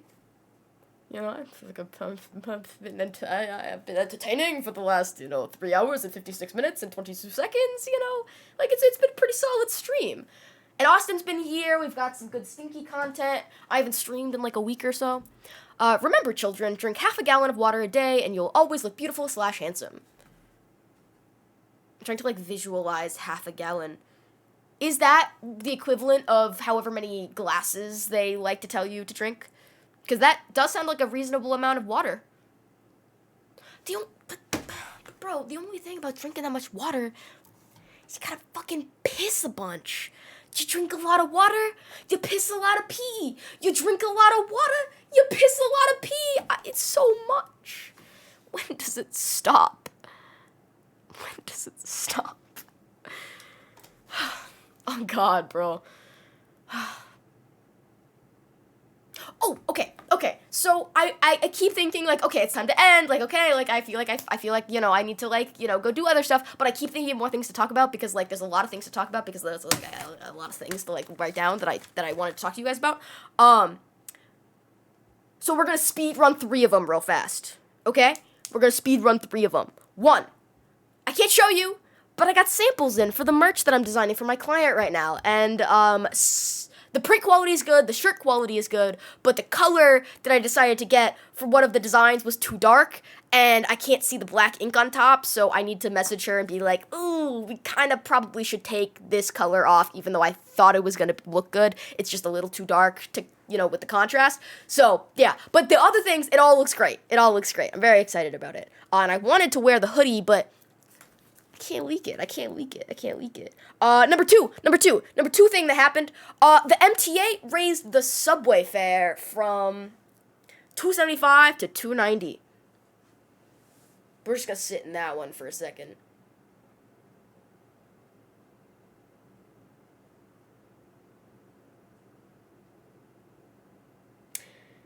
Yeah. You know what would be so cool? Is if New York City, that's a subway or buses, subway, but it's kind of like a universal fare, so it's kind of both.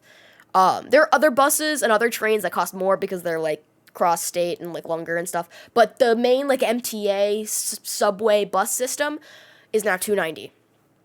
No wonder people are jumping stalls. How awesome would it be if New York City, in all of its world-famous glory and prestige, used its tax dollars in a manner where the subway could be fucking free?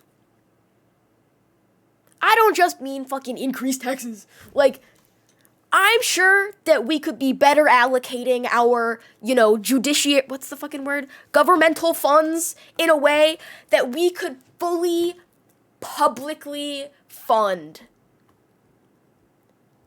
the MTA. It would make this city the fucking incredible. It'd be so good. Because imagine how much more of an incentive that would be to explore and do things and, like, fucking spend money if you don't have to spend money on the goddamn, Then they can't make money off of it. There are so many more things that you could make money off of. But here's the thing, is that not everything needs to be for profit. Like, when it comes to, like, these large scale, like, what should be governmentally, like, done services, the government could be so good. They could do things. Oh, my homies hate capitalism, bro. It sucks. Yeah, do not look up how much money your city officials are spending and making for themselves. Yeah, I know the money's there, too. Yeah, you will not be happy. Bro. But yeah. We already pay taxes. We do. And we pay, like, an amount. We pay a decent amount. And there are a lot of people who make a lot more money that definitely do not pay that equivalent percentage or even near equivalent percentage of, the money. Yeah. Yeah, and the New York City tax here is fucking crazy. It's you get city tax and state tax on, like, sales purchases. It's a lot. But yeah. All of it kind of balances out with the fact that Austin and I don't need to have a car. That's, like, the big thing, is that we don't need to pay car insurance, we don't need to pay for gas, we don't need to, if we need to drive somewhere, we'll get an Uber, or we'll get his parents to fucking drive us, The only thing I wish I had is laundry in my building. I don't want to have to go pay a laundry person, or just, like, then just wait to go to somewhere to do my laundry. I want to be able to do my laundry when I want to do my laundry. When 3 vehicles, I kind of do want to have a car, because there are a lot of limitations with, like, the subway system. I want to be able to easily, like, go to Brooklyn where, like, the subway systems aren't as, there, and, what's it called? Just, like, park, and be able to, like, put my stuff in my car, and not have to, like, hold all of my thrifted shit. I want to be able to go to thrift stores that aren't all within walking distance of the subway. I want to go to places that not everyone is able to go. I want to be able to, like, go up to the fucking Renaissance Festival. That's something I gotta figure out in the next few weeks, chat. Chat, please stay on my ass about going to the Renaissance Festival. I've been wanting to go to the Renaissance Festival for, like, every year since I moved here, and I just have not had a chance. And I don't know if we're gonna be able to go with Austin's family or with Austin's cousin, but I know both of those groups of people would enjoy the Renaissance Festival, and I want to go. It's, like, not expensive, but, like, thank you for the reminder. I almost forgot. looked at the tickets. They do different like themed weekends and stuff, which is pretty cool. I honestly don't even care that much which weekend I want to go. I just want to go. But Chad, everything costs money. Everything costs money. I need to get more commissions. That's the big thing. But I will say, on a different front, there are things in the works regarding, well, one I don't want to say too much about yet, because it's not like confirmed yet, and I have to like pick a rate, and we gotta like talk about it and think about it. That's one thing. But chat, I don't know if any of y'all remember last week, or was it like the week before? Okay, I don't know if y'all remember, but like last week or the week before, I was talking about wanting to reach out to brands to like be like, hey, influencer, #influencer things, like, you know, be so awesome, like I could like do stuff and like give you promo and like we could do stuff. Because everything I read about how to become like a, you know, financially sustainable content creator talks about sponsorships, obviously, and the best way to do those is to like find companies that actually fucking like you think is cool and like, you know, is actually approachable, and like I feel like I have things to offer. Like I think I have like stuff I do like I think is pretty cool, and it just so happens I don't have the link handy, so like, you know, I'm potentially planning a stream where we actually let me explain this. I could tell you guys about it. This is gonna be my first little like, you know, kind of cliche, cringy, like, you know, affiliate code thing. But I'm waiting for my favorite product from them to come back in stock because I want to get another one. But it looks really gross because I've had this for a really long time. But the company who makes the eyeliner palette that I do, like, you know, all the fucking crazy makeup that I did EZOO, I actually do have the link if y'all want to check it out. I think I saved it. I know I saved it in... no, it's not in the project portal. Content hub. Shit. I thought I had it. Sponsor media kit. Oh, it's gonna be in here. And then this. Yes. Copy link. Okay. Bag chasing time. Okay, this link is active. I was going to design my own little panel for the bottom section, but the company Claropsych, who makes the palette, it looks so much cuter in real life, but it's been out of stock for a really long time, so when it comes back into stock, I'm gonna fucking let y'all know, and like, we're gonna jump on it, but I don't know when it's coming back in stock. But that cool little like eyeliner palette that I use, I signed up to be on their affiliate program just to like see what would happen, and I emailed them and I told them a little bit about me. Not only did they approve me and like be like, hey, here's an account, like, you know, you can now have a link and you get 20% of the like commission for any fucking thing that was, you know, sent. Not only that, but they sent me products. Chat. I really like makeup, and like I think it's really cool that like I got sent makeup, okay? And I wanted to show you guys. I made it. This is peak. Like, I don't think I can get any better than this.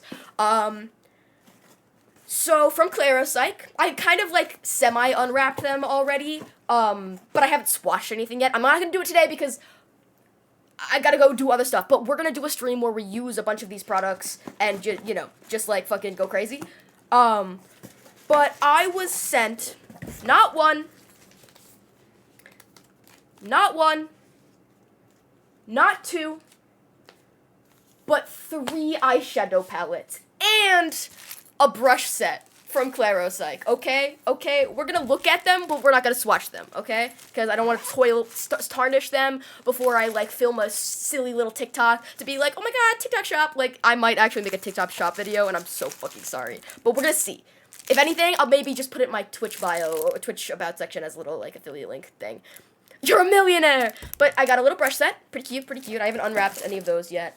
But first up, we got the Real Fantasy palette.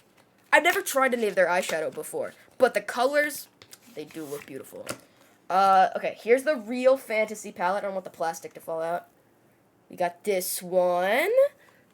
Okay, it's very overexposed, but you guys can see a bunch of fun colors in there. Also, my color accuracy isn't like 100% real, because I use a lot of like saturation and color balance stuff on my screen. Okay, next up. Hold. We got the butterfly palette. I really like the packaging for this one. That one's really cute. We got this one. I like this one. This one's nice. I like the greens and the blues, and that pink is super cute. Always love a good, like, nice skin-ish colored light shade for, like, highlighting and stuff. Okay, and then the last one is the Psychics box one. Oh my god, influencer. Oh my god. Okay, one second. Okay, then we got the Psychics box. Classic and vibrant. Oh, I should have read the fucking descriptions. We'll go back real fast. Real Fantasy was a collection of magical shimmers, duotones, and mattes to awaken your inner unreal. Okay. Oh my god, perfect. I'll do them all again. Hi, Peach. Hello. Okay, so we got the first Claris-like palette is the Real Fantasy. Shimmers, duotones, and mattes to awaken your inner unreal. Oh my god, this is crazy. This is the first time I've ever been sent makeup for free. And it feels kind of crazy.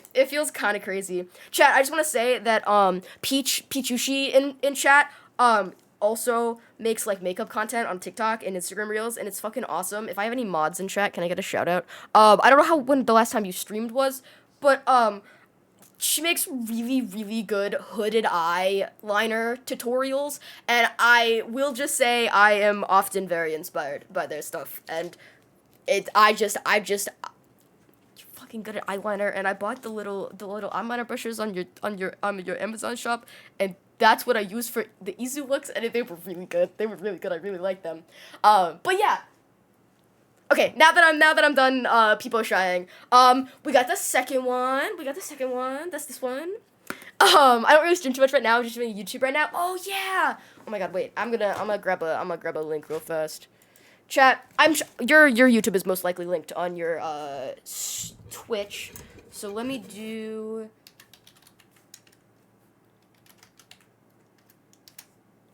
There we go. I did it. Okay. Chat, go follow Peach on YouTube. Your stuff, it's all linked. It's all linked on a page. But yeah. Oh, I want to tell you the craziest thing. Cause like I talk about like people that like I interact with my therapist, and I just like mentioned at one point that I was like, yeah, it's cool that I'm like, just seeing and interacting with all of these cool people that I've been like observing online. And I was like, there was this really cool person that makes hooded eye tutorials on Instagram Reels and TikTok, and my therapist was like, wait a minute. And like I said your username, and she goes, oh my god, you know her? My therapist watches videos. It was crazy. I was like, oh my god, this is it. Like, this is it. My face is getting so red. I'm gonna drink some ginger ale real fast. Oh my god.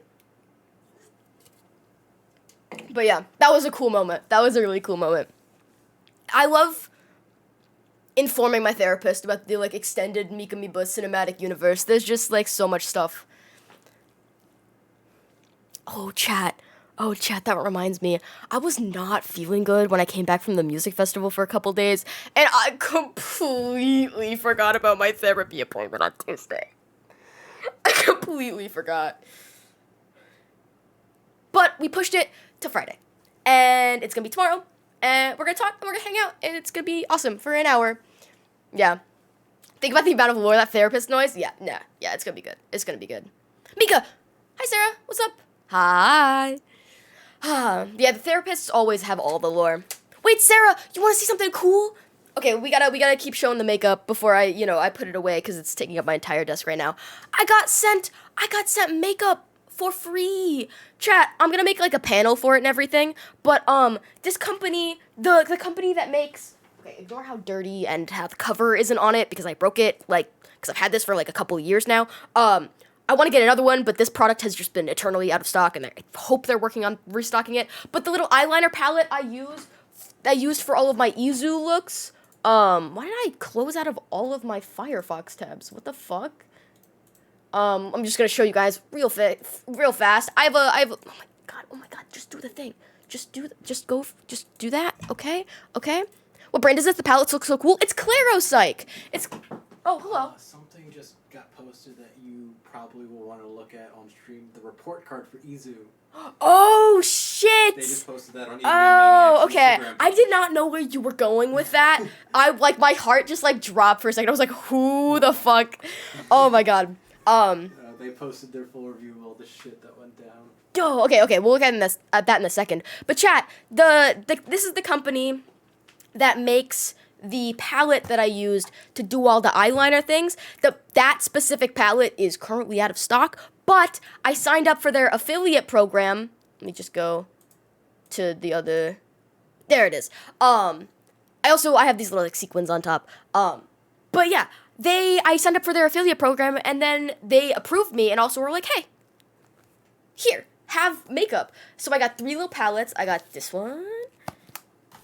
I got the butterfly palette that does not have any more description than that. It's literally just called it doesn't have a description on the back.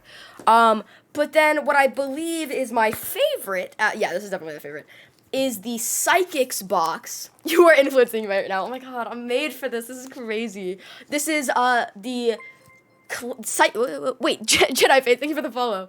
Classic and vibrant shades to create whatever you want. Wait, I gotta do it all so I have it all.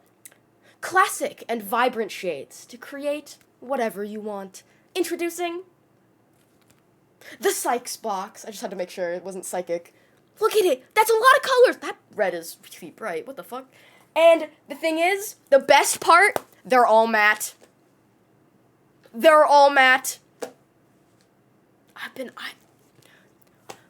Thank God. Thank God. Oh my god. That's so nice. And I like how the gray, I don't know if it's going to come through accurately on stream, but it actually kind of does look kind of taupe-ish. It's a nice cooler toned gray purple. That's actually really nice. Oh, I want to swatch it, but I can't ruin it. I can't ruin it before I take its cute little video. No, I don't want to perceive myself right now. But the boxes are very cute, and I was honestly thinking about cutting this out really nicely and putting this on my wall. I might do that. But yeah, once again, I'll give you guys the link one more time. If you buy anything from that link, I get 20% or something, which is kind of fucking crazy. And thank you, MikaMiba. Go follow me on Twitter. But I also posted a bunch of the pictures that you guys just saw over on Instagram yesterday, and if you guys wanted to that, I'm not stopping you. I just want to make sure everything's nice and put together. I gotta test out the brushes too, but I am kind of particular with my eye brushes. And also, I just kind of like using my finger. But I got all of these little brushes and this little brush case, which is so cutesy. But yeah, I'm excited for the palette to go back in stock. I'm hoping that if they, you have the sketch paint palette, it's just sold out. Yes. Yeah, I'm hoping that if and when there's a time that it goes back in stock, we'll do a whole, stream with them. Because, they are kind of my, those fucking eyeliner looks are, half of my personality. So, we might as well do a whole stream where we, do makeup and everything. So I'm hoping that if and when that happens, we can do, a whole thing. I'll do a little, graphic for it. Yeah. Yeah, it's water activated. I use a fuck ton of setting spray because, I don't want them to just, come off immediately. I will say, if you get really sweaty, it's not the best. They're really good for stream, but they're not super long-lasting. It's great if to just, do a bunch of fun stuff, but not have them stay for super long. But if you use a bunch of setting spray, you can. But you can see, with my bucket hat, when I was wearing it a bit earlier than this, it did kind of smudge off a little bit on the sides. And if you have, you do it here and you have, sunglasses, it kind of gets fucked up. But, that's okay. That's okay. And some of the colors might stain, a little bit, but that's how you know they're fucking, juicy. I just seen a bunch of other, like, water-activated liners, and I just don't know if I've, well, I don't want to pay for, like, a whole palette of them, but I got this one, like, 2 years ago, and it's been so nice. Do you think they last if I used mixing liquid instead? I think, honestly, if you mixed it not in the palette itself, but, like, doing it, you know, on, like, a separate little, like, palette area, if you mix a little bit of mixing liquid with it, I feel like it might work, but it might not be a good idea to put the mixing liquid directly into the palette, if that makes sense.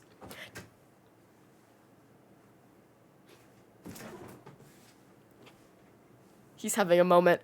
TBH is a makeup girly. I wanted to do your look so bad. They're always so creative. Oh my god, thank you. Wait, I wanted to show you guys what the inspo for this look is. Because, he's fucking goober.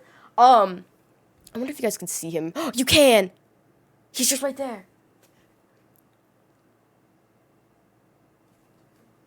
I don't want to, like, throw anything at you because I don't want to go... Actually, no, I have a cube for you. Chat, I've put all my cubes on everything, so this is all I have left now. I think these were a couple that were left over after, EZOO that I didn't end up giving to anybody. Maybe I'll do it from this.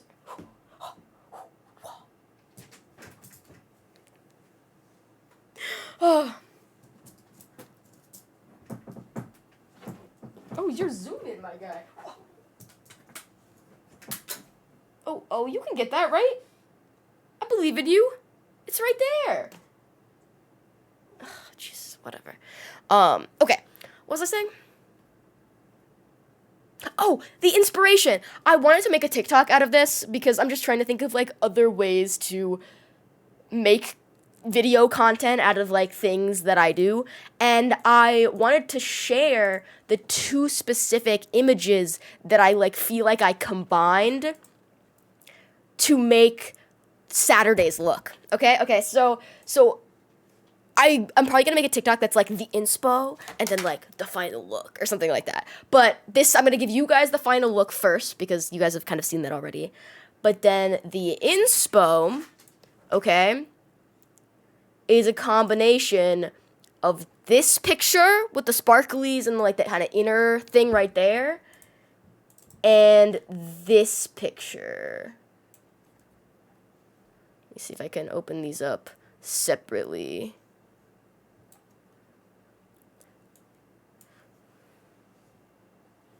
I hope you guys can like see the what's the word? See the vision. Let me pull up the this one more time.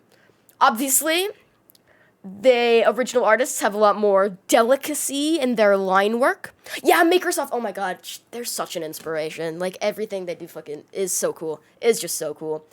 I really liked these kind of, like, teardrop swirly shapes, but I just was not able to do them with as much, like, grace. The first time, I think if I attempted something like this again with a bit more planning, it could be really nice and a lot more, like, dainty, but I think it turned out pretty good.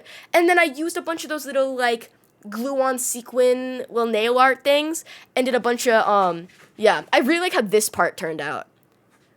But, like, I wish these were, like, more dainty and I had more, like, layers in them, but I just, like, did not have the time for it.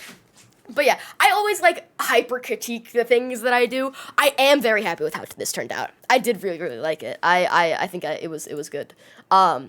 And then day 2, I didn't really have as much of, like, an inspo for, because I didn't end up having as much time to get ready the second day. So I was like, fuck it, I'm just gonna, like, match some of the colors of, like, my shorts and my outfit, and just go for the, you know, I use the palette. This is straight up the, like, the blue, the pink.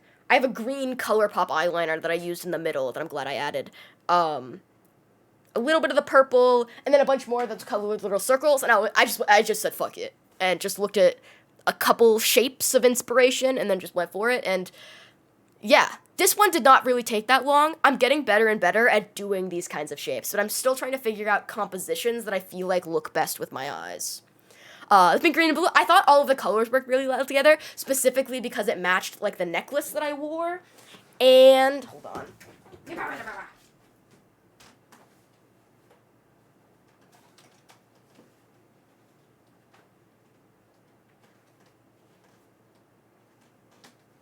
Sorry, I'm just grabbing these out of the laundry. But these were the shorts that I was wearing. So it's like, you know, a bit of the purple and the blue and stuff like that. But yeah. It's so symmetrical too. It's so satisfying to me. That's something that I spend a lot of effort on, is the symmetricalness of it. So like the symmetricality. But yeah.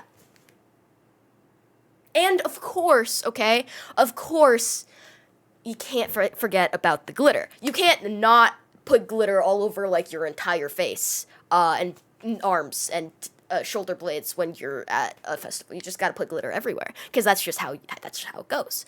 Glitter makes everything better. Exactly. And it's crazy. Like, I have a couple glitters. Oh my god, I bought a really expensive, because I had a gift card and I was like, you know what? Let me splurge a little bit, okay? And I bought. Fuck, where is it? Did I put it away because I don't like it? No, that's the good one. It looks so cute. Oh, there, my setting spray. Fuck, I don't know where it went. I'm gonna show you guys. Okay, well, whatever. I have this one little, it looked so cute in the store, and I swatched it, and it looked really cute, but every time I use it on my face, it just, like, peels and cracks in a way that's just, like, looks like I have a skin condition, and I already have a skin condition. I don't need more, you know? And, but randomly, for my birthday, like, a couple years ago, Austin's mom bought me a bunch of just, like, random things at Sephora, and this was most likely just, like, a ending, cart line item for, like, $10 or something. Bought me the IGK House Party Disco Hair Body Glitter Stick. I remember getting this. I remember thinking to myself, like, okay, thank you. All right. This is my favorite fucking glitter I've ever used. Like, it looks pink. I don't want to swatch it because it's going to get fucking everywhere. Yeah, the herpes of arts and crafts. Oh, exactly. I don't like use loose glitter, but with all of, like, makeup glitter, I always do it in, like, a solid form with, like, you know, bound together by some kind of, like, gel or substance or whatever. Or I use, like, confetti size, like, larger ones. Influencing me. I don't know anything about this brand. I don't know anything. But, I'll swatch it a little bit. Okay, I'll swatch it a little bit. We're just gonna do a little bit on my finger like this. It looks pink, but I swear to God, please show up. Please. If I turn this off. Oh, yeah, you can kind of see. There are, like, a fuck ton of different colors in there, but they're all, like, iridescent. And there's a couple, like, there's square-sized pieces, and there's smaller pieces. But they all show up as a lot of, like, different colors. Oh my god, I'm such a hashtag influencer right now. This is crazy. But, I don't want to, like, diss anybody's outfit or, like, makeup look or anything like that. But, and I love glitter, but I saw someone who, I want to say it was, like, opaque glitter. Like, it's okay to put, like, I think it's cool to put, like, any kind of glitter, but it was in such, like, a large, like, thick, like, there was no skin showing through, and it was all opaque, and I was like, how is that not uncomfortable on your face? I feel like I couldn't, like, emote properly with that much glitter on my face. It looked like it was just a bunch of, like, just, like, metal pieces on your face, and I was a little bit appalled, but, yeah, I could feel it too much. Yeah, exactly. Oh, and now I'm sad because the next time I'm gonna be able to socially acceptably wear glitter outside is New Year's, I think. Yeah. But that is sooner than I originally potentially thought it was gonna happen, because we did just buy tickets for the Hijinks Festival. Austin and I don't know if anybody who wasn't here earlier didn't hear, but Austin and I impulsively just bought tickets for Hijinks over New Year's in Pennsylvania. So, if anyone's going to that, see you there. Yeah, it's in Philly. Wear it anyways? I could. Oh, now it's getting everywhere. But now I'm, like, just so fabulous.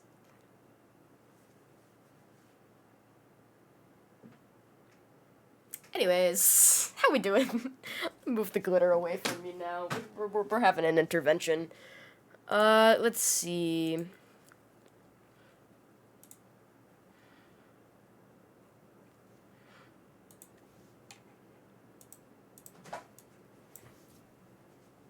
He's having a moment out there. I put his Chewy box out there. He's having a grand old time. Let's see.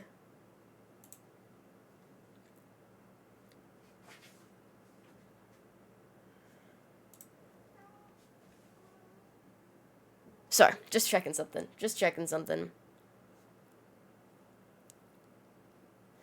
But take glitter off, I'm still finding it the next week. I tried something the other night, and honestly, I can probably recommend it. I should have tried that before I started fucking spreading it around.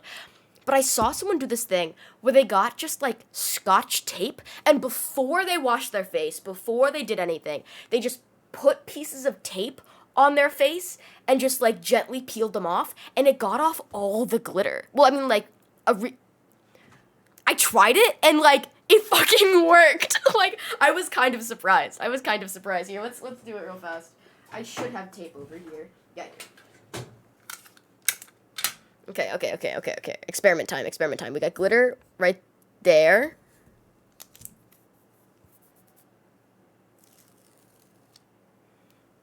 You could definitely see all of the glitter that picked up. I mean, that and skin cells, but, you know.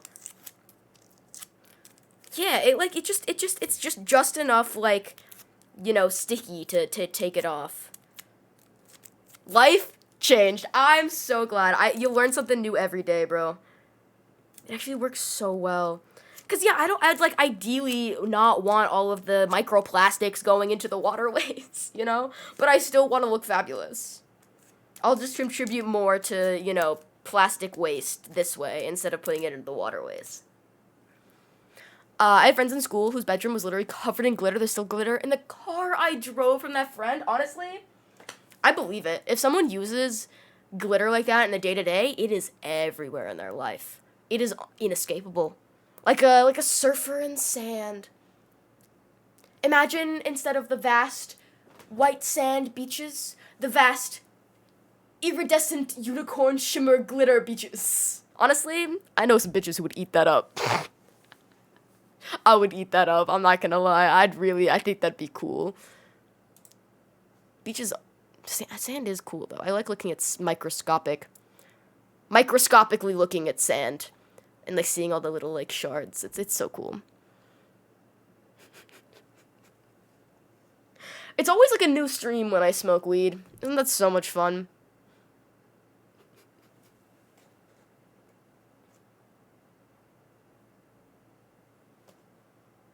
Well, chat, at least now that I'm going to hijinks during New Year's, we have like things we could make and do until then as like stream crafts. Cause like we gotta make some like more. We gotta make more candy. Obviously, how could we forget about that? We're gonna see Rez again. I'm so excited. We're gonna see Subtronics again. I'm actually so surprised at the lineup for hijinks. It's like every single one of my favorite artists. Like there aren't that many people, EDM artists specifically, that just come to mind that I like that aren't on that lineup. Obviously there are a lot of people I like that aren't there, but those are like festival defining people. Who you're most excited to see? Okay, I'm gonna pull up the lineup one more time because I accidentally like fully closed out of my browser tab and I don't know how. Hijinks Festival PA. Let's go to the website. We're somehow getting Death Pact for our New Year's Fest? That's epic. Oh my god. I don't think I've seen Death Pact before, but I want to. Wait, is their website not loading? Okay, I'm just gonna go to the lineup image. Okay, well, I gotta type in 2023 because the lineup was literally dropped today and it hasn't, you know, gone all the places yet. Google spiders, But the lineup for Hijinks this year, December 29th and 30th. Liquid Stranger, Porter Robinson, Rez Back-to-Back Deadmau5, RL Grime, Skrillex, Subtronics, Alley Cat. Okay, so my favorites on this list are Porter, Rez, Skrillex. I've never seen Skrillex live, but I've always wanted to. We got Subtronics. And then only recently have I been getting into Of the Trees. Joyride's really cool. Zomboy's really cool. Alley Cat I follow on TikTok, and she's really cool. I don't know who GJ Susan is. Austin made a playlist earlier today of a bunch of these artists, so we can start, listening to them. But Resmouse? Holy shit. I think there's only been one Resmouse before, and I want to go so bad. Yeah. Habstract. Okay, I got it now. I gotta listen to them. Because, if Joyride is playing with them, it's gonna be dope. I'm so excited. And this festival is interesting in that there is only one stage. It just goes from 4 p.m. to, 1 or 2 a.m. or something. And, it's 2 days. And it just goes all fucking day. Which, honestly, with a bass-heavy lineup like this, that's fine with me. I'll listen to all these fucking artists if they're there. If they're on this lineup, they must be fucking good. I'll listen. But yeah. And that means you're not gonna miss anybody, too. Because one of the things about going to these festivals is, I kind of always enter into a state of, go with the flow. I'll just go wherever we kind of end up, even though, I'll save, 1 or 2 sets that I know I have to be at. And that's usually the same as, Austin and, other people. But sometimes there are people I want to see, but, I know I'm not going to be able to, get the group to, go over there, because, I don't know, I don't care that much, I'm just kind of, vibing, but when it's only one stage, I don't have to miss out on anybody, and everybody must be good if they're on the list, Odd Kid Out, we literally have an Odd Kid Out song in this playlist that I have on Spotify, that we're listening to right now. Also, the playlist that Austin just linked, I'm just making sure that it's not, gonna dox me for some reason. It's not. Okay. This is a playlist that Austin just made this morning with a bunch of artists. Obviously, it has a lot of Rez and Deadmau5. We got some Subtronics in here. I fucking love Subtronics, bro. I love Subtronics. And I'm excited to be at a Subtronics show that's not overpacked. Hopefully, fingers crossed. And Porter, I've only seen Porter once, and it was 2 years ago, and he's really cool. I've been listening to him for a really long time. We got Skrillex. I'm excited to see what Skrillex does. Because, here's the thing. So, Skrillex has been on a new wave recently. He's been releasing a lot of new stuff. That's really cool, and I like it a lot. But, I want to see what Skrillex does with some bass-heavy shit in his, new, thing, I've heard Skrillex since middle school. He does a lot of different stuff now, and I really like it. It's a lot, but it's also not, it's I don't know how to describe it. But it's really cool. He's been doing a lot of stuff with Fortet and Fred again, and I'm excited. Oh, yeah, after parties. I didn't even think about that. Austin, if you're listening, we gotta look out for after parties for Hijinks. I didn't even think about that. Every festival has after parties. Miko, what the hell? I could totally go see Skrillex again.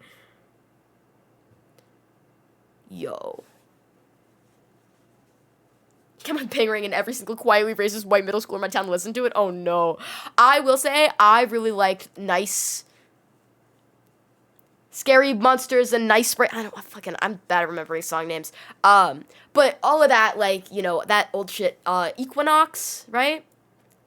I don't even remember. And Cinema, that song was very pivotal in my EDM journey. But yeah. one of these days when we do more like candy projects, when we're gonna make more like bead things, we'll listen to some more electronic music, and I'll get you guys into some new stuff. But yeah, I know more K-pop now that Sarah's corrupted me. This is something Austin and I were just talking about. This one of the big differences between K-pop shows and EDM shows is that I feel like with K-pop shows, a lot of people go because they know and love the artists specifically. They know all the songs. They're excited to, like, you know, do all the fan chants and do the whole thing, which is, like, awesome, and that's a great experience for people who, you know, are passionate about, you know, wanting to go do that. But, like, with a lot of EDM shows, you don't gotta know the words. You don't gotta, like, you just go. You don't have to know the songs. You don't have to listen to the artist on the way to know, like, what the vibe is. Like, well, actually, you could do that, but yeah. Skrillex got so many people in our generation into EDM, and I wouldn't want it any other way.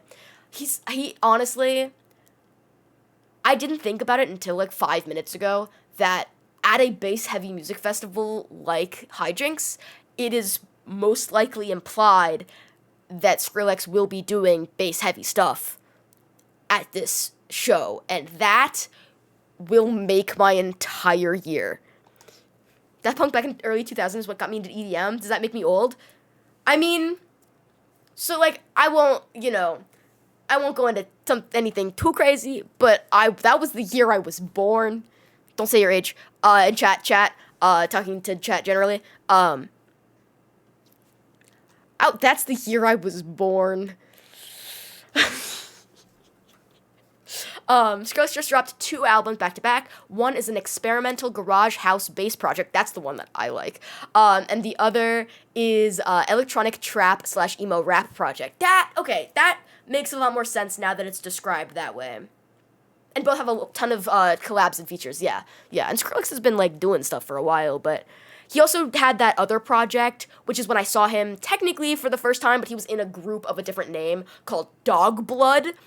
We saw them closing out our Sunday EZOO 2019. That was my first ever music festival. First ever fucking experience like that. Sunday night, the one day that Austin got to be able to go with us.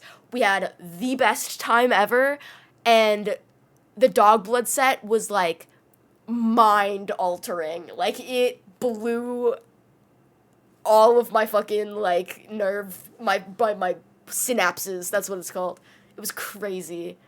And totally not because of any other reason. Totally not. No. But I have a couple videos from that set that I still look at sometimes, because I just remember, like, not ever having heard sounds like that before. And I just remember it blowing my mind. And we were, like, all the way out in the field with, like, a bunch of room, and we could just, like, cortexes, fried. Frontal lobe, stop developing. I found my first EDM playlist I made after EZOO 2019. Oh my god, wait. My first EDM event was Deadmau5, Excision, and Subtronics. My mind was the perfect fest experience. That's an amazing lineup for a first time. I assume going into it, you already potentially listened to stuff that was a little bit harder as well. Like, when Austin got into electronic music, he was already, like, a big fan of, what's it called? Bring Me the Horizon. Austin's a massive Bring Me the Horizon fan. Like, me too. But this is the playlist that Austin made right after or before 2019 EZOO. We saw Afrojack, Dog Blood, Boombox Cartel. Boombox Cartel was so good. Excision was there. I don't know why this one's in there. Oh, I think these are some of the songs that I listened to that he grabbed. And we also saw Alice in Wonderland, I think. I think that was another of the years that we saw her. Because we've seen her so many times. And it's crazy that, like, we've seen her so many times, and also then now just got to see her very first show after she's returned now that she's had a baby. Her first fucking child. That she was like, hey, like, her opening her set was like, this is my first show back after having a baby. I forgot how this feels. Also, my voice is going. But yeah. Yeah, this is just the music I started discovering and getting into after EZOO. Yeah, I have to go back and listen to some of this, honestly.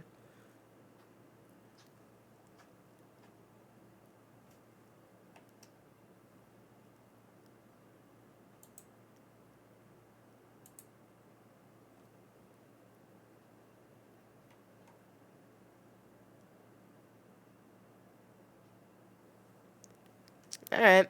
Anyways. Who else do I want to...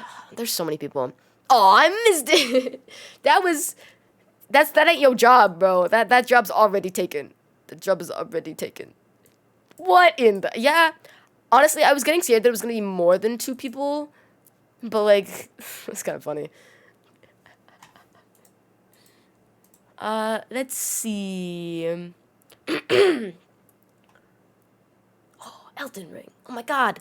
Chat, I'm always so happy when my Elden Ring streamer is live and I can just put his stream down in the corner and just have it up like my Subway Surfers for like hours and hours. I just always have it in the corner so I can always just watch it out of the corner of my eye. Gotta love randomizer, no hit PB attempts. Just over and over and over again. It is very entertaining though. Yeah, that job's taken. But yeah, my favorite band of all time. I've seen them live 5 times. I've seen Bring the Horizon live, Austin, twice, right? Or is it more than twice now? Because we saw them at Barclays Center a couple months ago, a year ago, twice. Okay, and then Austin, I saw them. Yeah, that was Austin's 4th and 5th. When did was it 2019 or something like that? It was soon after Austin and I got together. And you wanna know something cute? Chat, you wanna know something cute? So that was around the time, Philadelphia 2019, yeah. So around that time, Austin and I were like, just starting to become official, and we were like, you know, like maybe we actually like each other. This is like kind of crazy. And we weren't at like public about it to our friends yet. And I just remember during, I don't remember what song it was. Austin probably remembers. But when the lights went out, it might have been, was it Drown? But we kissed during one of the songs when the lights went out, and it was so cute because it was Nihilist Boost. Okay, he remembers. I don't fucking remember. But yeah, he remembers. I don't. He remembers the details. But yeah, no, it was so fun, and I still have, I don't know where it is right now, but I still have a piece of confetti that you know, I have one of the pieces of confetti from the end of the show. Yeah.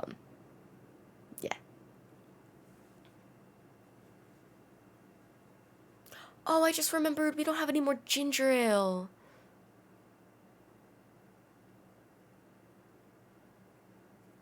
Austin and I drink the last 2 cans today. But I do have cranberry juice. I do just love some cranberry juice and ice. That is just a great drink. Just that.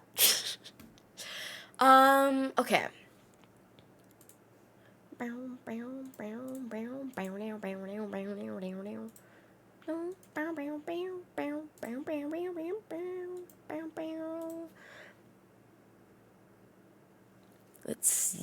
Let's see.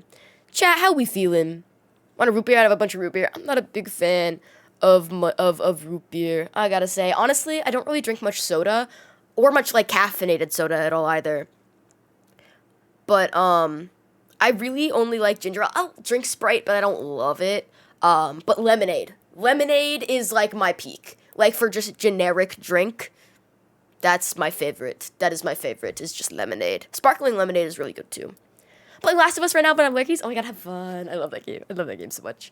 I drink way too much soda. I drink a lot of ginger ale, but my favorite way to drink it is mixed with, I want to say like 2 parts ginger ale to 1 part cranberry juice with a dash of lime juice. That is my favorite fucking drink ever. It's so good. People often put like alcohol in it, but like, you don't have to. It's good it's on its own. It's just juice. I just like juice. Wait, it's your first time playing? Oh my god, wait. Oh my god, wait. Oh my god, you have to tell me how it goes. It is literally in my top 5, what's it called? Series of all time. So good. So fucking good. So good. It also was one of the first video game franchises that I ever played. But no spoilers or anything, but just be careful of anything you see on social media. Just close it all out until you finish both of them. Chat, how we feeling? We might I decided not to watch the show or anything. I've lived my entire life not knowing any spoilers. Good. Because the show is amazing, don't get me wrong, but I think the narrative is a lot more expanded in the TV show, and I feel like it's better to play the game because it came out first, so you can see how the TV show built on the original material. You know? What are your thoughts on part 2? I loved it. I know a lot of people didn't, and of course, we're not saying any details for anyone who has not played it, but I loved it. I understand some of the criticisms, but overall, bro, it's a great game. It's a fantastic game. Yeah. Here, give me 1 second.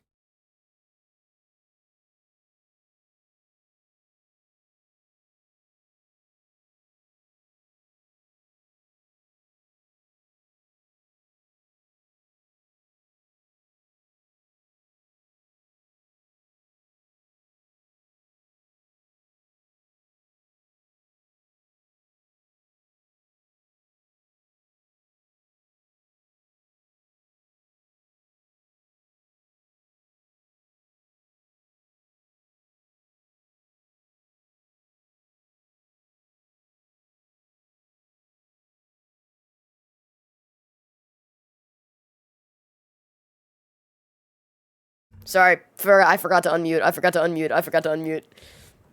I can breathe now, bro. That's crazy. I can breathe now. Delay, I think, is a lot. Yeah, I just realized y'all heard none of that, but that's okay. Anyways. I'm a silly goober, chat. I'm a silly goober in a silly goober world. And all I wanted to do is be silly and goop around. Can breathe. That's so nice. This nostril has been so clogged, like all of today. Oh, that's so nice. Normalize being a goober. A real wacky bastard. Absolutely duck tits bonkers. You're so right. Those are the words to live by right there. The words of all time. Chat, how we feeling? What I feel like we might start winding things down. We're about to be at like 5 hours, and I haven't streamed in like a week, and like I also wasn't feeling 100% today, or yesterday, or the day before, or the day before that, and then the day before that I was having a great time, I'm not gonna lie, but, you know, we pay for it the way that we pay for it. So, yeah, it's snack time. I got oranges, that's a good snack. That's a good snack. That is a Mika approved snack. Valentine to shut it down right? Yeah, that's what I'm thinking. I am big chillin' right now. I'm probably gonna go take my contacts out and wash my face. Because, like, sometimes I say I'm gonna leave my makeup on to, like, go, you know, oh my god, maybe I'll, like, film a TikTok. But it's better if I just wash my face sooner than later, because I know I'm not gonna make more fucking TikToks tonight. I thought I was going to, but, like, I'm tired, bro. Yeah, I'm probably gonna be up until, like, 1 or 2 anyways, but, like, you know, we're gonna be high as fuck, no bra, sweatpants, fucking watching streams, smoking weed, and being awesome. Anyways, chat, I appreciate y'all hanging out with me today. I had a chill ass time. Do you guys want to go watch some Stardew Valley, perhaps? Some Stardew Valley, perhaps? Friends are live. Oh, I am well aware. Let's do this. Let's do this. And this. There we go. Stardew. I love Stardew. I have only really played a little bit of Stardew, but Squid, our good friend Squid Ink, friend of the channel, I am also her graphic designer. I designed all her graphics, her stream graphics and her merch and stuff, and we're also like friends. That's also important. But she's streaming Stardew right now. Recently got into it, from my understanding. This is her second stream back after being in Greece for a month with her boyfriend's family, and I'm very excited that she's back now, and we can like hang out, and she's at her PC, and like we can do stuff, and maybe she'll be involved in Right Now with on stuff, but we'll have to see. But chat, I'm gonna go ahead and start the. motherfucking raid. Let's do that. Hi, Blue. Chat. Thank you so much for hanging out with me today. I appreciate it. I'm gonna go ahead and go to a new song here. I'm back because I was walking my dog. I'm so sorry, Blue. We're headed out now. Oh my god, why is my voice going? This is crazy. Chat, if you are subscribed to the MikaMiba channel, please feel free to copy and paste that raid message right there. I will also copy and paste it because the streamer always forgets. If you are not subscribed, feel free to copy and paste that raid message right there.